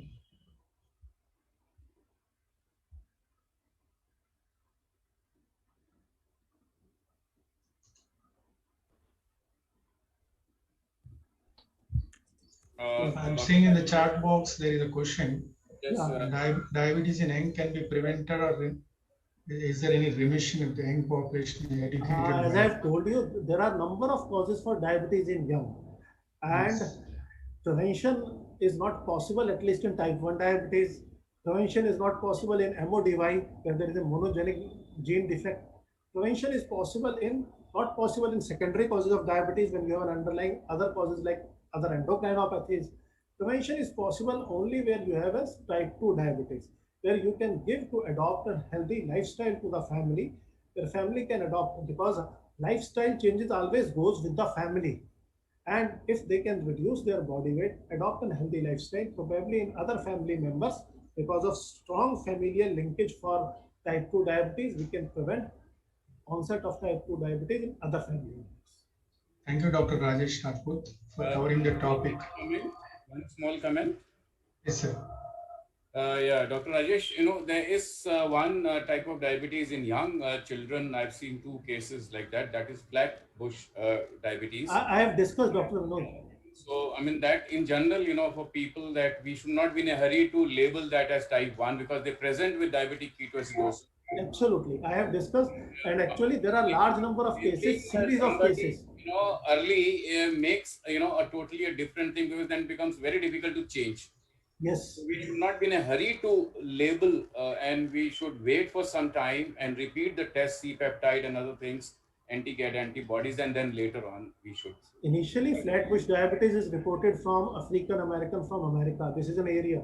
But now large number of cases are reported from our country, and the largest series is reported from Delhi only, published in Diabetes Care. But all of us now have patients of Flatbush diabetes, and so absolutely correct. Once they recover from DKA, where we need to give insulin therapy, after that they are well controlled on oral therapy. Namaskar, Shailesh bhai. You have joined late. Sir, please unmute. Silas sir, please unmute yourself. आपने daikon लगाया हुआ है back में. Silas sir, please unmute. Silas sir. Shailesh sir, Dr. Shailesh unmute. Dr. Trivedi unmute कीजिए. Sorry. First of all, I extend my sincere apologies. I was just held up in one of the VIP syndrome. That's all. आप भी बहुत बड़े VIP हो. नहीं sir. आप background daikon के हटा के डायबिटीज इंडिया की लगाओ जो बंसी ने भेजी है. अबे डायकॉन पे चेंज कर. I just बैकग्राउंड चेंज कर. Any other question in the chat box? No, Dr. Rajesh. Thank you, Dr. Rajesh Rajput, for covering the topic. Very informative and very practical. Thank you, sir. Thank you very much. Thank you. There is, sir, one question for Dr. Vinod sir and Dr. Anuj sir. Vinod Mittal sir, there is one question for you in the chat box. Okay. Can I ask to elaborate a little on the effect of DPP-4 inhibitor on the glutathione action? Does that in the long-term benefit the beta cell regeneration if the glutathione inhibition does not increase the hyperglycemia? And diabetes in young can be, that's the question for you, sir. Can you repeat this? It's a very long question. Okay, sir, can I ask to elaborate a little on the effect of DPP-4 inhibitor on the glutathione action? Does it help in beta cell regeneration? Before they suppress glucagon. So that's the only class incretin-based treatment, GLP-1 and DPP-4 suppress. And that's a very good dual mode. So besides release of insulin, there is suppression of glucagon. So that's very good. I mean, I don't know what exactly. Thank you. Thank you. It's a known fact. Yeah.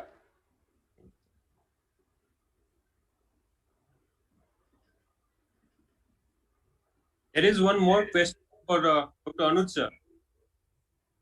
I think Anuj sir. Yes, thin fat Indians in established fact among the first one. Dr. Malay. Yes, I think Anuj sir is not available here. Okay. Doesn't matter. You can move forward, I think. Okay. Silas sir or Jay Prakash sir. Yes, sir. We'll move on to the next talk. Yes, sir. Over to you, sir. Dr. Sailesh will introduce the speaker, or shall I do that? Please, sir, go on, sir. Yeah, okay. So I have great pleasure in introducing Dr. Ranjit Unnikrishnan, who is the Vice Chairman for Dr. Mohan's Diabetes Specialty Clinics, Chennai, and he has been awarded with multiple fellowships from UK and Fellow of American College of Physicians, and also a Fellow of American College of Clinical Endocrinology, and awarded the Best Doctor Award by Tamil Nadu, Dr. MGR Medical University. And he has more than 100 publications in national and international peer-reviewed journals. Dr. Ranjit Unnikrishnan will give his talk on measuring C-peptide in type 2 diabetes. Dr. Ranjit, please. Thank you, Jaiprakash, for the kind introduction. At the outset, let me thank the organizers of Diabetes India 2021, particularly Dr. Banshi Sabu, for giving me this opportunity to talk to you this evening. Now, with your permission, I will try and share my slides.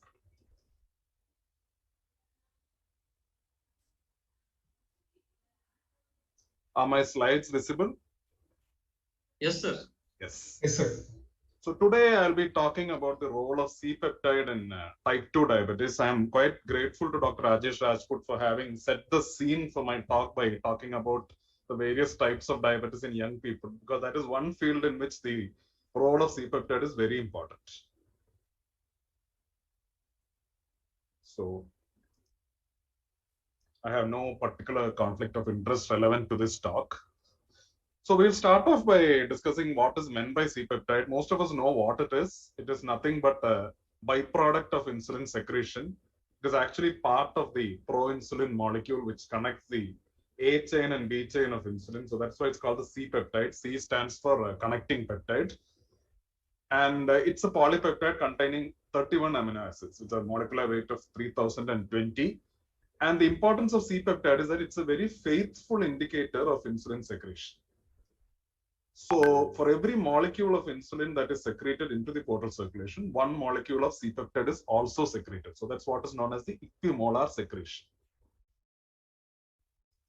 So this is just showing it diagrammatically. You see the pre-proinsulin, which is found in the rough endoplasmic reticulum. After removal of the signal peptide, you get proinsulin, and which is then converted into insulin and C-peptide by cleavage of the proinsulin molecule, and it's secreted in equimolar concentrations. Now the question arises, in most of clinical endocrinology, when you measure any hormone, you actually measure the hormone itself. You don't measure any byproduct. Why is it that we are measuring C-peptide and not insulin in patients with diabetes? The answer lies in the pharmacokinetics of the C-peptide. C-peptide is a molecule with a long half-life. And we know that when insulin is secreted into the portal circulation, more than half the insulin is extracted by the liver. That is a first-pass metabolism. And very little of the insulin that is secreted by the pancreas actually appears in the peripheral circulation from where we are actually sampling. Whereas C-peptide is negligibly removed by the liver. So whatever C-peptide you get in the peripheral circulation is a faithful indicator of how much C-peptide or insulin is being secreted by the pancreas. Not only that, what little insulin comes out into the peripheral circulation is cleared in a variable fashion by the peripheral tissues. You cannot predict it. Whereas the peripheral clearance of C-peptide, not only it is much slower than that of insulin, but it is also much more predictable. It has a much more predictable half-life. And the C-peptide measurement is not affected by exogenous insulin, which may interfere with the insulin assays. It is also not interfered by the presence of insulin antibodies, which used to be a major problem when we used to give animal insulins. At that time, insulin assays were not at all reliable. So for all these reasons, C-peptide measurement has replaced insulin assay as an indicator of beta cell function. So there are any number of methods to measure C-peptide. I am not going into the details. Most of them use a cutoff of less than 0.2 nanomoles per liter to define beta cell deficiency or absence of beta cell reserve. And the two most used tests, or the ones which are considered to be the most sensitive, are the glucagon stimulation test, which consists of measurement of C-peptide 6 minutes after intravenous injection of 1 milligram of glucagon, and a mixed meal tolerance test, which consists of measurement of C-peptide 90 to 120 minutes after ingestion of a commercially available mixed meal. Now, in the United Kingdom, people also use the urinary C-peptide. And to make it more refined, they even started using what is known as the urinary C-peptide to creatinine ratio. Now, the problem with using urinary C-peptide measurements is that, as I told you, the C-peptide is not removed from the blood by the liver, it is removed by the kidneys. So a situation may arise, especially in people with CKD who have low glomerular filtration rates, that C-peptide gets accumulated in the blood and the values may come falsely high. So urinary C-peptide assays, although convenient, are not recommended for people with borderline or decreased renal function. Now, what do we do in our clinic? See, we cannot do glucagon stimulation test as an outpatient procedure. Number one, it involves IV injection of glucagon. Number two, it can cause nausea for the patient. And mixed meals, what are recommended in the Western countries, are not available in India. So we do a very simple thing. We take the fasting measure of C-peptide and we give a standard South Indian breakfast and measure the C-peptide levels 1.5 hours or 90 minutes after the standard South Indian breakfast. And we have published cutoffs based on that. Of course, we will not be able to compare between labs, but for a cohort of patients that we see, we are able to compare between them and differentiate them into insulin replete and insulin deficient individuals. So how to interpret results? there is a big confusion regarding all this because each lab uses a different cutoff. Normal values can vary from lab to lab. But in general, if you get greater than normal values of C-peptide, you may get such a state in certain pre-diabetic stages. Although such people generally do not come to us. They only come to us once they develop diabetes, at which time the C-peptide level would have become subnormal. And of course, in patients with insulinoma. Now, C-peptide is not only important in diagnosis of type of diabetes, but it is also a very important test in the evaluation of hypoglycemia. Of course, that is a very detailed topic. I am not going into the details of that for want of time. So greater than normal values you can get in pre-diabetes as well as in insulinoma. Lower than normal but still detectable values you can get in type 2 diabetes, especially insulin requiring type 2 diabetes, fibrocalculous pancreatic diabetes, and the monogenic forms of beta cell diabetes such as MODY. Very low levels or undetectable levels are found in type 1 diabetes and in conditions where the pancreas has been completely removed surgically. So this is a spectrum of C-peptide levels in diabetes. But one thing to realize is that there is a lot of overlap between these conditions. The same level of C-peptide may be found in somebody with type 1 diabetes and type 2 diabetes, especially early on in the course of type 1 diabetes where some amount of beta cell reserve is still left. So in such cases, serial measurements of C-peptide will help you to come to an accurate diagnosis. So what are the clinical uses of C-peptide? There are numerous uses of C-peptide. Many of them are research uses, and many of them have been defined only in patients with type 1 diabetes. So I will just discuss the uses of C-peptide as they relate to individuals with suspected type 2 diabetes. So you can use C-peptide to differentiate type 1 and type 2 diabetes. Very important. I think the previous speaker already alluded to that in some detail. Second is to differentiate LADA, latent autoimmune diabetes of adults, from type 2 diabetes. Again, a very important concept. C-peptide has been shown to predict complications, mainly in type 1 diabetes, but as I will show you, also in type 2 diabetes. It is also a predictor for the need for insulin, the time to insulin requirement, and the response to various modalities of treatment. So let's see each of these one by one. So the utility of C-peptide in differentiating type 1 and type 2 diabetes is highest in long-standing type 1 diabetes, because at the time of diagnosis or during the honeymoon phase, even individuals with otherwise clear-cut type 1 diabetes may have detectable levels of C-peptide. So there may be an overlap likely between type 1 and type 2. An important clinical pearl is that in individuals with type 2 diabetes, even those who have type 2 diabetes for decades, a totally undetectable C-peptide is very unusual. You still have small amounts, 0.3, 0.4, 0.6 like that. The second clinical pearl, which has already been mentioned by Dr. Rajput, is that 3 to 5 years after the onset, if you are able to detect C-peptide in type 1 diabetes, consider an alternate diagnosis. And in most of these cases, the alternate diagnosis will be one of the monogenic forms of diabetes. Similar is the case for differentiating type 2 diabetes and LADA. Now, C-peptide is one of the two tests which will help you to differentiate type 2 diabetes from LADA. Which one you do first depends on the availability of the test in your setting.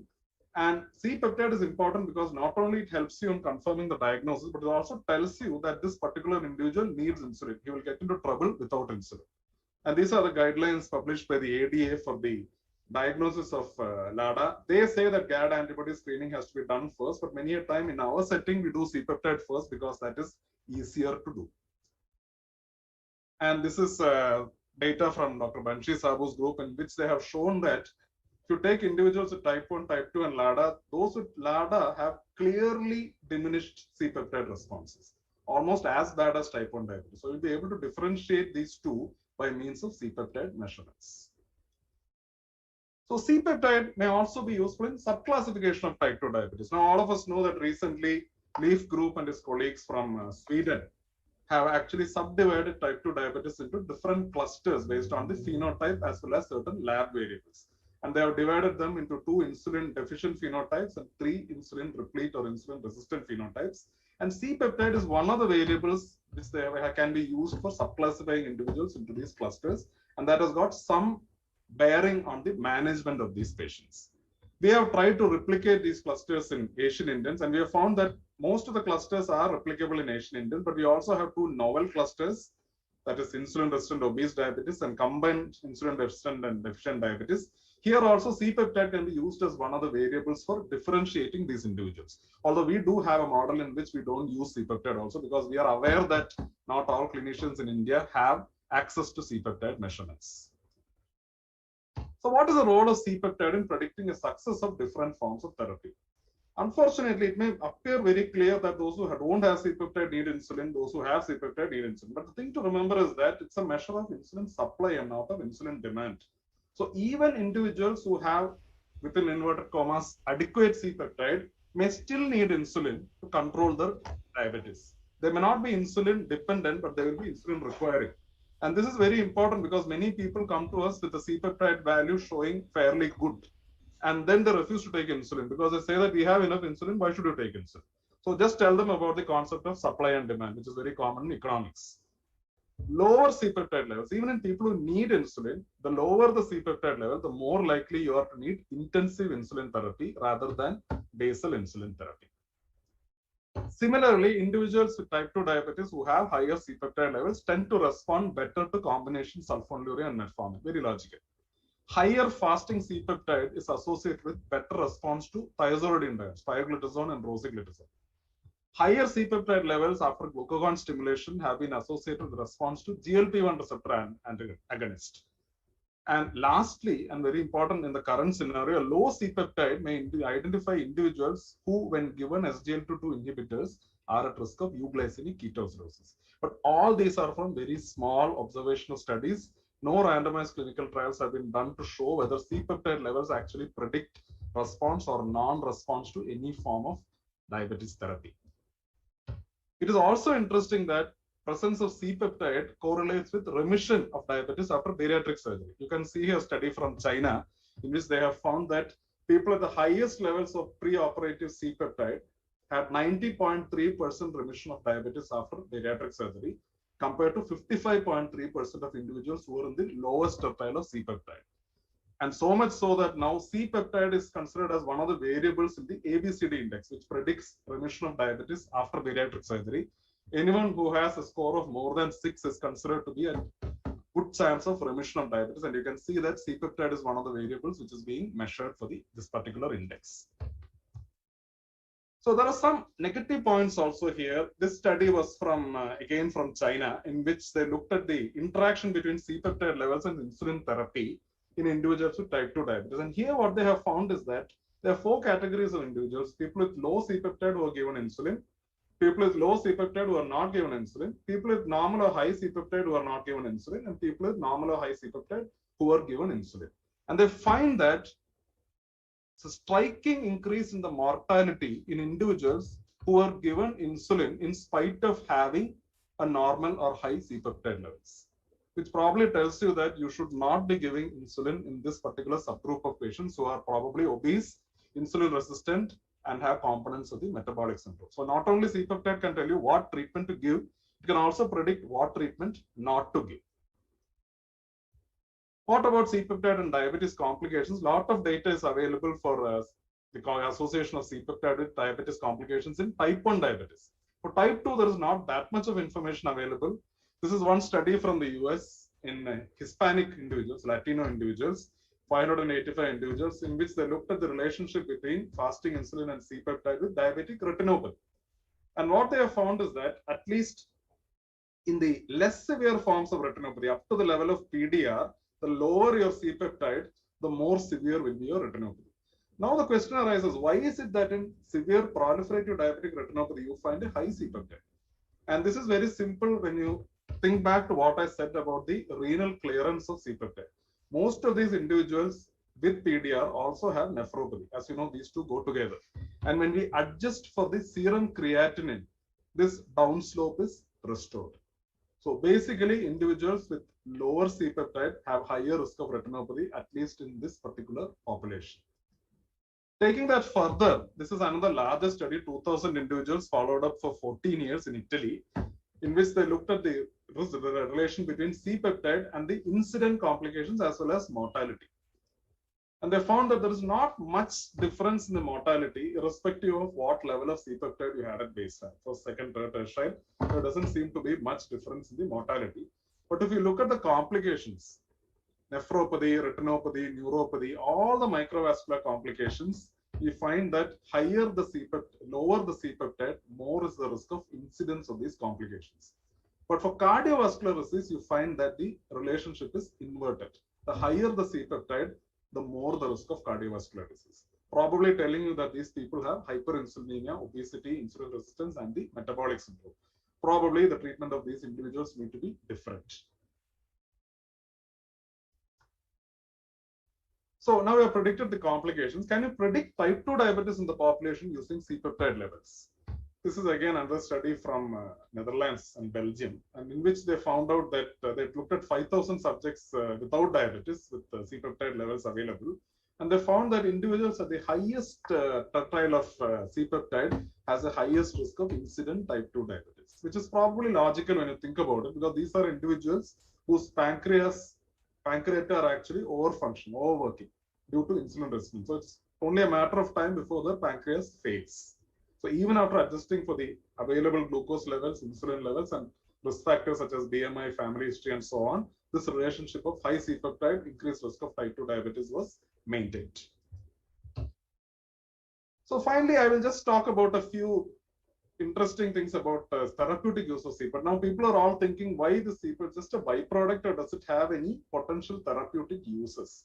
And there have been some interesting studies. Mainly, they have done these studies in type 1 diabetes. They have tried giving C-peptide along with insulin to individuals with type 1 diabetes. And they have found in these small studies that it has some benefits on kidney. It improves the renal function, reduces hyperfiltration, reduces microalbuminuria, reduces macular edema and leak from the microaneurysms in the eye, improves coronary blood flow, improves overall tissue blood flow, improves endothelial function, and also has some benefits on the nervous system. But again, these are very early days. I think it will be a long time before we start giving C-peptide along with insulin in form of dual hormonal therapy. But as of now, it remains a very useful therapeutic tool. So I will conclude by saying that C-peptide estimation is not routinely indicated in type 2 diabetes. I say this because people sometimes feel very unhappy or feel very incomplete because they are not able to do C-peptide estimation. You don't need to do C-peptide in every patient. Common garden variety of type 2 diabetes coming to you at the age of 45, obese, acanthosis nigricans is there, family history is there. You don't need a C-peptide. You can go by clinical variables.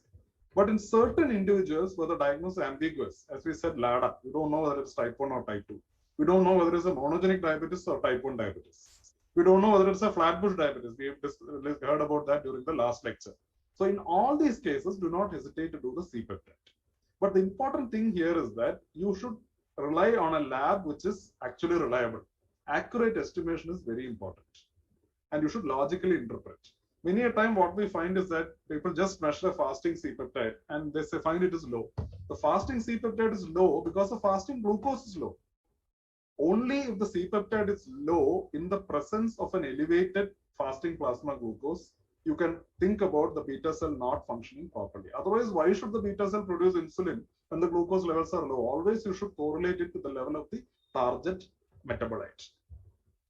Finally, there is some data to show that it may also help in predicting response to treatment, including the surgical treatment of diabetes and the risk of complications, mainly the microvascular complications. So I'll stop here. I thank you for your attention. I'll be happy to take questions if there are. Thank you, Dr. Ranjit. The chat box I have seen, if you have long duration of diabetes, even if C-peptide is positive, there is still a need for insulin and vice versa for young patients. Yes, yeah. So as I said earlier, this is only a test of supply. It doesn't tell you anything about how much insulin the patient needs. So in a long duration of diabetes, you may still need insulin because his requirement may be so high. But one thing is that if somebody has a C-peptide, you can still give oral agents. Tells you that oral agents are still useful in that patient, which is very good because many a time when you give only insulin, we have a lot of issues. Hypoglycemia, weight gain, all these can be avoided if you are able to give some of the OHAs like SGLT2 inhibitors or metformin or even DPP4 inhibitors or GLP receptor agonists. The other situation for young patients, in spite of low, when you have very low C-peptide, I show you the cutoff. 0.2 in the fasting and 0.6 in the stimulators was what they take as a cutoff. If somebody has a normal glucose with this level of C-peptide, then don't worry, he's normal. But somebody's glucose levels are elevated and the C-peptide is within this cutoff, as I mentioned, then you have to be very cautious. Even if you do not give him insulin, you will have to follow up this patient at least on a bi-weekly basis because we do not know when the glucose levels will shoot up and he will end up in diabetic ketosis because his values tell you that his pancreas is not responding appropriately to hyperglycemia. Dr. Ranjit, I don't know whether this question you could able to answer. Sanjay Gandhi wants to know, many labs benefited with the repeated standard instructions of measuring serum insulin and C-peptide, especially in a Deekshit diet plan of reversal of diabetes. Did you make any public education through newspapers in Chennai, India? So why do you talk about Deekshit? Even with bariatric surgery, you get improvement in C-peptide, isn't it? Although actually they say that bariatric surgery theoretically should not produce any improvement in C-peptide because it mostly affects the insulin resistance. But what we also find is that when we go on such strict diets, what happens first of all is that your pancreatic fat just melts away. It can happen within hours. And once that happens, your beta cell function does improve. Only question is that how long these people can continue with this sort of diet. The moment you go back to the normal diet, you regain all that you have lost with interest. That is the only problem. Just to add on, Dr. Jayaprakash, an Yes, important Dr. message Rajesh, which Ranjit has also given, please do not measure serum insulin level. They are highly unreliable. They give false information, so they does not have any place. It is C-peptide rather than simply measuring serum insulin. And this question is relevant in that term that lot of people come with report of serum insulin. Okay. And which serum insulin is only useful when you are evaluating for hypoglycemia. Yes, otherwise it is absolutely no place. If you are evaluating for insulinoma or some other reasons, then only you should measure. Inappropriately elevated or not, we can find out. Thank you, Dr. Ranjit. Thank you. Thank you. Hello, Sandeep.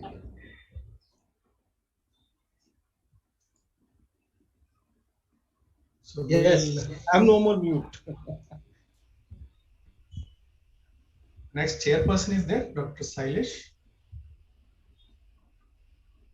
Sailesh Trivedi, you can introduce the speaker. I have a great pleasure in introducing Dr. Sandeep.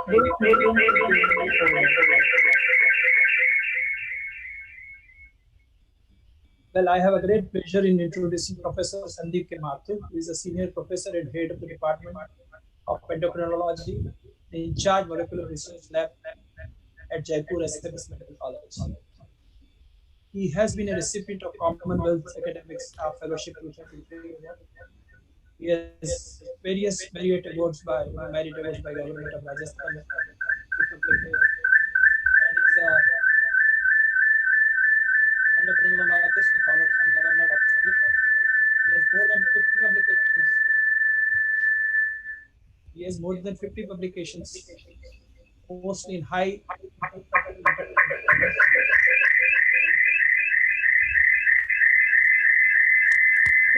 technical problems. Please, all stage is yours. Please take over. My pleasure to be with you and to learn from you. Thank you.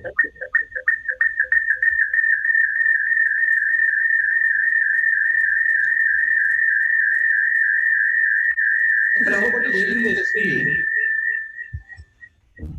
Sandeep Mathur, please. Yeah. There is some technical problem. Somebody is sharing the screen, not allowing me. Any support team? Okay.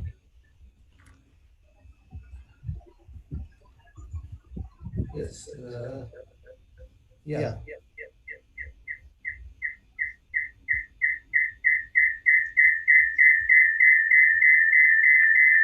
Yes. My slides are visible.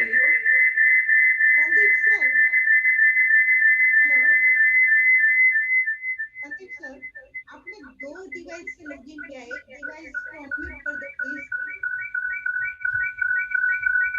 Hello. I'm getting some noise. Sir आपने दो device से login किया है, एक device से आप leave कर दो. I'm not able to understand what are you saying. Can I start now? Yes, sir. I am audible? Yes, sir. Can I start now? Yes. Okay. Now there is no disturbance here. At outset, my thanks to Dr. Sabu and the team for this opportunity to tell you about beta cell preservation myth and fact. Actually, it's very interesting topic to talk about because whenever we manage diabetes, always it is our back of mind, shall we preserve beta cell function? Patient want to know how long he will continue with oral medicine, when he will be shifted to insulin. So beta cell preservation is a very important objective of diabetes management.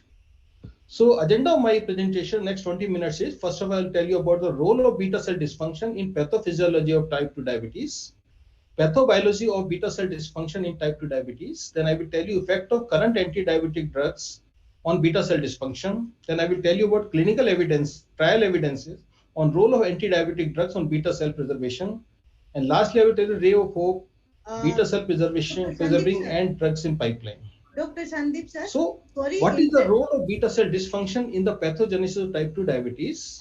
The beta cell dysfunction occurs in response to adipose tissue dysfunction. This is very important point, that beta cell dysfunction is in response to adipose tissue dysfunction and insulin resistance and is mirrored clinically as hyperglycemia. So in our practice, whenever we come across a diabetic patient, our focus is on hyperglycemia. But that hyperglycemia is basically a mirror image of your beta cell dysfunction. And on pathophysiologic level, at the level of cellular molecular pathophysiology of diabetes, this beta cell dysfunction is a reflection of adipose tissue dysfunction. So this slide is nicely showing the relationship between obesity and diabetes and beta cell function, beta cell mass. So beta cell compensation and dysfunction reflects dynamics of interrelationship between beta cell functional mass, obesity, and hyperglycemia. You see, it is shown here that whenever there is obesity, beta cell compensation is there, and this compensation is the increase in beta cell function as well as beta cell mass, increase in size of beta cell itself, beta cell neogenesis. There are different stories, animal model and humans, but the evidence post in humans are more in favor of beta cell neogenesis. But this compensation can be decompensated by weight loss to normal state, but in long-standing diabetes, this leads to diabetes mellitus. There is hyperglycemia, but during hyperglycemia, if weight loss is there and euglycemia is achieved, again diabetic might come to normal state in terms of beta cell function as well as beta cell mass. So optimizing beta cell function and mass is a very important objective of diabetes management.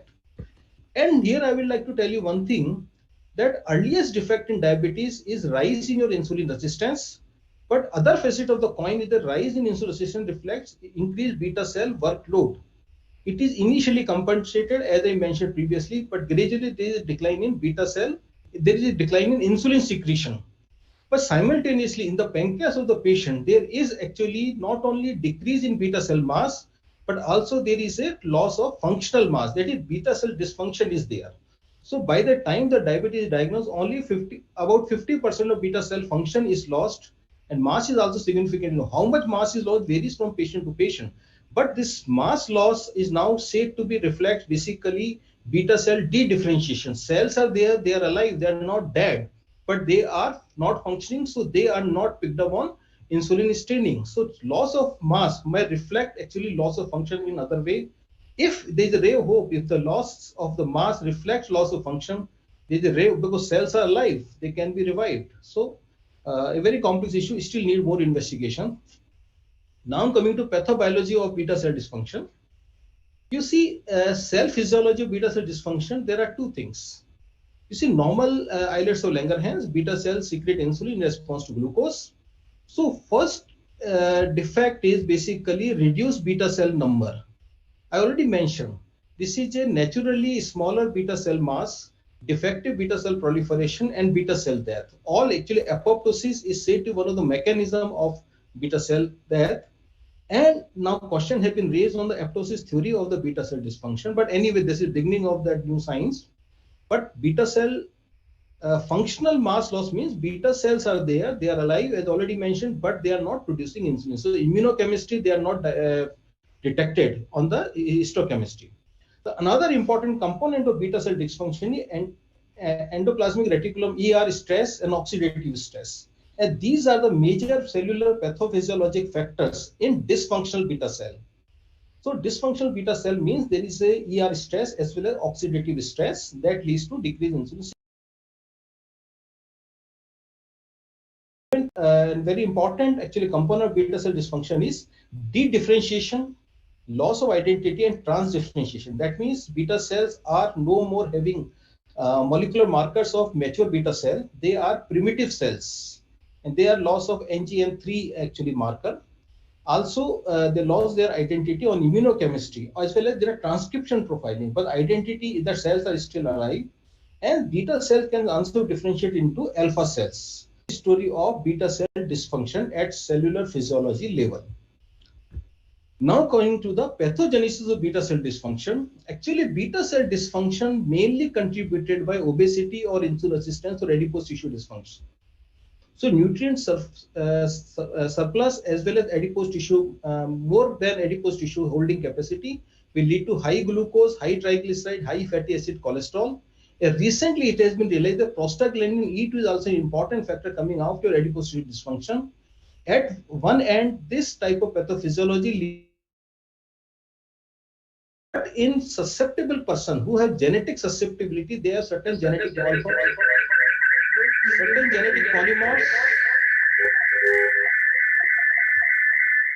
There is some technical problem.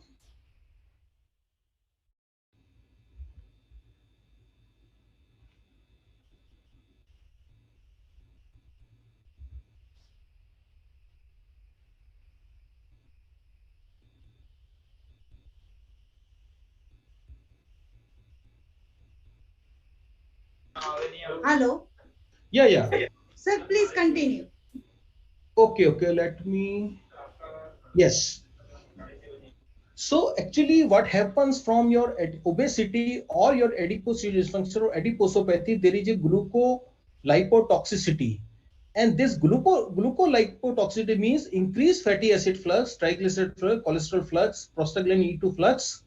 It acts on pancreatic beta cell, and it leads to non-oxidative metabolism, and there is formation of toxic metabolites within the beta cell like your ceramide, DAG, fatty acid, fatty acyl coenzyme A, and they lead to several cellular pathological processes like inflammatory stress, ER stress, metabolic and oxidative stress, mitochondrial dysfunction, amyloid accumulation, and dysregulated autophagy. All contribute to beta cell dysfunction and death. And here is the detailed molecular pathways or biochemical pathway of beta cell dysfunction. And you will realize this is increased glucose, free fatty acids, cytokines, and they all lead to basically increased ROS, increased apoptosis, increased ER stress. There is the whole trajectory of this pathophysiologic mechanism. And it is shown here that in green, metformin, your insulin, as well as your GLP-1 analogs and DP4 inhibitors, they have positive effect on this pathophysiology. Similarly, apoptosis actually mechanism is shown in this picture. SER, EBP1C, PDX1, and GLP1 actually receptor reduction. All these contribute to your pathophysiological beta cell function. And these three drugs, metformin as well as GLP1 receptor agonists, they have positive effect on this pathophysiology.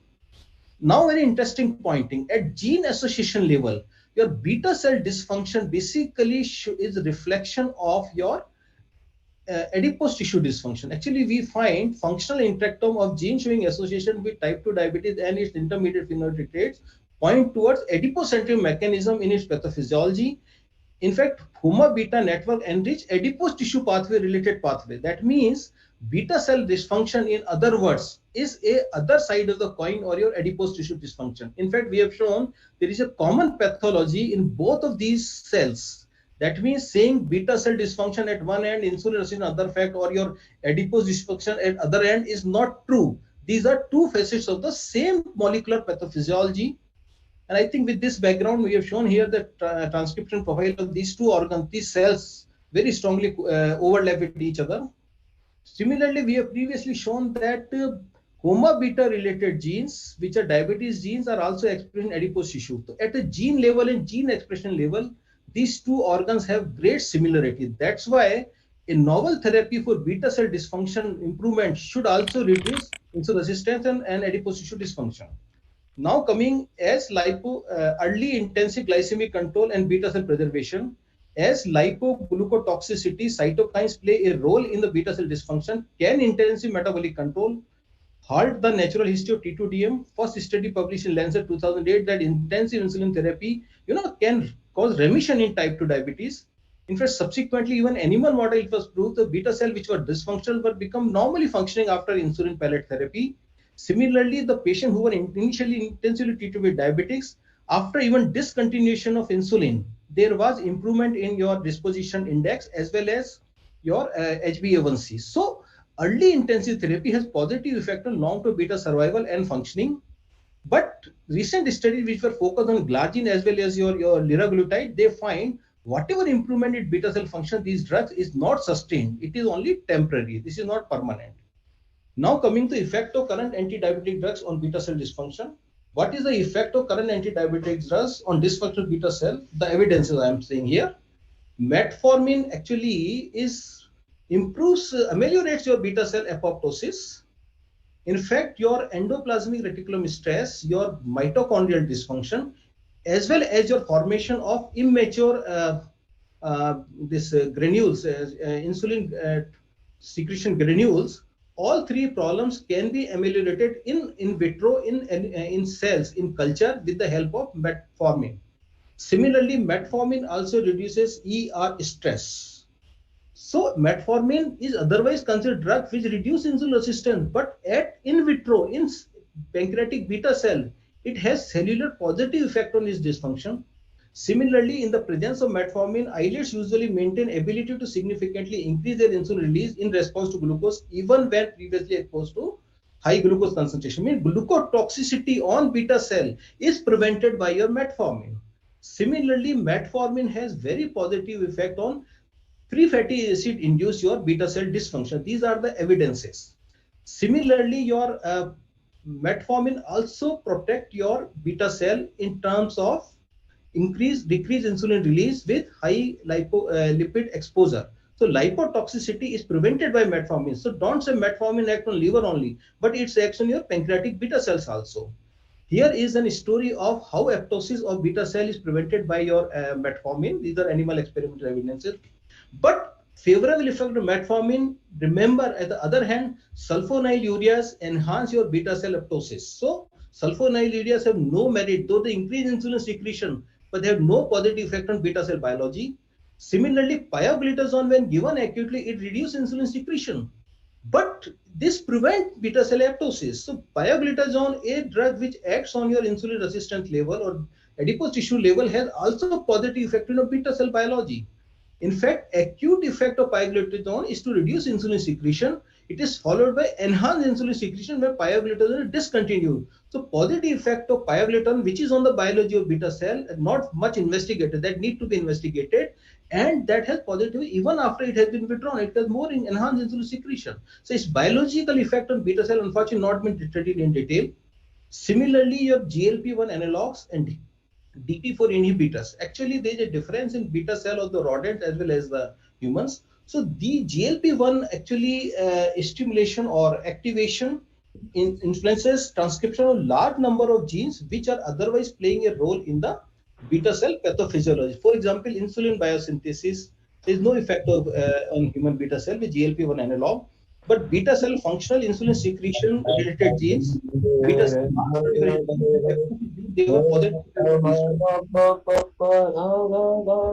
There are large number of studies in the literature which have studies every aspect of beta cell function, right from insulin secretion to insulin release, homeostasis model, glucagon level, C-peptide levels, pro-insulin insulin ratio, to large number of molecular markers of beta cell stress or beta cell dysfunction, right from your, for example, PDX1, PRL1, RBP6, CSF, and also the parameters of your beta cell mass proliferation as well as beta cell apoptosis. All are favorably influenced. There are so many studies in literature. It is just a summary of them by these GLP-1 analogs. So say, I'm saying here that beta cell biology is favorably influenced by your GLP-1 analogs and DP4 inhibitors. So in summary, here I am summarizing the evidences from in vitro studies as well as some animal model studies, effect of anti-diabetic drugs on pathophysiologic pathways of beta cell dysfunction. So as for different aspects are shown in the left side of this slide. that DP4 inhibitors, GLP-1 analogs, your insulin, as well as the metformin, pioglitazone, all these medicines have positive effect on various aspects, but sulfonylureas have negative effect. So remember, sulfonylurea increase insulin secretion, but adversely influence your beta cell biology. On the other hand, the drugs which are otherwise known to influence your insulin resistance like pioglitazone and metformin, they have positive effect on beta cell biology irrespective of their action in the peripheral tissue, because these are all in vitro and cell culture studies. Now coming to the point, can deterioration of beta cell function in natural history of diabetes be halted? Yes. We have some evidences that long-term trial always there is a deterioration in beta cell function, but rise in HbA1c little flatter with pioglitazone as compared to your sulfonylureas. To date, the available anti-diabetic drugs have been developed as symptomatic medicines since they act to primarily reduce elevated blood glucose level. However, a truly efficient anti-diabetic medication capable of preventing the onset and progression to D should stop beta cell loss and promote the restoration of fully functional beta cell mass independent of reduced hyperglycemia and ameliorating glucotoxicity on pancreatitis. So I will say we are only partly successful with current therapy. Now coming to the effect of anti-diabetic therapy on beta cell functional mass individual at high risk of diabetes. So prevention of diabetes, there are 11 studies in literature, and metformin and liraglutide, linagliptin, vildagliptin all have been studied. They were definitely successful in actually improving beta cell function and halting and decreasing the incidence of new occurrence of new diabetes in patients with at high risk of diabetes. Pioglitazone is the drug which effect persists even after it was discontinued. So pioglitazone possibly has better effect on islet cell biology. Unfortunately, that has not been studied in detail in vitro. So there is definite evidence, yes, they can halt, but their effect is not persistent after the drugs are withdrawn. Similarly, intensive insulin therapy, there are so many studies with insulin therapy as well as liraglutide, as well as so many other medicines. There are evidences they halt the progression of disease in newly diagnosed diabetes, possibly by reducing your glucolipotoxicity. Similarly, less effective in patients. There are so many studies in literature, and definitely, or most of the medicine like your GLP-1 analogs, your glitazones, as well as your metformin, and your of course your insulin, they are partly effective in halting the progression of disease and preservation of beta cell function. But remember, accepting exenatide as well as pioglitazone and insulin, the effect vanishes off when the drugs are withdrawn. So therefore, GLP-1 analogs, DP4 inhibitors, metformin, insulin, pioglitazone, they have some protective act, but this is mainly when they are on treatment. Now coming to a ray of hope, anti-diabetic medicines in pipeline and potential preservation of beta cell function. There are several compounds are in the in pipeline. For example, your glucokinase activator, your GRP40, GRP19 agonist, your this alpha group, I think this 11 beta HSD inhibitors, this all in pipeline. Some of these compounds have positive effect on beta cell biology. For example, this GRP40 as well as GRP19 agonists, they have effect on your GLP-1, and by ABCA1 as well as BCL2, they actually have positive effect on beta cell apoptosis. They prevent beta cell apoptosis. Similarly, cholesterol efflux is another factor which has positive effect on beta cell biology. It inhibits apoptosis. Similarly, your glucokinase inhibitors, by decreasing glucose load in your cell, by better favorable ATP-ADP ratio, they also halt the progression of beta cell failure and they prevent beta cell apoptosis. So there is the list of the compounds which are in pipeline, and some of them have potential application in prevention of beta cell dysfunction or improvement in beta cell function. Similarly, very interesting is, I mentioned in the first few slides, the prostaglandin E2 receptors. Basically, prostaglandin E2 is a very important factor in beta cell dysfunction, and its receptor 3 and 4 have modulating effect on beta cell function. So these compounds are very early stage in animal model in the development. There is a ray of hope these compounds may be very effective in prevention of beta cell function or prevention of diabetes in future. So I am coming to the conclusion that true anti-diabetic drugs should be able to halt or restore beta cell functional loss. Metformin, pioglitazone, GLP-1 receptor agonists, DP4 inhibitors And of course, insulin exert beneficial effect on human beta cell in vitro. Insulin actually in vivo evidences are there. Beta cell pro-survival effects in vitro are not mirrored by durable drug action in vivo, because I already mentioned all these drugs, they improve beta cell function, but that is not sustained when the drugs is withdrawn. In pre-diabetic, newly diagnosed diabetes, beta cell function is restorable with intensive therapies, particularly insulin, GLP-1 receptor agonist. But again, I mentioned it is not sustained. In over T2 diabetics, beta cell shows reduced potential for improvement. And thanks for the patience hearing.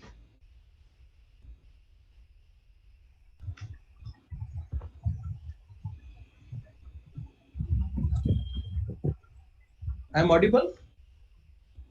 Yes, sir. Yeah. So over to the chairpersons. Yeah. I sincerely thank Dr. Mathur, sir.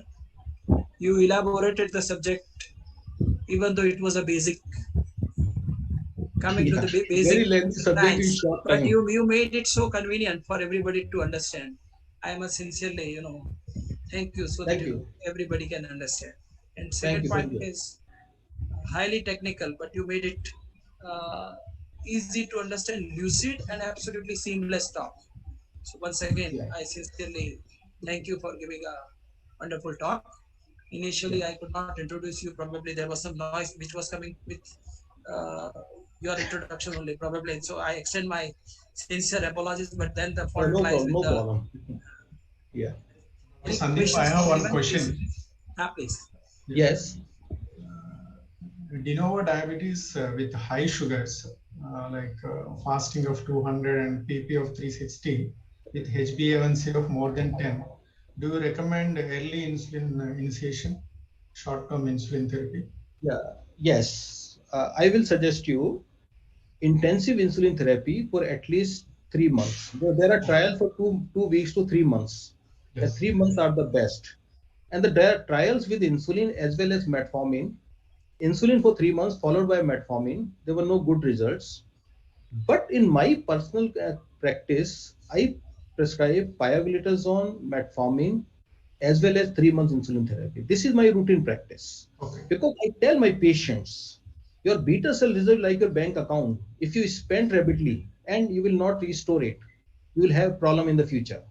So like your bank account, don't spend much. So preserve beta cell function. And GLP-1 analogs, actually I'm not using a lot, but that isn't something I suggest. That is also a good option for such patients. And remember one thing, inter-individual variations are great in response to all these drugs, because I know many patients, HbA1c 13, responding to metformin, pioglitazone alone, and there are patients who don't respond to these medicine at all. So never say ki HbA1c in 11, no medicine going to work. Actually, what you see in literature, HbA1c reduction by 1% or 1.2% or 0.6%, that is average. And that does not reflect the stage of the disease. Early disease response is good because high HbA1c reflects glucotoxicity, glucolipotoxicity. Beta cells are alive. At that time, these medicines work. But in advanced disease, of course, these medicines usually don't work to that extent. Thank you, Dr. Sandeep. Yeah. Dr. Jaiprakash Sai, we have with us Dr. Siddharth Das. He had joined. So I'm just requesting Dr. Siddharth Das if he can share the slides. We have 20 minutes left for ADA Symposia to start. He was having some technical glitch while his session was going on. So we can have his session now completely. Professor Dr. Siddharth Das, can you listen us? Yeah, sure. So please share your screen, sir. We'll be very thankful to you and grateful to you for giving your talk. I am profoundly sorry. My apologies. Because you should not be sorry always. You are like, for us, always a senior patron for the society. And there can be always a technical glitch, so there is nothing to worry for that. We were listening, Dr. Sandeep Mathur was a basic scientist, my close friend from city of Jaipur, who is a professor of endocrinology, and always he can make such difficult topics so lucid. So I'm really thanking Dr. Sandeep Mathur, and now I'm requesting Siddharth Das. We all know Dr. Siddharth Das, so I need not to talk. He is a senior vice president. He is senior, very close friend of Dr. Shokar Sadikot and past president of RSSDI, dean of, I think, he retired dean of Cuttack Medical College. He was professor and head of Department of Medicine. So now over to Dr. Siddharth Das, and then we can have a few questions on this topic, and then straightway we will go for ADA Symposia. Over to Dr. Siddharth Das. Thank you so much, Dr. Bansi Sabu.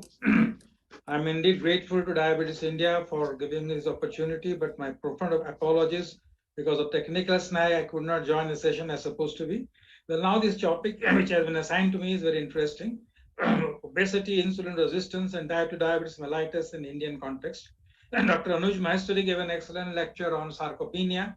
So I'll be dealing with both ways, that how Indians are so different from others.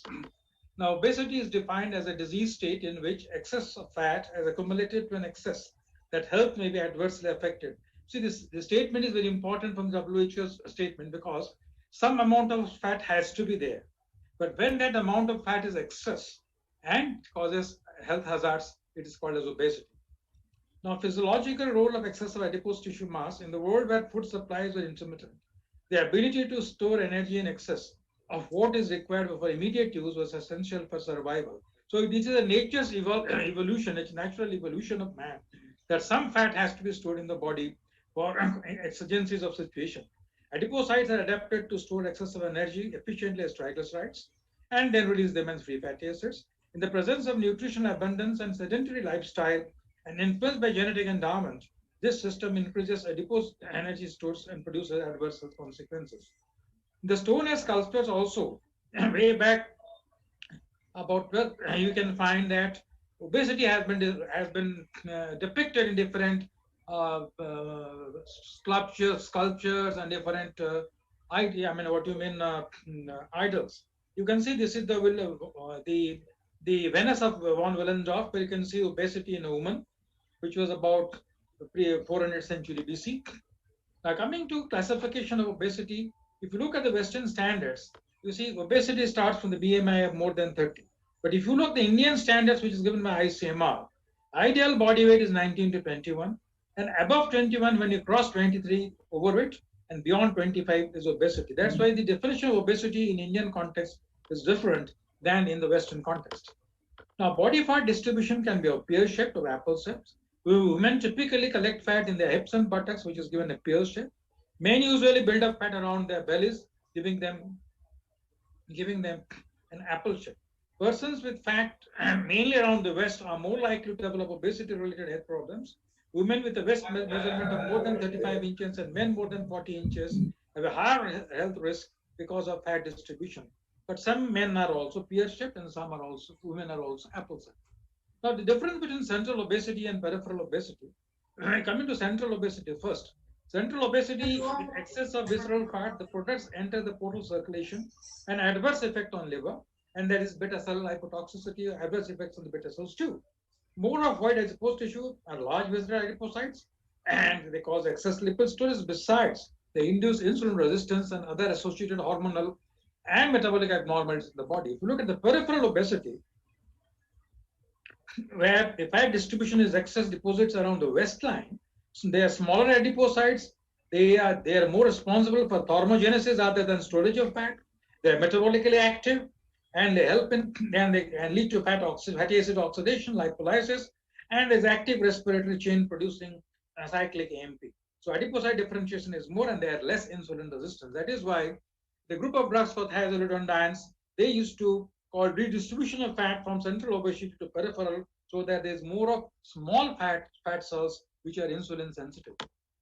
Now, the apple versus pear obesity, most important complications of obesity, such as insulin resistance, diabetes mellitus, hypertension, hyperlipidemia, and hypoandrogenism, are linked most strongly to intra-abdominal and upper body fat. Intra-abdominal adipocytes release free fatty acids in the portal circulation, inducing adverse metabolic consequences called as the portal hypothesis. Well, all of you must have been quite acquainted with similar diagrams and similar cartoons.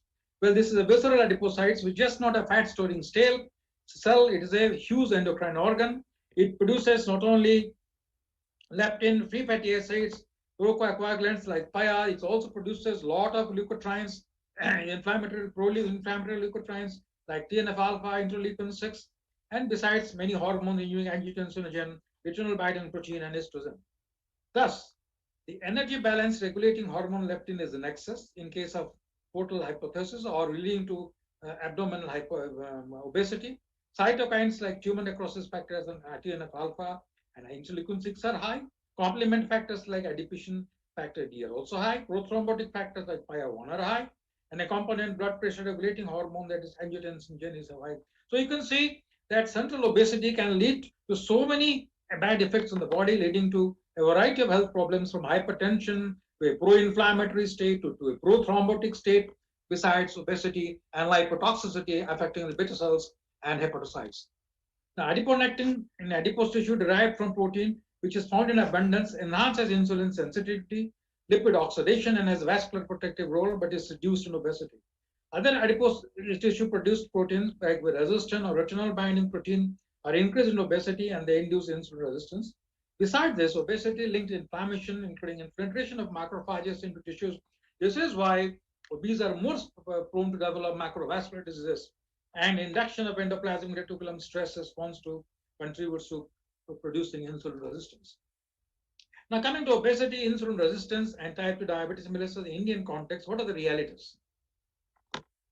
If you look at the prevalence of obesity in India, it's the prevalence of obesity in India, starting from way back in 1992 to the Mohan study, Chennai population, urban population study 2001, you can see that except for the Gopalan study in 1998, which was by the Nutrition Foundation of India, you can find that prevalence of obesity were always more in the males and obesity in the females were slightly higher than the males. So in India, the obesity varied almost 25 to 30%, and now it's more than 1/3. But if you look at the Gopalan study, and you look at the lower socioeconomic group and the poor class, obesity was much less, except in women where the obesity appeared to be more. Now, coming to peculiarity in India, the urban-rural divide is very, very important for us. Prevalence of metabolic syndrome in an urban Indian diabetic population using the NCEP ATP3 guidelines, the prevalence of metabolic syndrome among urban Indian diabetic patients was 77.2% and was significantly higher in women, 87.71% as compared to men, 69%. So urban Indian women are much more obese and much more prone to metabolic syndrome compared to the males. And metabolic syndrome is highly prevalent in urban Indian diabetic population.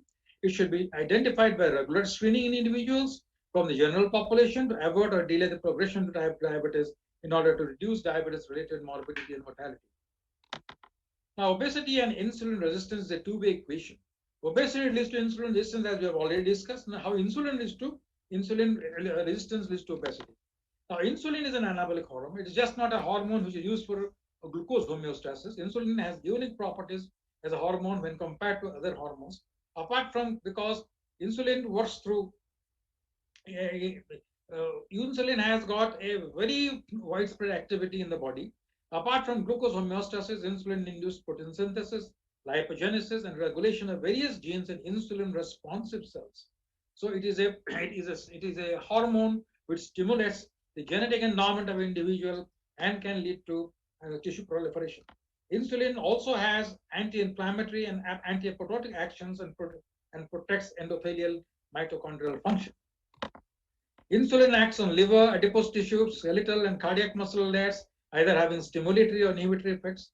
Thus, normal insulin action influences a wide range of tissues, and consequences of insulin resistance can adversely affect diverse tissue functions, though not to the same extent. Now, metabolic and anti-apoptotic effects of insulin are mediated by signaling pathways involving the iris protein, phosphorylation, and activation of genes responsible for regulation of PI3 kinase, protein kinase B, molecular target of rapamycin mTOR, and P70S6 kinase. In contrast to metabolic function, I beg your attention here, in contrast to metabolic functions of insulin, non-metabolic, proliferative, and mitogenic effects are mediated largely via activation of RAS, RAF, and mitogenic activated protein kinase ERK1 and ERK2. Looking at this cartoon of a target cell, and here if you look, the insulin binds to the insulin receptors, and after that, if you take to the left side of the cartoon, this is for glucose homeostasis, where you can see activation of PI3 kinase, P85, and then the processing of the GLUTs. The GLUTs go to the cell membrane and bring down glucose. and then glycogen synthesis and lipid synthesis. If you look at this part of the cartoon, you see the RAF, MEK, MAP kinase, and P90, RSK, they lead to some gene expression, they lead to cell growth and differentiation. So this part is responsible for mitogenesis, cell growth, whereas this part is involved with metabolic activities. Now, obesity and diabetes mellitus. Obesity and abdominal obesity are strongly linked to diabetes. Obesity is considered to be a link between insulin resistance and metabolic syndrome. Evidence from the link between obesity and diabetes comes from the epidemiological and intervention studies, which all of us know. To start with the DPP study, the Diabetes Prevention Program study, the Finnish Diabetic Prevention Study, and the Japanese Women Study, where intervention by pharmacological agents like acarbose and metformin could control or contain the development of diabetes, and in DPP, almost 58% reverted back. Now, looking at the Indian studies available to us regarding obesity and diabetes mellitus, the first ever came in 1997 from the Diabetic Research Center of Professor Viswanathan, where they showed that visceral fat correlates with insulin secretion. In the Chennai urban population's prospective study, you can see the prevalence of diabetes increased with increase in quartile of BMI. So if you look at the first and the fourth quartile of BMI, you can see the prevalence of diabetes was 2.9% versus 19.5%. BMI showed a strong association with IGT, both in univariate and multiple logistic regression analysis. Both excess consumption of macronutrients like carbohydrate and lipids coupled with adiposity led to progression to type 2 diabetes mellitus. And the most recent study by Professor Ramchandran and his group in Indian Diabetes Prevention Program, IDPP, you see they found that 28.5% reduction in conversion of IGT to diabetes with metformin or lifestyle modification. So this is very important. So these are the Indian studies that prove that if you intervene at the early stage, the pharmacotherapy and by lifestyle modification, the appearance of diabetes mellitus in obese individuals can be definitely deferred. This was a study done by us looking at the study of HSCRP, adiponectin, nuclear factor kappa B, who's a pro-inflammatory protein in low body weight, standard body weight, and obese subject to type 2 diabetes mellitus in India. Well, it's a very busy slide. I'm just going to the conclusions. The serum HRCRP was significantly higher in all groups of diabetics as compared to healthy controls. It itself says the diabetic stage is a pro-inflammatory state. Adiponectin levels were highest in healthy controls, similar in standard weight and obese diabetics. Nuclear factor kappa B expression was higher in diabetic subjects than healthy controls. If you take the first bullet and the last bullet together, you find that the diabetics, whether lean or standard weight or obese, they're in a pro-inflammatory state. Maybe lean has a lesser pro-inflammatory burden than the obese. Adiponectin levels were definitely much lower compared to healthy controls. Now coming to the non-portal mechanism of the ectopic fat storage system. Till now we have discussed about the central obesity and its adverse effects. Now coming to the non-portal mechanism or ectopic fat syndrome, subcutaneous fat also has adverse effect by causing insulin resistance and leading to diabetes mellitus. Well, visceral adiposity is not the only culprit for progression to type 2 diabetes. Subcutaneous fat also has adverse effect on non-portal mechanism. The products from these fat depots do not drain the portal vein. Insulin resistance and the pathogenesis of type 2 diabetes has also been linked to subcutaneous fat on the trunk. Similarly, insulin resistance has also been demonstrated in non-obese subjects with type 2 diabetes mellitus. Growing evidence suggests that subcutaneous fat may play an important role in obesity-related type 2 diabetes mellitus. So there is some inherent insulin resistance in the subcutaneous tissue and also in the skeletal muscles in non-obese individuals, which leads to insulin resistance. The two emerging models are ectopic fat syndrome and adipocytes as an endocrine organ. Whether through the portal hypothesis consequent to visceral obesity or due to ectopic fat syndrome, which is a small player and non-portal mechanism, the adipocyte functions are as endocrine organ and induce a state of insulin resistance by generating a variety of proteins, cytokines, hormones, and enzymes, and or cause increase in intracellular lipid with decreased fat oxidation and decreased insulin action. The net result is insulin resistance and progression to type 2 diabetes. Now coming to obesity, insulin resistance, type 2 diabetes in Indian context, the myth. Whether obesity is totally responsible for causing type 2 diabetes in our population. If you look at this interesting study, where Professor Mohan was also a part of, is a multi-center, multinational study, Variations in diabetes prevalence in low, middle, and high income countries results from a prospective urban and rural epidemiological study. If you look at the countries, the low income group countries, then the lower middle income group countries, and then the upper middle income group countries and the high income group countries. If you look at Bangladesh, India, Pakistan, Zimbabwe, which is taken as low income group, the prevalence, average prevalence of diabetes was 12.3%. Lower middle income group, it is 8.7%. Upper middle income group, 11.1%. And the higher income group, 6.6%. This is probably also was referred to be in the inaugural address by our IDEA president-elect, and he has very emphatically given authentic data to prove this besides this epidemiological study. So it's not necessarily that affluence, richness, and obesity are responsible for higher prevalence of diabetes mellitus. Even in the low income group, the prevalence is much higher as compared to the highest income group. There's another interesting study, the ethnic difference in the prevalence of diabetes in underweight and normal weight individuals, the CARS and NIHAN study. The Diabetes Research and Clinical Practice was published in 2018. Type 2 diabetes in lean individuals has recently come to attention. We access to type 2 diabetic prevalence and the associated risk factors in underweight and normal weight individuals in two ethnic groups. You can look at the Asian Indians, males. In underweight, the prevalence was 5.4%. In normal weight, it was 23.5%. If you look at whites, underweight prevalence was 0, but in normal weight, 6.1%. If you look at Asian Indians females, it was 5.6%, and in white females who are underweight, it's also 2.3%. These findings suggest significant ethnic differences in type 2 diabetes prevalence without overweight or obesity. Prevalence of type 2 diabetes was around 5.5% amongst underweight population. Now the study further went one step ahead. Adjustments for waist circumference, insulin resistance, and insulin secretion did not explain the increased prevalence in Asian Indians. The conclusion was these findings suggest significant ethnic differences in type 2 diabetes prevalence without overweight or obesity. Future studies should examine the pathophysiology of type 2 diabetes development in lean individuals. Now, coming to the prevalence of diabetes and pre-diabetics in children, done by the National Nutritional Survey with 2016-18, if you look at the pre-diabetic, and diabetic, if you look at the poorest group, age group from 5 to 9, it was 9.1% pre-diabetic, and diabetic was 1.9%. The poorest and age group of 5 to 9 is 1.9%. I think this SPAT also has to take this into their kitty, and they have to work on this with Indians. Now, diabetics were 0.8%. If you look at the rich, it was 0.6%. I'll draw attention to this particular column. So 0.8%, 0.6, 0.5, 0.6. So these are children, 10 to 9 years. And if you see poor, middle, rich, richest, and this is a national study. It's a very unbiased study, and it's a nutritional survey done in children with a surrogate finding out how many were hypertensive and how many were diabetic.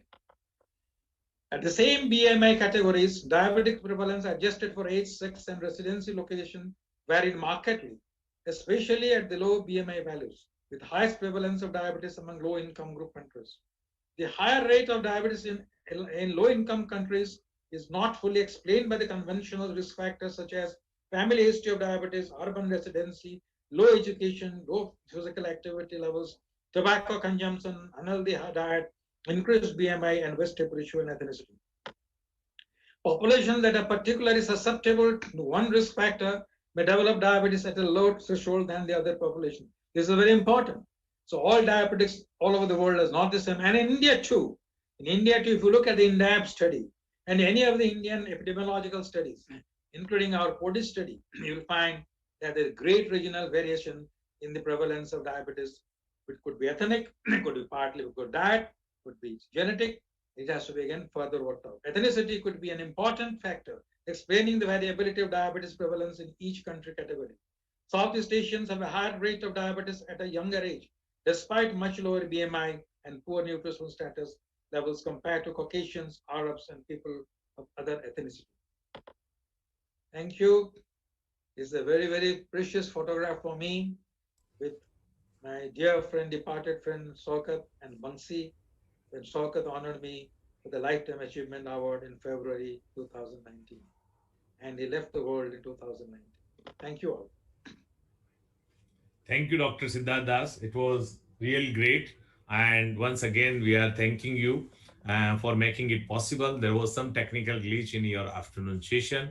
So once again, thank you. But as we are running a bit late, so we will not have some questions for you. And now I request Amit, because already our ADA friends, American Diabetic Association friend, the CEO, the president, and they all joined. So I am just requesting Amit to introduce. Dr. S.R. Arvind have some issue with his father-in-law, just he called me. So Amit, you please take the lead for introducing the first speaker, and then we can have the sessions. Once again, thank you so much, Bansi. Thank you so much. Thank you, Dr. Siddharth sir. And now I thank you, Bansi sir, for giving me this opportunity. And I think this is a very, very unique moment and very prestigious moment for all of us. For the first time in the history of Diabetes India, we are going to host a symposium in association with ADA, that is the Diabetes India and ADA Symposium. And we are, and it is, I really feel very privileged because I happen to be part of Diabetes India as Joint Secretary of Diabetes India and part of ADA as a member of the Membership Advisory Group. So that brings a kind of attachment with both the organization. And with that note, I would like to thank, and this is really a president's session, if I'm not wrong, because we have presidents and CEOs, all the big names here, and who are big shots and managing diabetes all across the world. So I'm really sorry that Dr. S.R. Arvind, our president of Diabetes India, is not able to join this session because he has a medical emergency at home, as already explained by Dr. Bansi sir. So Dr. Bansi sir will be chairing this session. And now I will request the organizers to show, and Dr. Bansi, let me just introduce Dr. Bansi to our ADA friends and the people in the western part of the world who are watching this telecast live. There are more than 40,000 registrations which we have received for Diabetes India, and many are from the different parts of the globe. And Dr. Bansi Sabu is president of Diabetes, Secretary of Diabetes India. He happens to be the president of RSSDI also, and he is a icon of diabetology. If I say it is not going to be an understatement, because he inspires so many people to do, and he gets so many things done in such a short span of time. Sir, hats off to you. And with that introduction, I will request our organizers to show the introductory slides of Dr. Robert Gabby. Dr. Robert, welcome. Dr. Cynthia, welcome. Dr. Ruth Weinstock, most welcome to this prestigious Diabetes India ADA Symposium. Dr. Robert Gabby, thank you, sir, for being here. And Dr. Robert Gabby, let me introduce him. He is the Chief Scientific Officer of American Diabetes Association, and he was Chief Medical Officer and Senior Vice President of the Joslin Diabetes Center and Associate Professor at Harvard Medical School. It is really an honor for us to have you, sir, with us.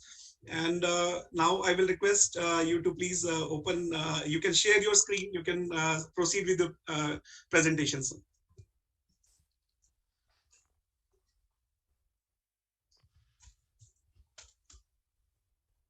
Let me just get this going. Thank you so much. I really appreciate the invitation to speak with you all. And this is a wonderful conference, and it was a pleasure to listen to some of the previous presentations. And I can see that this is a really great gathering of minds. And you know, what I want to talk about today is diabetes care across borders, and provide you with some thoughts where we've been thinking about addressing the challenges that face all of us. I hope you are all safe and healthy, you and your families.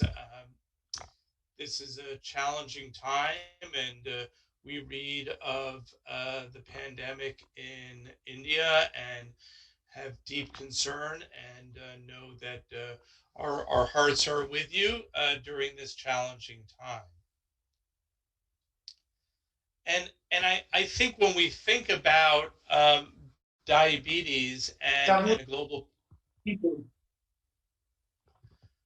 when we think about diabetes and a global perspective, I will argue that COVID-19 has really changed everything in so many different ways, and that's what I want to highlight a bit as we have this discussion. So what I want to talk about is three things. One is our response at the American Diabetes Association to meet the unprecedented challenges of the pandemic. Some lessons for healthcare from the pandemic, and then finally talk a bit more about telemedicine and where I think digital health will play an increasingly important role in addressing the global needs. So when the pandemic struck, it was quite clear to all of us at the American Diabetes Association, as well as to all of you, that this was an unprecedented public health challenge. And so the organization quickly mobilized, brought together a core leadership team, and you can see here the individuals involved, many really the leaders in the diabetes world from different aspects. And they worked together to create what I will share as our response. And one of the key things we realized that it was critically important to get information out to healthcare providers to understand what to do. And so let me walk through a little bit of this. And these are resources that are available to all of you that I think can be quite helpful as you are facing the challenges that you continue to deal with. So one of the key things was really creating a series of webcasts and resources that would enable healthcare providers first to share valuable peer-to-peer information in almost real time, because if you think back to last March, when this was really first happening in many ways, certainly we were seeing a large number of cases. There really was a need to share what we were all learning together, because if you think back to over a year ago, we knew very little. And we didn't know how to manage these patients, what the risk factors were. All of that really was understood in a relatively rapid time course, and there was an important need to get that information out. So we created an education series that included 5 main topics. One around the role of medication and medication management, and what are the new challenges that are brought about in the hospital, caring for people with diabetes and COVID, but also as an outpatient. The second was understanding that technology plays a critical role in the management of people living with diabetes. We were able to advocate in the US with the to make available emergency approval for continuous glucose monitors in the hospital, which were both a safety aspect for healthcare providers spending less intimate time with patients, particularly early in the pandemic, before we knew the right precautions. And that continues to be used, and you'll see a number of studies coming out talking about this. Information about management of complications and the risk factors that have emerged, particularly in terms of long-term risk of cardiovascular disease and kidney disease that is affected by COVID infection. The mental health consequences of living in lockdown for a long time, of not being connected with loved ones, not being connected with their healthcare team, and fear.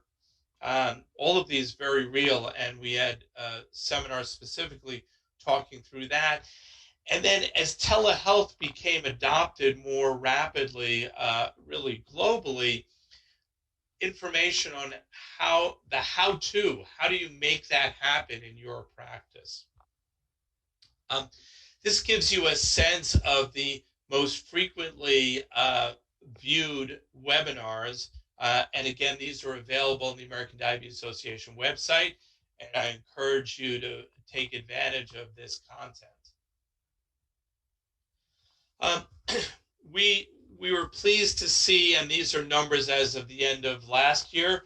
We continue to spread this, but you can see the number of professionals that have accessed this information. And I'll point out in the lower right-hand corner, 3.2 million engagements, and that really is really heartening for us, as the goal of this leadership team was how to spread this information to the most people to ultimately impact the lives of people living with diabetes.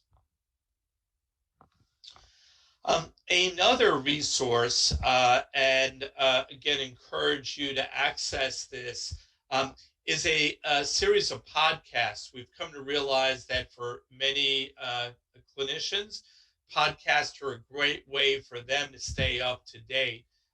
They can be doing something else at the same time and listening to it. These are 20-minute long podcasts that cover a lot of the key findings from our journals, as well as other topics. And these are ongoing, and again, encourage you to access those. And then we have some programs that will be happening over the next few weeks. And just to let you know about that, these are Eastern time in the US. So I apologize. But talking about a reduction of cardiovascular disease, next week we'll be having a town hall where I'll be leading a panel of experts to talk about what we've learned and how we've advanced, and topics including vaccine hesitancy, and an expert on how to talk to our patients to be able to overcome those barriers. So again, I encourage you to take advantage of these resources, and you see the website where you can register for them. So part of our response was to professionals, but at the same time, people living with diabetes needed to learn more of how they could better care for themselves. And you can see here a website, again, available that will help guide and answer many frequently asked questions by people living with diabetes. So you can see that our response was really in a number of arenas on the educational side and sharing of information. And I just want to make you aware now of a couple of other things. One, and again, you'll find this available on our COVID website, inpatient insulin protocols that can be implemented in your hospitals. We are part of a Diabetes Disaster Response Coalition that predates the pandemic and was largely developed in response to many natural disasters, but it's very helpful information about what to do in different situations. And again, a free resource that's available. And then Dr. Gupta mentioned he being a member of the American Diabetes Association. We encourage you to join the organization, and amongst the many benefits for membership is a unique online community where you can share information with your colleagues. And this has been very active during the pandemic, where providers were literally asking, and researchers asking questions of the community and getting real-time responses. What do you do in this situation? Do you have a protocol of how to do that? All of that information has been really widely disseminated. So again, I encourage your consideration of membership within the American Diabetes Association. We also had a rapid response in terms of research. As you know, we fund research to identify ways in which to improve the lives of people living with diabetes. And the steering group that was behind this realized early on that it was important to fund research. They funded 10 one-year grants, really in an unprecedented time frame. If we think about the normal time frame from idea that we're going to create a request for application to actually delivering funding for grants. But this was such an urgent need. And I can tell you that these 10 projects have really provided incredible amount of information, a number of manuscripts that have been published, and a number of results that you'll see at our 81st annual ADA scientific sessions. And so I want to remind you later this month will be our 81st scientific sessions. For those of you that have not attended this, this is really the most important diabetes meeting in the world, where the latest research, groundbreaking clinical trial results will be released at the sessions. There's still time to register. One of the nice things about registration is that you will then have access not only to all of the content during the conference, which will be virtual this year, but for 90 days, all of the content you may not have been able to watch during those few days. So really over 1,000 presentations that will be available. So really encourage you to attend this. We're very excited this year for a number of really important presentations. And as you know, this is the 100th year anniversary of the discovery of insulin, and you'll see reflections from the leading scientists and clinicians of what that means, but more importantly, where do we need to go? So let me finish with a few thoughts about what has the COVID pandemic taught us globally in terms of healthcare. One, that we can retool the delivery of care, and many of you may have had an experience similar to mine, where it was a mad scramble when this all happened. And I'll just share my personal experience. As was mentioned, I before my role here at the American Diabetes Association, I was the chief medical officer of the Joslin Diabetes Center in Boston. And I will never forget, in early March, I was sitting in my office and there was a pound on my door. I opened it, and one of my colleagues told me that we had the first staff member test positive for COVID-19. And right there, everything stopped, because we realized that we could no longer safely provide care for the 25,000 patients we see on site, that we had to do this all remotely, and we had to close down the institution. We did that in 10 days, 2 weeks. What we did in 2 weeks normally would have taken us 2 years to change all of the workflows, figure out how patients could communicate with us, send us their glucose data, et cetera, et cetera. All of that workflow was done rapidly. And I suspect many of you were in a similar situation where you quickly had to change your model of care like that. And one of the things I think that taught us, and that COVID has really demonstrated, is that COVID was an accelerant for change. It showed us that we can change quickly in healthcare. We often think that healthcare is slow to change, but we can change quickly when we have to. And I think that's an important lesson for us to remember as we move forward. I think the other thing that is quite clear is telemedicine is here to stay. We provide now across the globe much of the care through telemedicine in a variety of different ways. And that was largely accelerated by the pandemic, but already existed before. And it is not a replacement for in-person care, but certainly it is going to continue to be, in my mind, an important part of the way we deliver care. And when we think about technologies, really, it allows us to globally meet the needs of people living with diabetes where they're at. That can be as simple as phone calls. There's phone conferencing, video conferencing as we're doing now. Lots of information can be at internet websites. And again, all of this has been going on to a degree before the pandemic, but now is just accelerated. In addition, there is a proliferation of apps, and I'll talk a bit about that.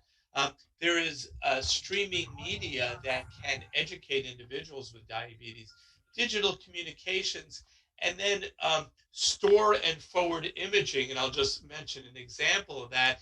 And finally, digital health that I'll talk more about. So those last two items I'll finish up with. So you're probably all familiar with telephondoscopy. The technology has advanced considerably. It is now a highly accurate way to assess retinal health in diabetes, and can be done anywhere and stored and sent forward and read. And so this again has been used to some degree, but again, given the low rate of eye exams, in the U.S., only 50% of people get a yearly eye exam. We know that getting a yearly eye exam can prevent blindness. And so these kinds of approaches will be able to reach people where they're at, anywhere on the globe. There are some barriers to telemedicine. Sometimes it can require complex equipment, but that is getting better and better. And even the retinopathy screening, the technology has gotten better and better. There are system downtime problems. We all get used to using our electronic sources, and when they don't work, it can be highly frustrated. There is security and privacy issues, workflow considerations, and of course, it doesn't replace the physical exam. We still need, at a minimum, blood pressure, weight, and feet exams, although there are innovative ways to get that information remotely. The last thing I'll say about the COVID pandemic, it has been a magnifier of problems we've known we've had and haven't addressed. And, in the US in particular, but I suspect this is true globally, around the health disparities that exist. So we know in the US that there are dramatic gaps in the quality of care and access to care of different groups. And that's why we've taken a strong stand at the American Diabetes Association with a platform called Health Equity Now. I encourage you to go to the website to learn more about this. It includes a patient bill of rights saying all people with diabetes should have these 10 rights: the access to the right care, the access to the technology to help them manage their diabetes. And we're really advocating strongly in this regard. And the other is that digital health has been around, but it has really magnified the opportunities there. And I think we've probably seen various apps that are out there that pull together lots of information. And I think there's an opportunity to embrace this more and be able to take advantage of the promise. And the area where it's probably going to be most helpful is how we help patients between visits. That's an area that traditionally healthcare has not done a terribly good job. We see our patient, we do everything we can for them when we see them, but we don't do much in many cases until the next time we encounter them. And we know that our patients need help between visits to help manage their diabetes. And this is where digital health has its greatest promise. A little over a year ago, we put together this article that reviewed the different connected diabetes solutions that were out there. And we imagined connected diabetes care, this digital health solution, as the newest member of the team. We think of diabetes as a team sport. There's the endocrinologist, there's the primary care doctor, there's the dietitian, the nurse, etc. Well, digital health is the newest member of that team. And if you refer to this article, you'll see a review of a number of the companies and solutions that are available currently. This list has exploded since we've written this article. And so the other thing we thought important to do in our follow-up article in Nature Digital Medicine was thinking about how do we classify all of these different solutions, because it can be quite confusing. And I want to share that classification as a way for us to think about the different approaches out there. And so let me walk through this diagram, and it's in the form of a pyramid. And at the bottom of the pyramid is what has the greatest scale, the most scalable solution. And it's probably therefore going to be for the people at lowest risk. And so that largest scalable solution are a series of wearable devices that people living with diabetes can look at their own data. It's that idea of the quantified self. I can see what my activity is, and that data in and of itself, or continuous glucose monitoring data in and of itself, will give me feedback information to better manage my diabetes. So that you can imagine for the largest number of people.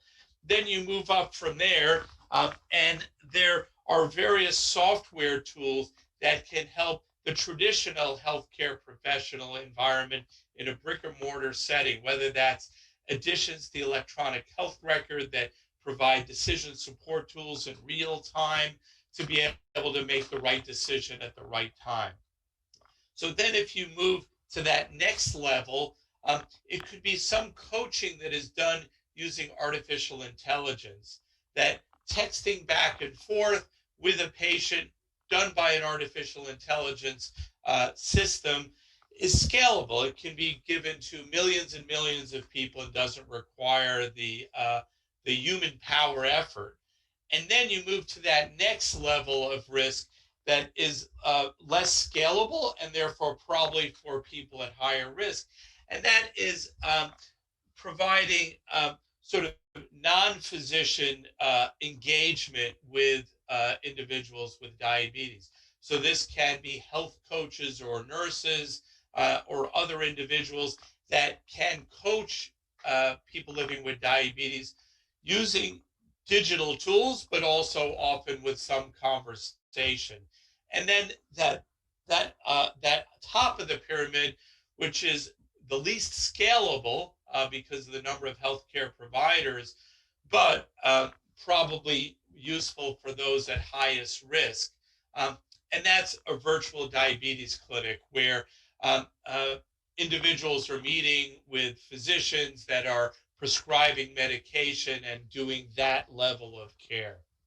So with that, I really thank you for the opportunity. We talked about the American Diabetes Association response to the pandemic, and I shared a number of resources I hope you will take advantage of. Some of the lessons for healthcare from the pandemic: it has served as an accelerant for change, and we hope that we will continue to accelerate that change. It has been a magnifier of some chronic problems that we have that we need to address. And I think telemedicine and digital health have demonstrated themselves to be important tools and great opportunities to expand our reach globally and have the maximal impact on people. And so with that, I remind you about our scientific sessions, which I hope you're able to attend. And thank you so much for the invitation to join you today. Thank you, Dr. Robert, for a very, very wonderful presentation. And you have covered a wide range of topic right from the beginning, how you responded to the COVID-19 pandemic and how everything worked out. And it is really great to see that how actually you, the ADA responded so well and released so many resources which were actually helpful for the healthcare professionals. And I totally agree with the one thing that what COVID-19 has taught us is that it has totally accelerated the process of healthcare change. So this is something which is very, very visible, and it is visible from both the ends. It is visible at the patient end as well. Ever since the pandemic started, one thing was very clear from the beginning, that diabetes is going to be a comorbidity for the COVID-19 infection. And since then, people are talking about diabetes, and I think the efforts of every organization, now it has actually reached to masses. But we want to make people aware about the diabetes, its complications. So many people, they are understanding that diabetes is really important. It is very important to address that. And with that, I would request Bansi sir to take the discussion forward. And I have other panelists, other people also here who can also be the part of the discussion. So, Bansi sir, would you like to ask some questions? And we have discussion. I think in the end we should have some discussion, because that will be better.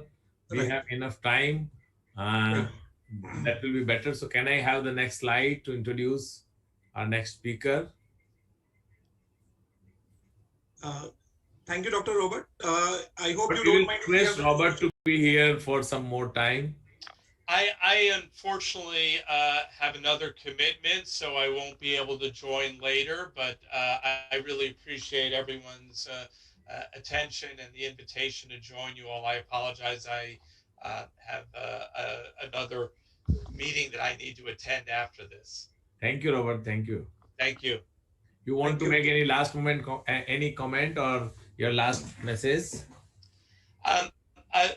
I hope you are all safe and healthy, and your families, and we really appreciate working with all of you and everything you do on the front lines of research and care to make a difference in the lives of people with diabetes around the world. Thank you. Thank you, Dr. Robert, for joining us. Thank you. Neelam, can you share the slides for next introduction? So, Dr. Amit, would you like to invite? Yes, sir, I can do that. Thank you, Bansi sir, for giving this opportunity. And now it's time to invite our next speaker. Our next speaker is none other than Dr. Ruth Weinstock, and she is president of ADA, Medicine and Science. Welcome, ma'am. And she is also the division chief of endocrinology, diabetes and metabolism at Upstate founded the Joslin Diabetes Center. And she is going to speak about diabetes care in older adults. I think it is a very, very important topic. And I would request Dr. Ruth to start her presentation. Welcome to Diabetes India.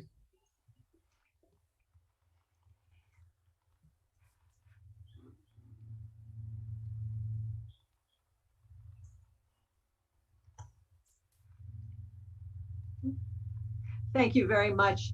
It's really a pleasure and honor to be able to join you today and talk about diabetes care in older adults. Well, these are my disclosures. I will, after a brief introduction, I will be discussing the role of A1C and home glucose measurements in the care of older adults. Primarily, I'll be talking about the management of type 2 diabetes, but we'll also spend some time on type 1 diabetes, as well as technology use, remote monitoring, use of telemedicine, and end with some challenges related to the COVID-19 pandemic. By way of introduction, nearly 1 out of 5 adults over the age of 65 have diabetes.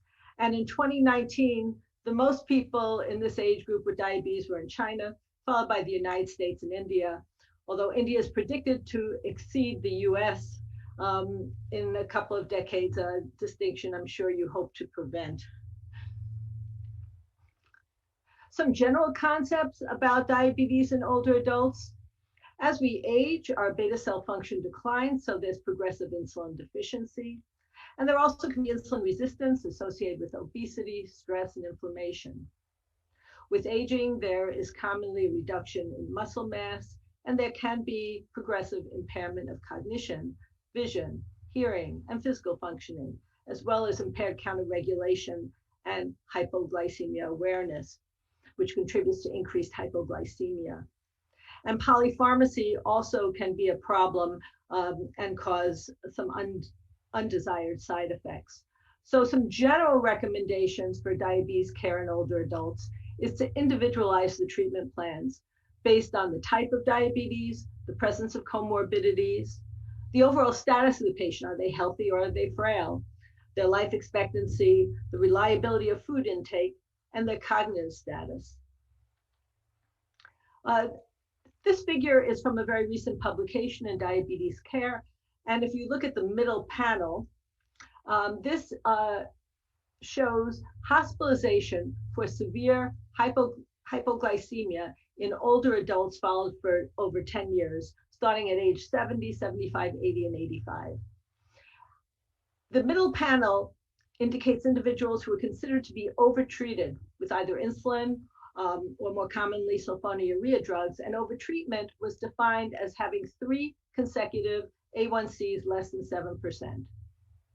When compared to the top bar, which are those who were not overtreated, you can see there was a 7 to 9% higher absolute risk at 10 years of having a hospitalization for severe hypoglycemia. From another recent paper looking at falls in hypoglycemia, the dark bars indicate individuals who had severe hypoglycemia. And you can see that any fall, being hospitalized with a fall, or having a fracture with a fall, were all increased in older adults who had severe hypoglycemia. So when we treat diabetes in older adults, we need to balance the risks of overtreatment or hypoglycemia and hyperglycemia or undertreatment.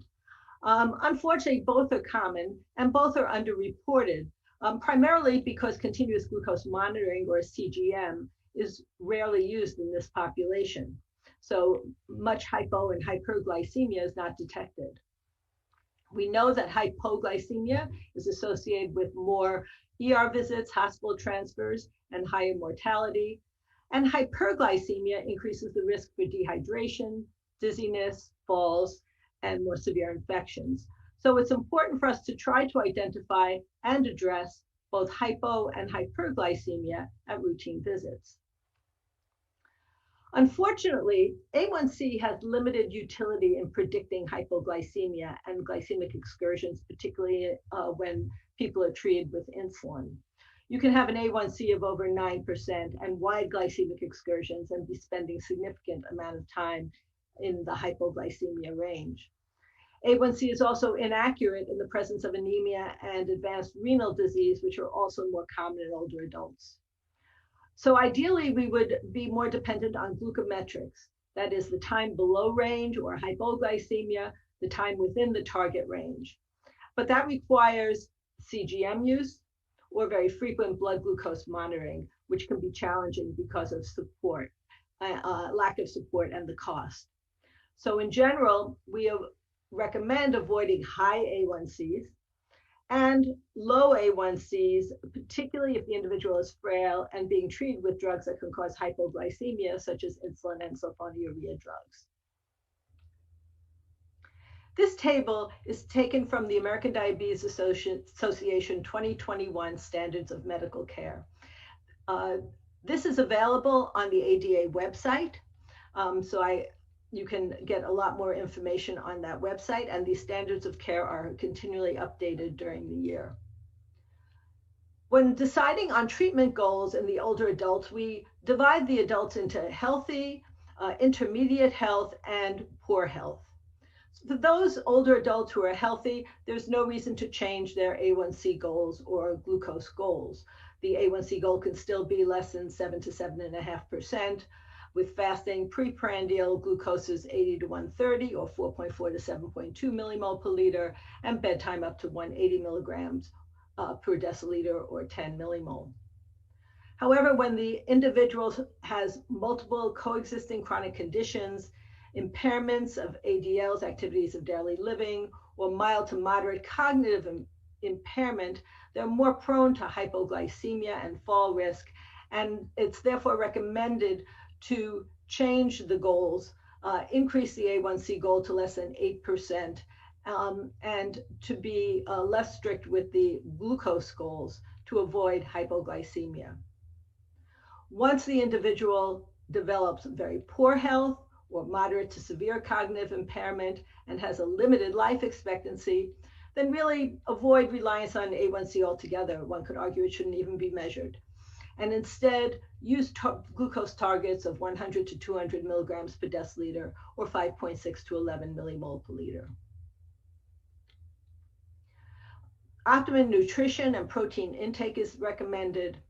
In frail older adults, poor nutritional status is common, and that's associated with dementia, disabilities, and fractures. So in these individuals, diets with higher protein and energy intake are recommended to prevent malnutrition and weight loss. And we need to remember that many will need assistance with eating. However, for our healthy older adults who might be overweight or obese, then dietary changes, physical activity, and a modest 5 to 7% weight loss should be considered, since we know that has benefits on quality of life, mobility, physical functioning, and reduction of cardiometabolic risk. So in older adults with type 2 diabetes who are at increased risk for hypoglycemia, we try to choose medications with the lowest possible risk of hypoglycemia and avoid overtreatment. As health fails, de-intensification or simplification of complex regimens is recommended, again, to reduce the risk of hypoglycemia and polypharmacy, assuming it can be achieved within the A1C target for that individual. And of course, we need to consider costs of care. So what are the non-insulin modalities that are available to treat type 2 diabetes? Metformin is usually the first drug of choice, since it's inexpensive and generic. There are some older adults who will have GI side effects, and we need to remember that B12 deficiency can occur, and that metformin has to be discontinued if the GFR falls below 30. But it is otherwise a good drug to use in older adults. The other generic inexpensive drugs are drugs in the sulfonylurea class, but the problem with these drugs is the increased risk for hypoglycemia. If these drugs need to be used, please avoid the long-acting sulfonylurea drugs such as glyburide and chlorpropamide. Drugs like repaglinide and etaglinide also cause hypoglycemia. They're shorter acting, but they need to be dosed with each meal, which increases the complexity of the regimen. And thiazolidinediones, unfortunately, have the side effect of edema and heart failure. So one class of drugs that's very well tolerated in older adults are DPP-4 inhibitors, and I will show you some data on this in a minute. The problem with this class is the expense, but otherwise they're well tolerated. The newest drugs, SGLT2 inhibitors and GLP-1 receptor agonists, can also be used in adults, and I will show you some data with these drugs too in older adults. They are also expensive, but the SGLT2 inhibitors definitely have heart failure benefits, but they can cause dehydration, worsen incontinence because of polyuria, and can be associated with UTIs, general infections, and weight loss. The GLP-1 receptor agonists, as well as the SGLT2 inhibitors, have been associated with positive cardiovascular outcomes, but the GLP-1 receptor agonists in some older adults can cause GI side effects, including nausea, vomiting, and weight loss, and so the tolerability can vary in older adults. So this is a recent study looking at the comparative effectiveness and safety of SGLT2 inhibitors versus GLP-1 receptor agonists in older adults.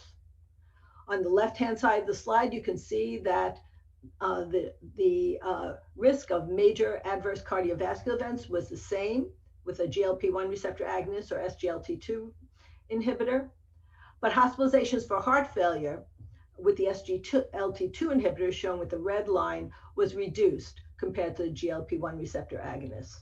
There was also less acute kidney injury. So when comparing SGLT2 inhibitors to GLP-1 receptor agonists in older adults, there's a benefit for the SGLT2 for heart failure and kidneys, but, there's always a but, more diabetic ketoacidosis, lower limb amputations, and general infections were found. Now I'd like to show you some data on use of a DPP-4 inhibitor versus basal insulin in older adults. Since these are a once-a-day oral medication that's easy to administer and generally well tolerated. So this was a study that was done in older adults who were living in facilities, either long-term care or rehabilitation facilities in the United States. If they were taking metformin, the metformin was continued, and that was the case in about 60% of the participants. Other medications were stopped, and the intervention was as follows. Participants were randomized to receive a DPP-4 inhibitor versus a basal insulin, and they used insulin glargine. The glargine was titrated to a fasting or pre-meal blood glucose of 100 to 180 milligrams per deciliter. And I should say that the end dose of glargine in this trial that was achieved on average was only 11 units per day. So the patients in this trial were getting either DPP-4 inhibitor or in general low dose basal insulin. When we compare the results in terms of mean daily glucose levels, there was improvement in both groups, with no difference between the DPP-4 inhibitor and the basal insulin.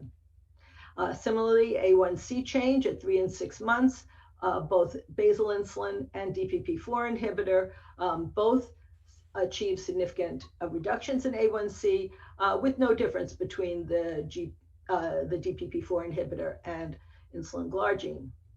However, when looked at frequency of hypoglycemia, there was a significant difference. The dark blue bars show the percent of hypoglycemia in the individuals who received insulin glargine, with the red being the DPP-4 inhibitor. And you could see that there was significantly more hypoglycemia with basal insulin, even though it was a very low basal insulin dose, only on average 11 units per day. So the conclusion from this study is that if one looks at A1C or mean glucose, the DPP-4 inhibitor and the basal insulin were the same, but there was less hypoglycemia, meaning it was much safer to use the DPP-4 inhibitor. What about individuals with type 2 diabetes who are frail, who do require insulin therapy? Since we know they are at high risk for hypoglycemia and hypoglycemia unawareness, we avoid the sole use of what is sometimes referred to as sliding scale insulin. And when necessary, try to keep the insulin regimen as simple and conservative as possible. If oral agents alone are insufficient, start with once daily basal insulin with conservative dosing and continue the daily oral agents. If mealtime insulin is really needed, consider the diet, activity, and the ability of the individual or their caretaker to help with blood glucose monitoring and administer the mealtime insulin. If the eating is reliable, you could consider fixed conservative mealtime dosing. And if the eating is unreliable, consider rapid-acting insulin, again, conservative dosing immediately after the meal, adjusting for the percent of the meal that was consumed if possible. This table, as well as its continuation on the next slide, also comes from the American Diabetes Association Standards of Care 2021, again, which is available online for you. When should we consider simplifying and de-intensifying and de-prescribing medications, including insulin and sulfonylurea drugs in older adults with diabetes? For those older adults who are healthy, if they develop severe or recurrent hypoglycemia, or if they have cognitive or functional decline, which can occur following, for example, an acute illness, then de-intensification should be definitely considered.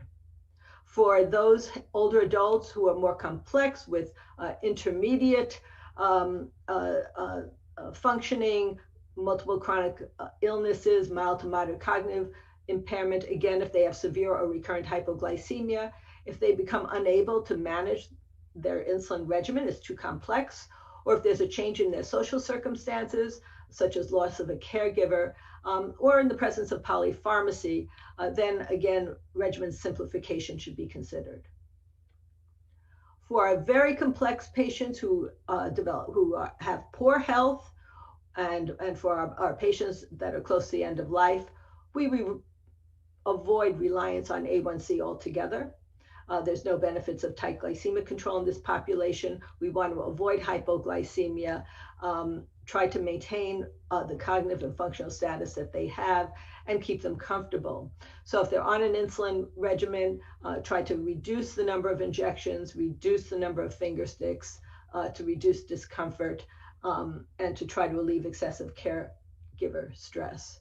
And of course, to discontinue any medications that are not having any clear benefits.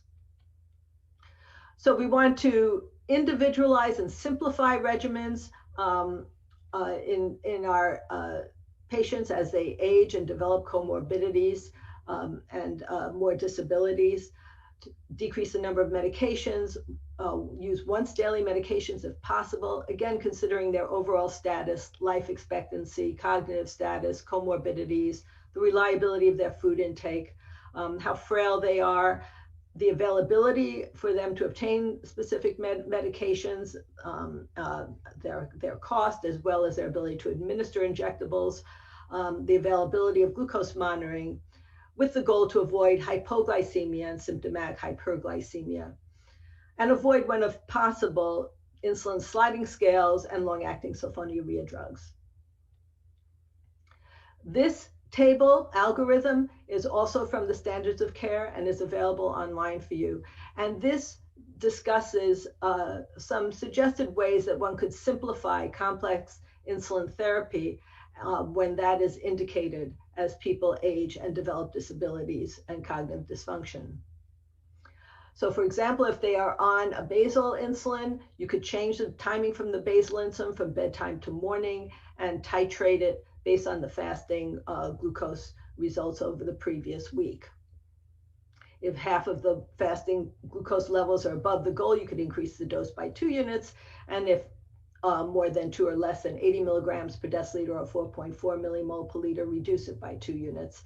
And on the bottom left there are suggestions for very gentle correction scales to avoid hypoglycemia.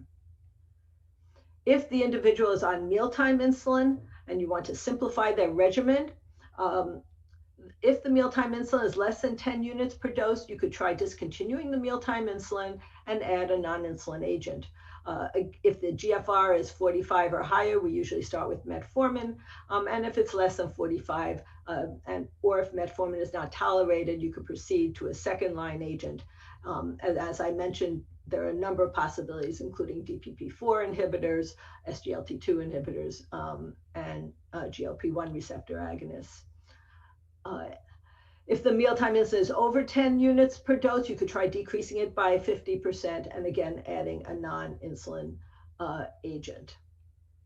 If you have to use a sulfonylurea drug, use a low dose and a shorter acting sulfonylurea drug. And if the individual is on pre-mixed insulin, you could try using 70% of the total dose as basal only in the morning.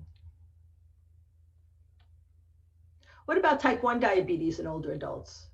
Insulin therapy is required, of course, in type 1 diabetes, but hypoglycemia may be unnoticed. Hyperglycemia can, again, contribute to more incontinence, infections, dehydration, falls, and again, one can consider using the rapidly acting insulin after instead of before meals if there's unreliable food intake.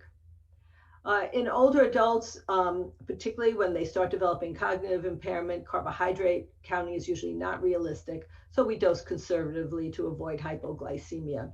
And if they're frail or have significant cognitive impairment, use conservative basal insulin dosing.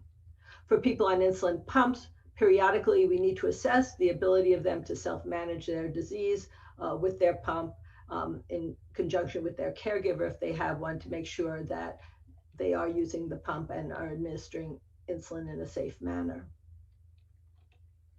The challenges with type 1 diabetes in older adults. Most diabetes in older adults is type 2 diabetes. So frequently type 1 diabetes may not be recognized. And unfortunately, sometimes insulin is stopped because it is not recognized that they have type 1 diabetes, and then the individual goes into ketoacidosis. So these patients need to be reminded, and their caretakers need to be reminded they have type 1 diabetes. Because of their greater risk of hypoglycemia, this needs to be assessed.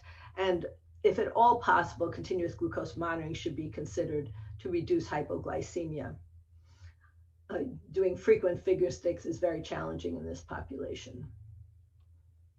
This is the result of a study we participated in looking at CGM, or continuous glucose monitoring, and its effects on hypoglycemia in older adults with type 1 diabetes. It was a randomized clinical trial where older adults with type 1 diabetes were randomized to using a continuous glucose monitor or standard blood glucose measurements. And the orange is the standard group, and the turquoise are those who use continuous glucose monitoring. And as you can see on the left-hand side of the slide, the time spent in hypoglycemia was significantly reduced and sustained when using continuous glucose monitoring. And as shown on the right side of the slide, that this was particularly noticeable overnight. I should say that these were relatively healthy older adults with type 1 diabetes living at home and living independently. So the use of CGM in insulin requiring older adults. There are many potential benefits: remote monitoring, alarms for both hypoglycemia and hyperglycemia, and the potential for better glycemic control, particularly in less hypoglycemia. The challenges of course, are the cost. There is need to train the person with diabetes and their caretaker, but this can be done either in person or remotely. And there are a few studies in older adults who have geriatric syndromes, although our anecdotal experience is that it still is extremely helpful with these older adults. The use of telemedicine, Dr. Gabay already mentioned. This is also particularly useful in our older adults with remote monitoring, particularly those on insulin therapy. It can be safe, efficient, useful. It can save time for both the caretaker, the patient, and the provider. You could have shared decision-making. If you have a televisit to the home, you could be talking to family members, caretakers, as well as the individual with diabetes. There's no need for transportation. But there are challenges in this population. Access to the internet, of course, is a challenge, but also access and ability to use a computer, tablet, or smartphone, particularly for video visits. Although we find that involving their children or grandchildren can help increase their ability to utilize televisits. I want to end with some challenges for older adults with diabetes during the COVID-19 pandemic. As has been mentioned previously, we all made rapid switch to telemedicine. This is also, of course, applicable to the older adult with diabetes, although a bit more difficult because they may have worse vision, worse hearing, and may not be as adept with the technology. Using diabetes share apps or platforms to obtain data remotely from their glucose meters or continuous glucose monitors and or pumps can be extremely helpful. And for those individuals who just cannot use technology to have a video visit, schedule phone appointments, and have the patient at least read their glucose values over the phone if they cannot upload the data. During this pandemic, we tried to identify our highest risk patients, those with type 1 diabetes, recurrent hypoglycemia, and prioritize their goals, simplify their treatment plan, and liberalize their glucose goals to try to prevent hypoglycemia, and give them sick day guidelines, what to do in periods of acute illness, particularly to remain well hydrated and to avoid dehydration and falls, and to call us so that we can intensify their therapy if they're experiencing much higher blood sugars and symptomatic hyperglycemia. Again, try to reduce polypharmacy if necessary. To reduce the burden of self-care during the pandemic, delay blood work for A1C, decrease the frequency of glucose checks if the individual is not at risk for hypoglycemia and they're at their goals, encourage good nutrition, and advise safer alternatives for physical activity, such as walking inside the house or walking in place, and incorporating strength training or online exercise programs. And importantly, psychological stress. This has been a very difficult time for everyone, including our older patients and their caretakers. So as much as possible, check in encouraging patients to stay connected, screening for depression and distress and social determinants of health. Do they have enough food to eat? And then trying to find appropriate resources whenever possible. And last but not least, to make sure that they have enough medication at home and supplies to manage their diabetes safely when at all possible.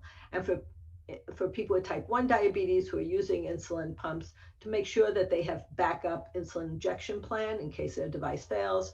And for those using continuous glucose monitoring, making sure they have a backup blood glucose monitoring plan in case their CGM fails. So to end and in summary, the care for older adults needs to be patient-centered and individualized, with adjusting glycemic goals and therapy to their changing health status, taking into account their goals and abilities as well as those of the caretaker, minimizing hypoglycemia, symptomatic hyperglycemia, and reducing their burden when at all possible, simplifying their regimens. The use of new approaches and technology appropriate for their health status, particularly telemedicine, remote monitoring, and continuous glucose monitoring for older adults requiring insulin could be extremely helpful.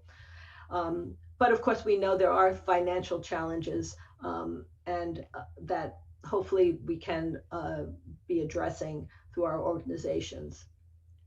When using devices, also not only the patient, but the caretakers and staff need to be properly trained. And hopefully there will be more research and attention to our older adults who are so commonly have diabetes and unfortunately can suffer unfortunate outcomes. So thank you again very much for your attention, for inviting me to this important session. And again, I wish you all well, and I hope your families are well. Thank you, Dr. Ruth. And now we can have some questions or comments from all the panelists or experts who are here. Dr. Ruth, you have very eloquently described elderly care in diabetes, and I think diabetes care is challenging in younger people also.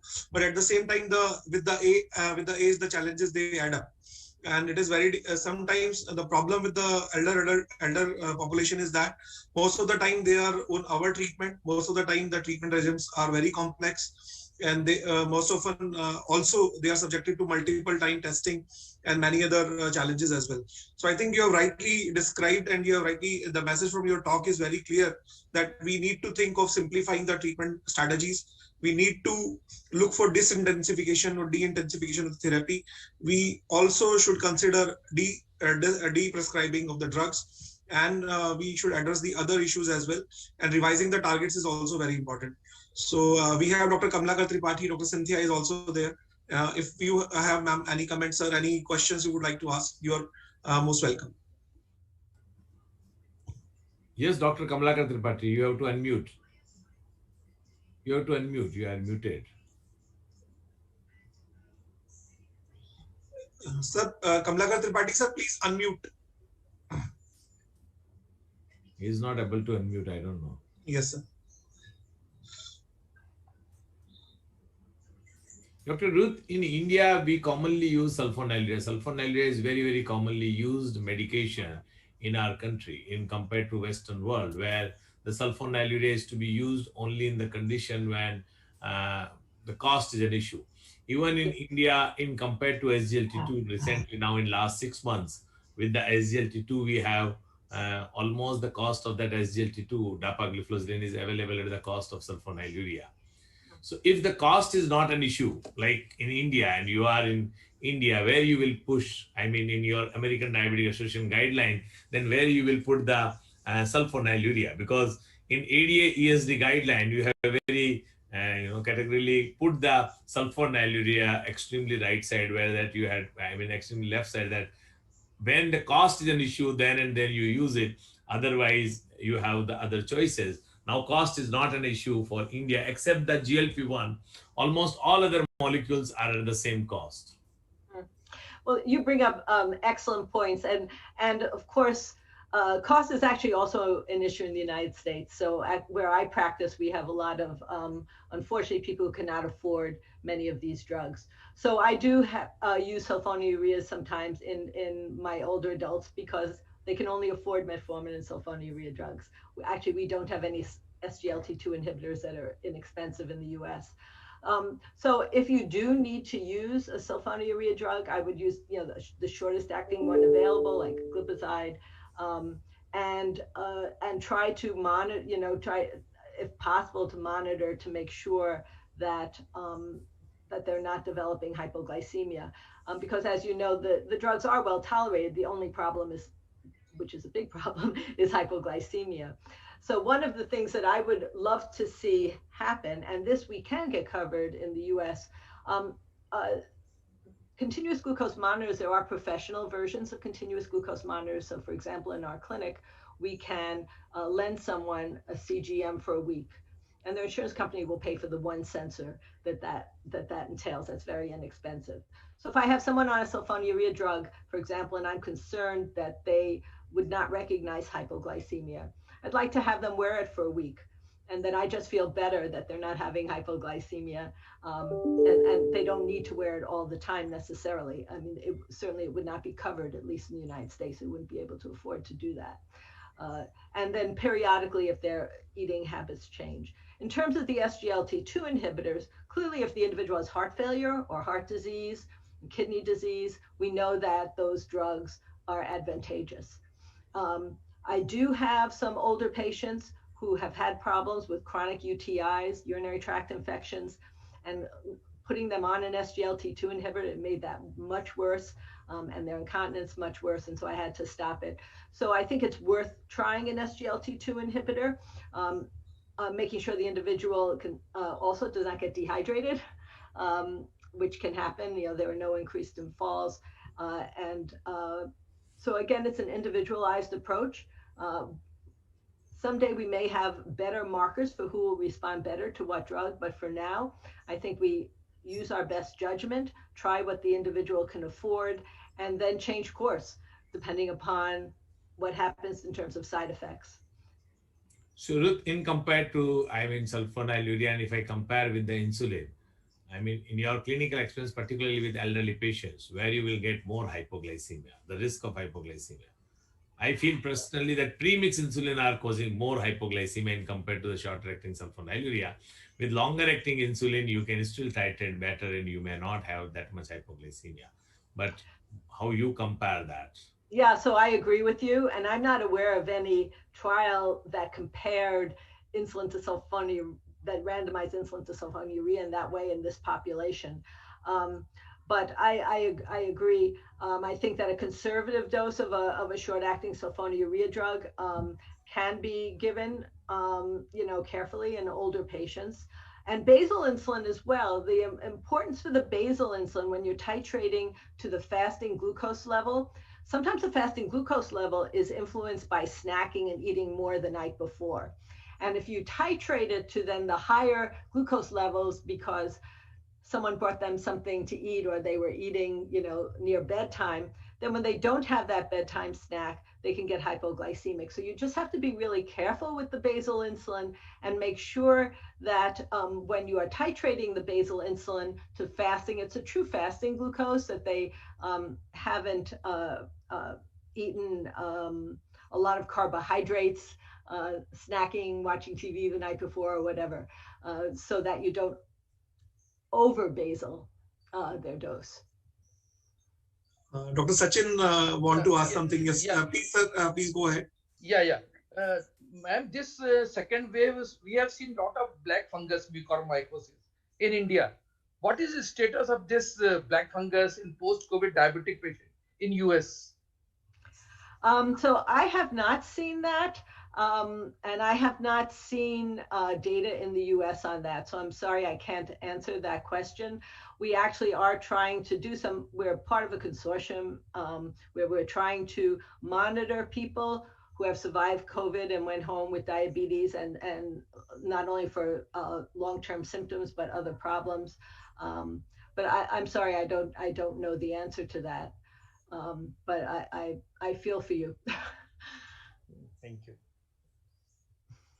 Thank you, Dr. Ruth. I was seeing your slides very closely, and one of the slides you mentioned sulfonylureas in the second in the sequence. So I think this is what exactly your practice reflects, and you told us that you are using a lot of sulfonylureas and the metformins and glinides because of the cost factor, because they are cheaper and available to a lot of patients. And I think similar is the condition in India, but we are lucky that now the SGLT2 inhibitors as well as the DPP4 inhibitors are available almost at the same price of the sulfonylureas and all.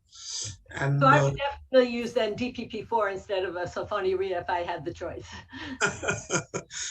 That's good to know. Dr. Pratap sir, would you like to ask anything, or do we have any other question from the audience in the chat box? Yes, one question, madam. Excellent talk. I just wanted to ask, as the lifespan and the health condition is improving globally, do you think that we need to revise the definition of elderly as far as chronic care is concerned? Absolutely. So, I mean, I think, so I don't think it should be based on age, honestly. It's health status. So, you know, you could be, you know, you could be 79 years, you could be 70 years old, 68 years old and be a practicing physician, right? I mean, and be totally healthy and have type 2 diabetes, or you could be 52 years old on dialysis with severe dementia and amputations and have a very limited life expectancy. So I do not believe it should be based on age at all.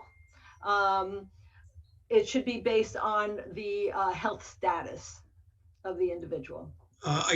I totally agree with Dr. Ruth. If you look at the leaders of our countries, whether it is India or whether it is US, the age of the Joe Biden is almost 79 years, and he is one of the most actively working person in the world. And same is true with our Modi ji also. He is also 70 plus now and active like anything.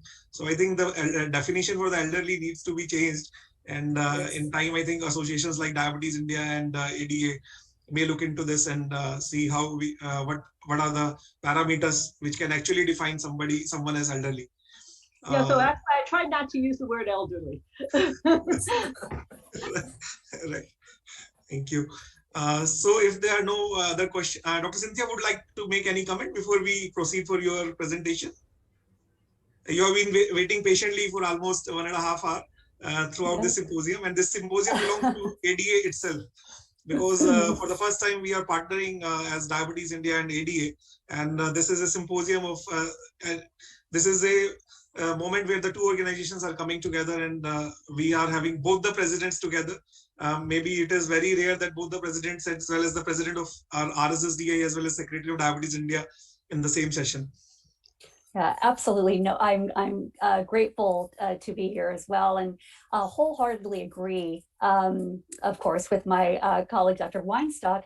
I particularly appreciate the focus not only on individualized care, but also on whole person care. That's something I'll speak about a little bit more in just a few minutes, but taking into consideration barriers at various levels in the person's life, also including, you know, psychosocial barriers, agree about the concept of age and our use of labels, which I think we need to be mindful of, because they do have an impact on people on an emotional level, which translates into the behaviors that they will engage in or not engage in when it comes to diabetes management. So really appreciate this conversation and this opportunity for all of us to gather from all parts of the world. Thank you. Thank you, Dr. Cynthia. Thank you. So there are no more questions. I think we shall proceed for the next presentation. Thank you, Dr. Ruth Weinstock, for the wonderful presentation. And now I will request our event team to display the introduction slide of Dr. Cynthia. Sir, shall I go ahead with the introduction? Yes. Yeah. So Dr. Cynthia is currently the president of American Diabetes Association, Healthcare and Education. And she has an appointment as Assistant Professor of Clinical Pediatrics at USC CAC School of Medicine. And she's President of the ADA's Community Leadership Board in Los Angeles. And we all know that right now the ADA people, they are very busy with the planning of the scientific session and execution. But still they have taken out time for this from their busy schedule for this meeting. Welcome, Dr. Cynthia. And I will request you to please go ahead and share your slide and go for the presentation. Absolutely. Thank you very much.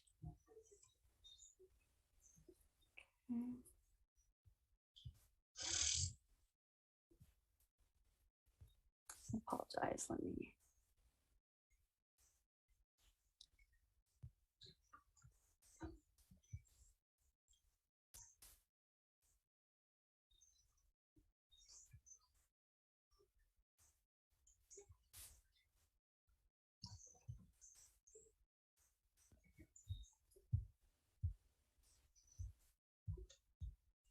Okay, here we go.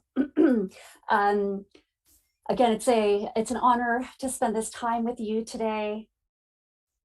We are gathering here at all hours of the day for each one of us. For me, it is bright and early in the morning, just after 7 a.m. My disclosures, very briefly. And today I'll be focusing on the psychosocial aspects of diabetes and patient-centered care, recommendations for screening psychosocial outcomes, and identifying ways that each one of us can promote an individual's optimal coping with the daily demands of diabetes. We know that diabetes impacts too many people, all ages, all walks of life, as Dr. Weinstock focused on our aging population. We certainly know that within pediatrics, the numbers continue to rise for both type 1 and type 2 diabetes, particularly for our communities of color.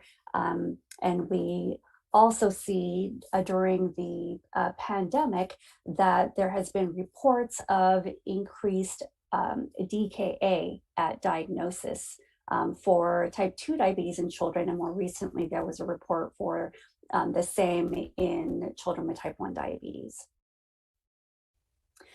So we know that diabetes can be complicated. And if you don't have diabetes, I wonder, have you ever tried calculating carbohydrates and the amount of insulin you would need for all meals and snacks for a day or for a week?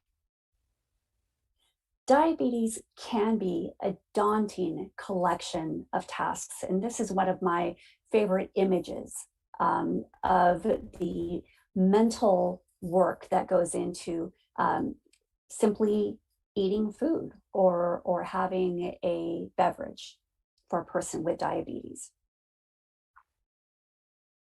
When meeting with a patient, it is important to understand what their biggest challenge, worry, or fear is. But it is equally important to understand what your biggest challenge, worry, or fear is.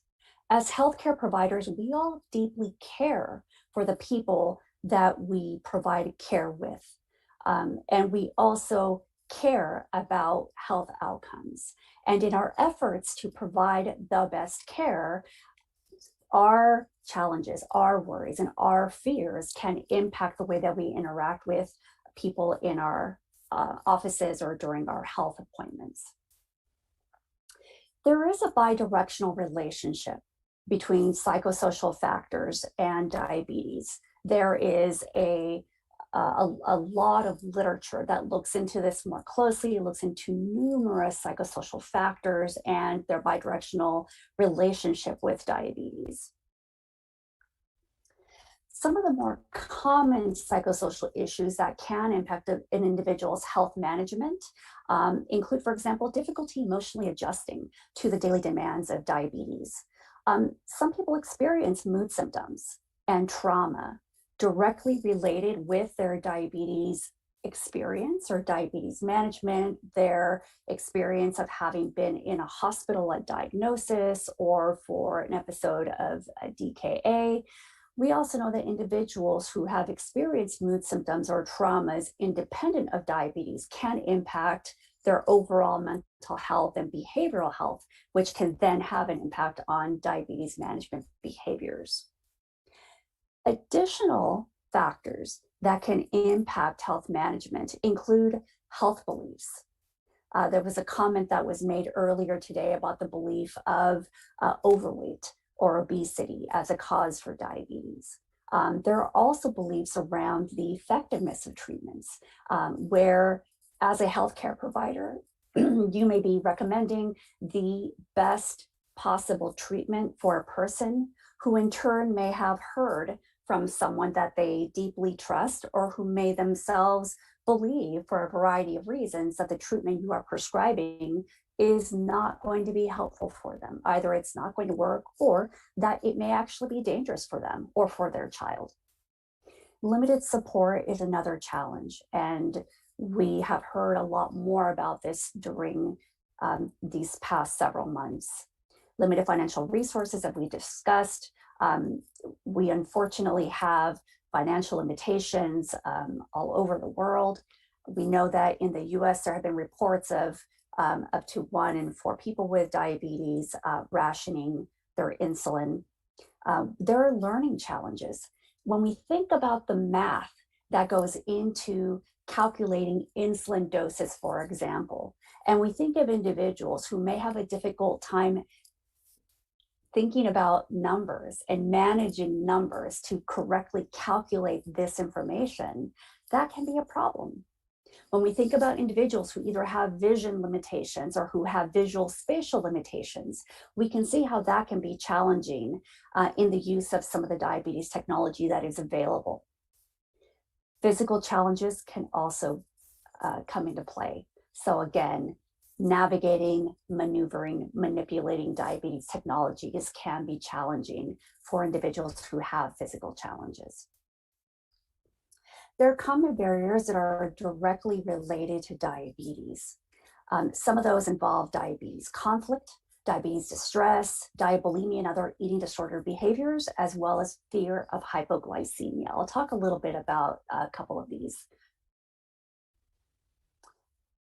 Okay, so let's start up with the mental health impact. The pandemic continues to ravage our communities, and the mental health toll is far beyond what we could have imagined. In the United States, more than 25% of high school students and 20% of school-aged children have experienced worsened mental or emotional health since the beginning of 2020. In some major cities, the number of emergency room mental health visits has skyrocketed. For children aged 5 to 11, there has been an estimated 24% increase and a 31% increase for adolescents compared to the same time period in 2019. There has also been a reported increase in substance use and domestic violence. For people with diabetes, there have been less opportunities to engage in physical activity, decreased access to food, not to mention healthy foods. And some have experienced reduced access to diabetes medications and supplies that they depend on to keep them healthy and alive. And these challenges are not solely for people with diabetes in the example of physical activity and reduced opportunities for healthy foods. We know that this impacts many people, but for people with diabetes, we understand how critical it is to have access to these very basic resources and opportunities in the management of their health. Researchers have also reported that people with diabetes who experience higher levels of worry about the pandemic could be more vulnerable for diabetes distress, hyperglycemia, depression, and anxiety. Your support matters. Now, that was a lot of information, so let's pause a moment and take a deep breath. There is so much happening around us and in the world. There's a reason that some smartwatches have a feature that remind one to stop and breathe. I realize now where I used to think it was silly that a smartwatch would remind us to take a deep breath, but this is important. And we shouldn't need a smartwatch to remind us to stop and take a deep breath. Taking a moment to breathe is an example of coping that can be helpful, that can be adaptive, and that can be beneficial. It can calm the mind and ground us. Adaptive coping strategies are associated, in fact, with better self-care, better metabolic management, and psychosocial well-being. There are several ways that you as a care provider can promote improved diabetes management. For example, discussing treatment options in a way that the person you are speaking with will understand. All too often, we rely on the language that we use as healthcare providers, and we sometimes lose sight of the fact that the people that we are talking with do not speak this language. And so we must have some flexibility and some creativity in the way that we talk about treatment options, in the way that we define what diabetes is for the individual in front of us. Encouraging collaborative problem solving is very important as well, and helping establish realistic goals. Watching for risk-taking behaviors and monitoring for changes in attendance and performance at school, at work, in everyday life for the individual. When we see that there are changes for the individual, that can give us an indication that something more is happening in this person's life. It can help us start to identify that there may be barriers, there may be issues and challenges in this person's life that in turn is having an impact on their diabetes management. Psychosocial factors exist along a continuum. So the same behavior can be adaptive or maladaptive. For example, a person who has fear of hypoglycemia, and yes, fear of hypoglycemia is a term that we as professionals use. And so individuals who have a fear of having low blood glucose levels, whether they're significant blood glucose levels from a professional perspective or not, for the individual who fears having a low blood glucose level, whatever that means to them, that can lead to more vigilance with their diabetes management, and that in turn can lead to improved management. So that might be adaptive or helpful for that person. However, the person who has fear of hypoglycemia may also be so consumed with this fear that it interferes with their ability to function on a daily basis. Different issues arise across the lifespan, and members of the diabetes care team should assume various roles to provide optimal whole person care that meets the needs of the person on an individual basis. Now, one guide that can help us attend to our patients' psychosocial needs is the ADA's position statement about psychosocial care for people with diabetes. There is a lot of information in this position statement that you can easily find, and I will highlight some information from this resource. To provide patient-centered care, it is key to ask questions and listen. Questions may include, what do you think caused your diabetes? And what is the most difficult aspect of managing your health? Now, I want to reiterate how important it is to ask these questions and then to pause and listen. Sometimes the silence can feel a little uncomfortable, but it is incredibly important that we give a person the space to talk and to let them know in this very simple manner that we are genuinely interested in what they have to say. When people do not follow the prescribed treatment, it could be that they have heard scary things and believe that it's harmful. One way to start a conversation about this is to say something like, Sometimes family and friends have suggestions about ways to manage your health. What are some suggestions that you have been given? In this way, you are posing a question while at the same time validating and acknowledging that the person has other very important people in their life, and that the things that they are told or the things that they are recommended by these people that are close to them and that they trust can have a very significant impact on the behaviors that they will then engage in or not engage in. Many people with diabetes carry feelings of shame and embarrassment. The words we use when talking about diabetes can have a meaningful impact. We need to choose our words wisely and to be mindful of our body language and our tone of voice. The way we communicate about expectations also matters.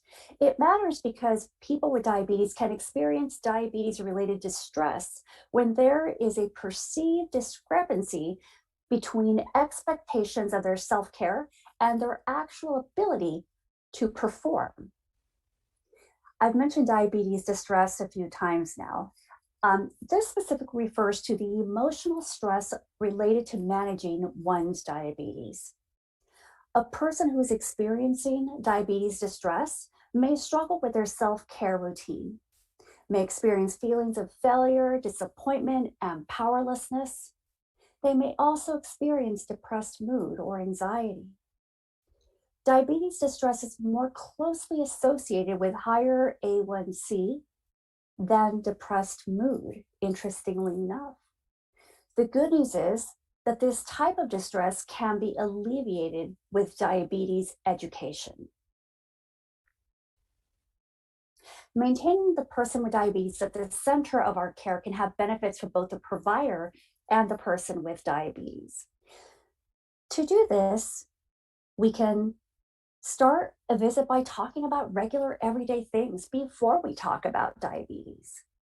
Praising individuals for completing even small diabetes tasks. After all, diabetes management is not easy or fun.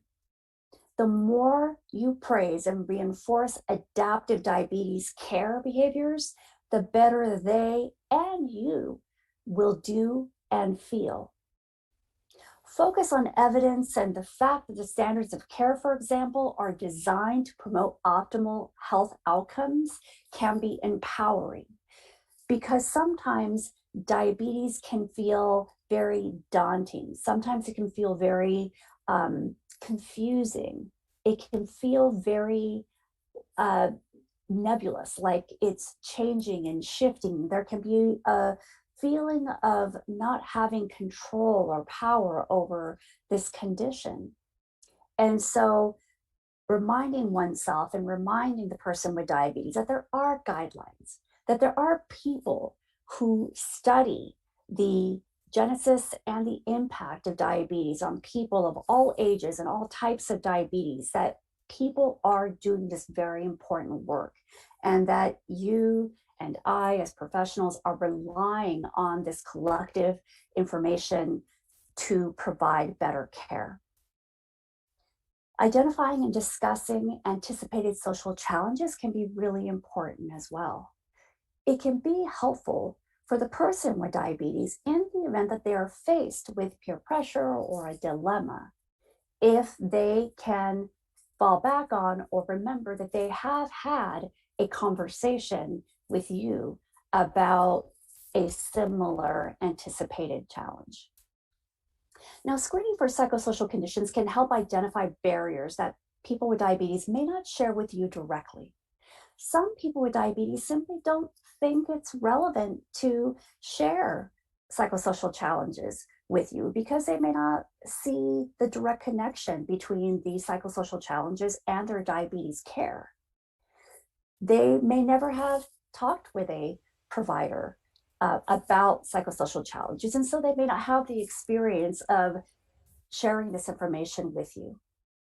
What we know is that psychosocial issues can affect every aspect of a person's life, both directly and indirectly. And screening and evaluation allows the team to identify meaningful psychosocial factors and ways to optimize the person's health and well-being. Once they are identified, psychosocial factors that impact a patient's or a person with diabetes and their self-care and psychological states should be monitored. For example, screening can help identify people who are experiencing depression, anxiety, and diabetes-related distress.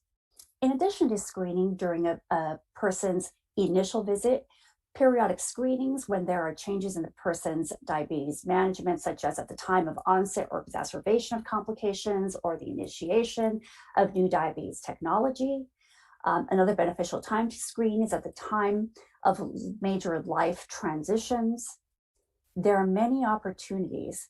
There are also many screeners that can help your team screen for the variety of potential psychosocial experiences that people have.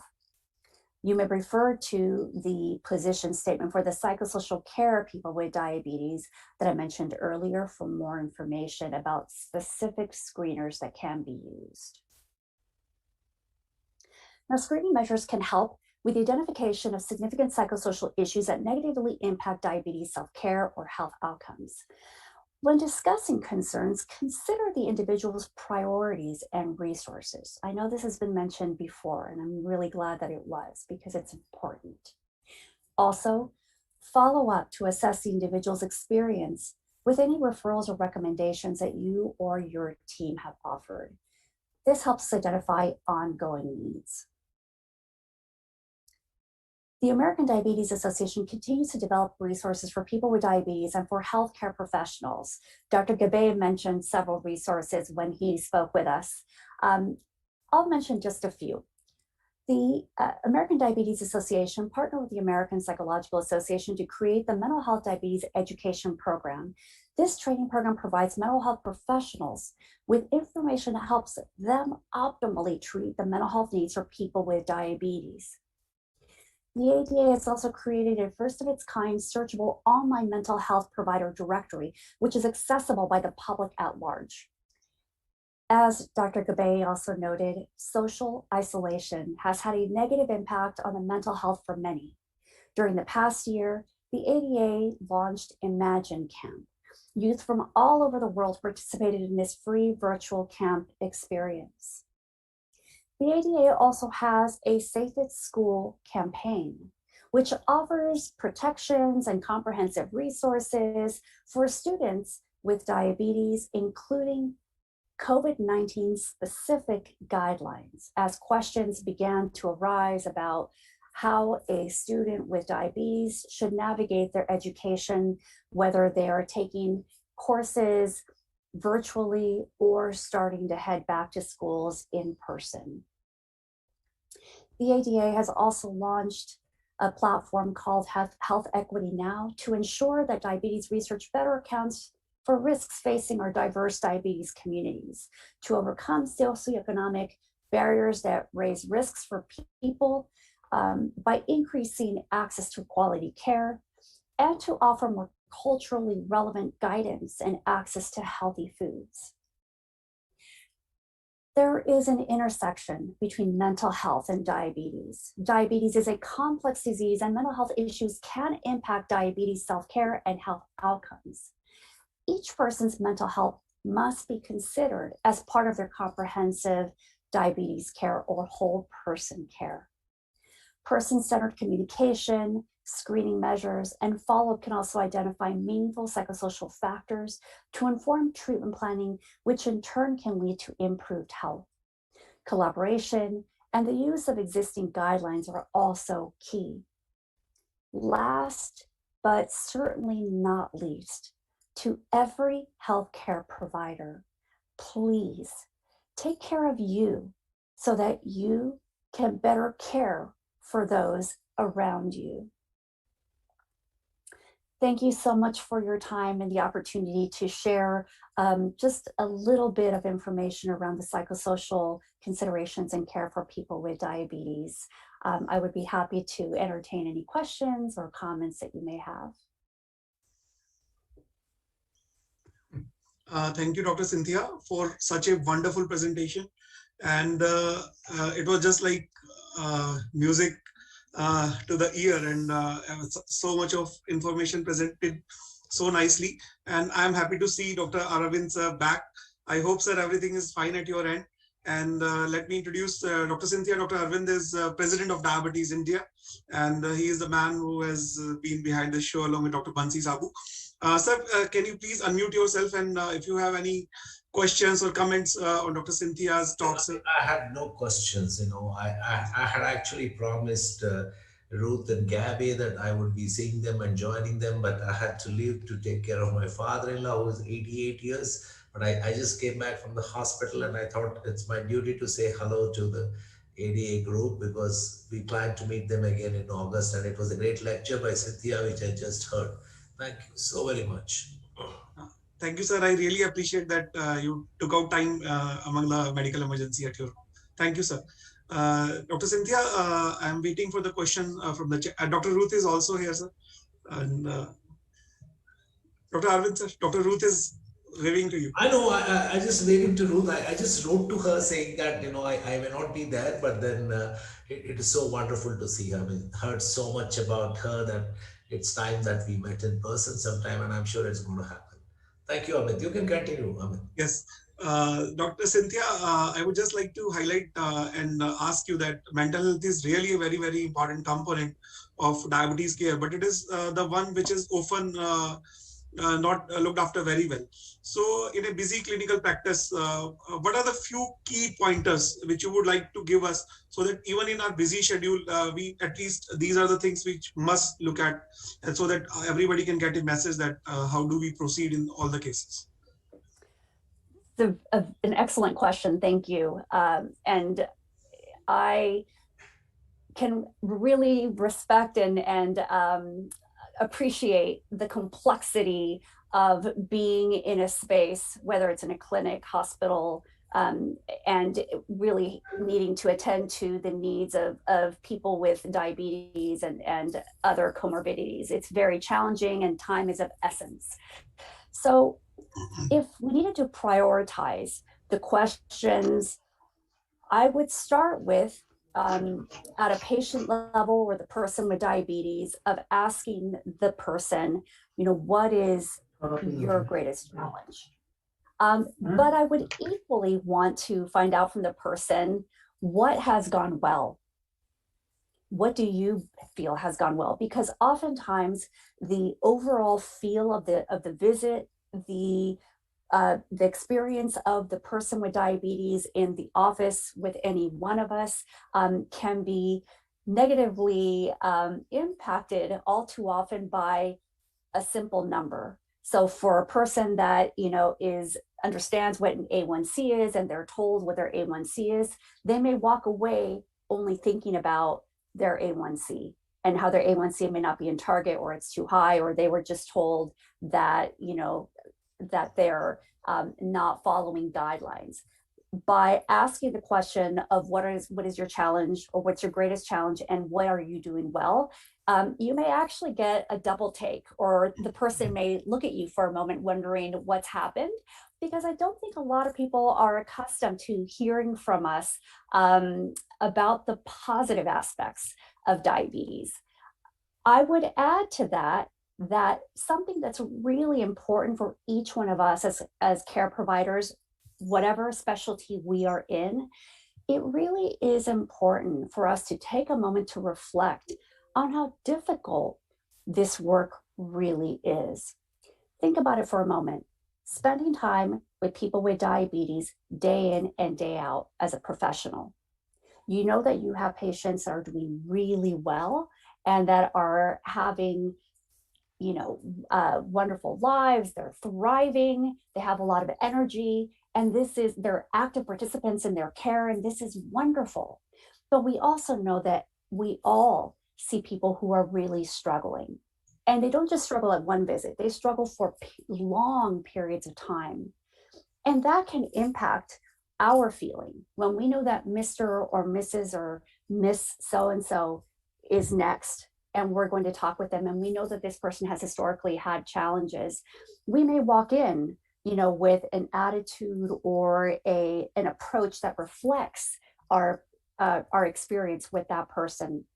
So that awareness, I think, is also top of mind for me when I think about being a professional who works with people with diabetes. Thank you, Dr. Cynthia. I have just one more query, Dr. Cynthia. See, we are talking about the mental intersection and we are talking about the patient. But just look at the diabetes professionals who are providing the care. So they see a lot of patients throughout the day. And what I have seen that when we start our practice in the morning and by the evening, we also get fatigued, and every time listening to the same kind of story again and again and again and again. What happens is that our emotional response, it also gets flattened throughout the day. We may not be in the same space which we were in the morning, or we may not be in the. So I think as long as we are not able to address this aspect of care for the healthcare professionals, as you rightly said, take care of yourself before you take care of your patients. I think it is going to be challenging for us to deal with the mental health aspects of the patients. So what is the solution for that? What kind of solution do you think you can offer to the healthcare professionals? Right. So I'm sorry, I missed that. I just told that work for a half day only, morning to afternoon. We all need a break. We all need a break. Right. I mean, that might be part of a solution. I'm not sure how feasible that is, but you know, it's another very good question. I think there are a couple of tips that I would offer. One is to remind yourself why you do what you do. We all go into our professions, some because we, you know, for some folks here who are in medicine, you went into your field because you have a gift, you know, of knowledge. You had a desire to care for people or to improve the life of someone because you were inspired by someone else in your life. So for some, it can help to remind yourself why you are there. If you have a workstation or a desk, put a picture or put a word that brings you back to this moment of why you are there. The second thing is, it's important for all of us to keep in mind that the people with diabetes that come into our offices only see us for a moment in time. We are snapshots in their life.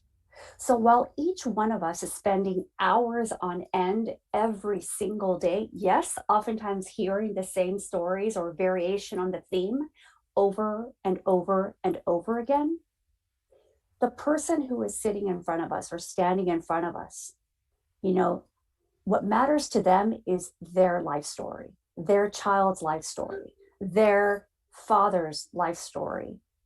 So for us to keep in mind that we get caught up in, you know, the flow of the day and of hearing all these stories, and yes, of getting that fatigue in the afternoon. And for those that don't have the ability or the luxury to only work half day, really be mindful of those two things can be very helpful. I'll offer one last thing. If you have access to a window, this is something that I personally decided to do, you know, many years ago. When I was a fellow, we had a conversation and we were asked to identify one way that we were going to engage in self-care during the day. And it seemed like an impossible task because we are all constantly running around and you know, seeing a lot of patients every single day. So at the time, I was in a hospital building where I had easier access to a window. So my commitment was to go to the window and just look out and up. That for me was a mental break for just a moment. Finally, something I mentioned earlier, just stopping to take a deep breath. You know, whether you have that smartwatch that reminds you to take a deep breath, or whether you remind yourself or you remember this conversation, just pause. Take a breath, and then continue. These are some simple, more practical tips that can be helpful for that. Thank you for the question. I think I have just one question to Dr. Ruth. Ruth Weinstock, we have a set of patients, our teachers have always told us listen to your patient, and that's what they want. But when we start listening, they're talking about their grandchildren, they're talking about the daughter-in-law, they're talking about the father-in-law, they're talking about the husbands in the negative way, and they never come into their problems. So how do you stop them? And how do you get to the point? We have this all the time in India. They talk of everything except their problems. Do you have the same problem in the US?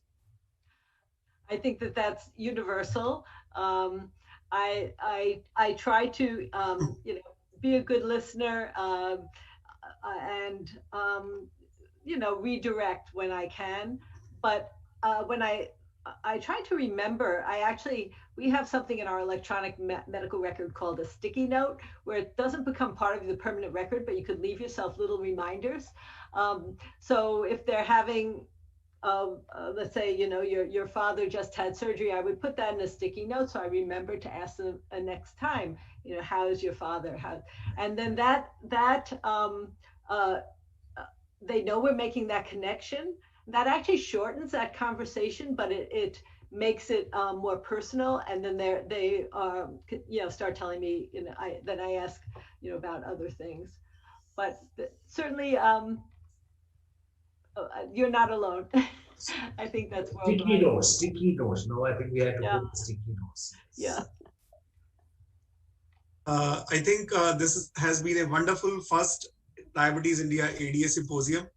And I must thank to our CEO, Tracy Brown, and Chief Scientific Officer, Dr. Robert Gabby, and the presidents of the Diabetes Association. This is really an amazing moment. And I hope we will continue to have such kind of collaborations. And for the 12th World Congress of Diabetes India, when it happens next time, we will again have a wonderful Diabetes India ADA symposium. And with this, I would like to have all of you, all of you are the presidents, and final comments from you before we conclude this session. Well, I just want to thank you, and we too hope that this can continue. This has been a wonderful experience, and I just wish you all well in this very, very difficult pandemic time. Our hearts are with you. Thank you. Thank you. Dr. S.R. Arvind, your final comment.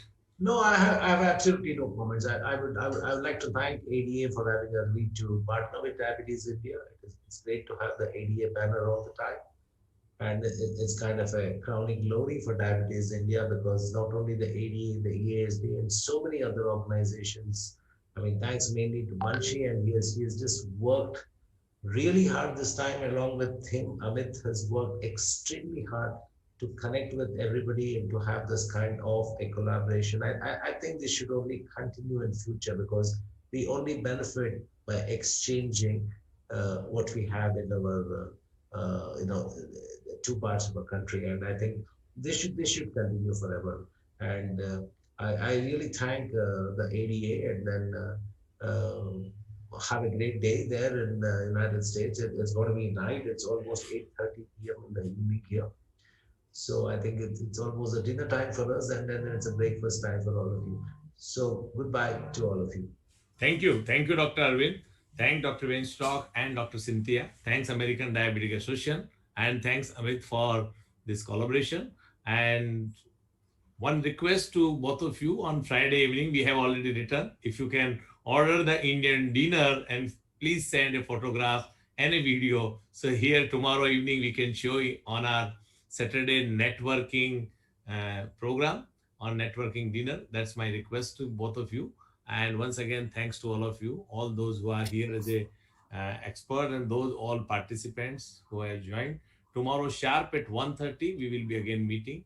We have kept the program on Friday and Saturday only between 1:30 to 8:30. Tomorrow it is 1:30 to 9.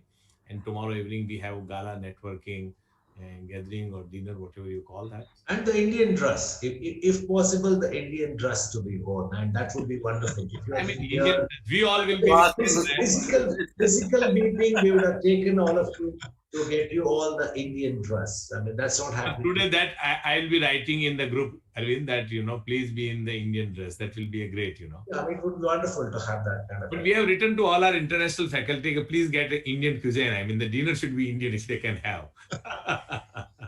That was our request to them. Okay, once again, good night. We have the other hall, the beta and the food. I think we're ending there too. We are almost closing there too. Yes. Okay. Thank you, Dr. Bansi, Amit. It was a wonderful day. Yes, Sanjay, please continue. No, it was a wonderful day listening to all of you, and Amit for a wonderful moderation, and Dr. Bansi for always trying to put everything together, and Dr. Arvind to guide us for all the things which is happening today. That's all. We had a great day, and I think we're ending in all the other halls too. It was following up. The next couple of minutes, we wind up there too. Yes. And once again, another Diabetes India, and one last remembrance to Dr. Shaukat Shadikot, who would always pat and say, "Fool, come here. You don't know how to handle this." And Arvind knows very well what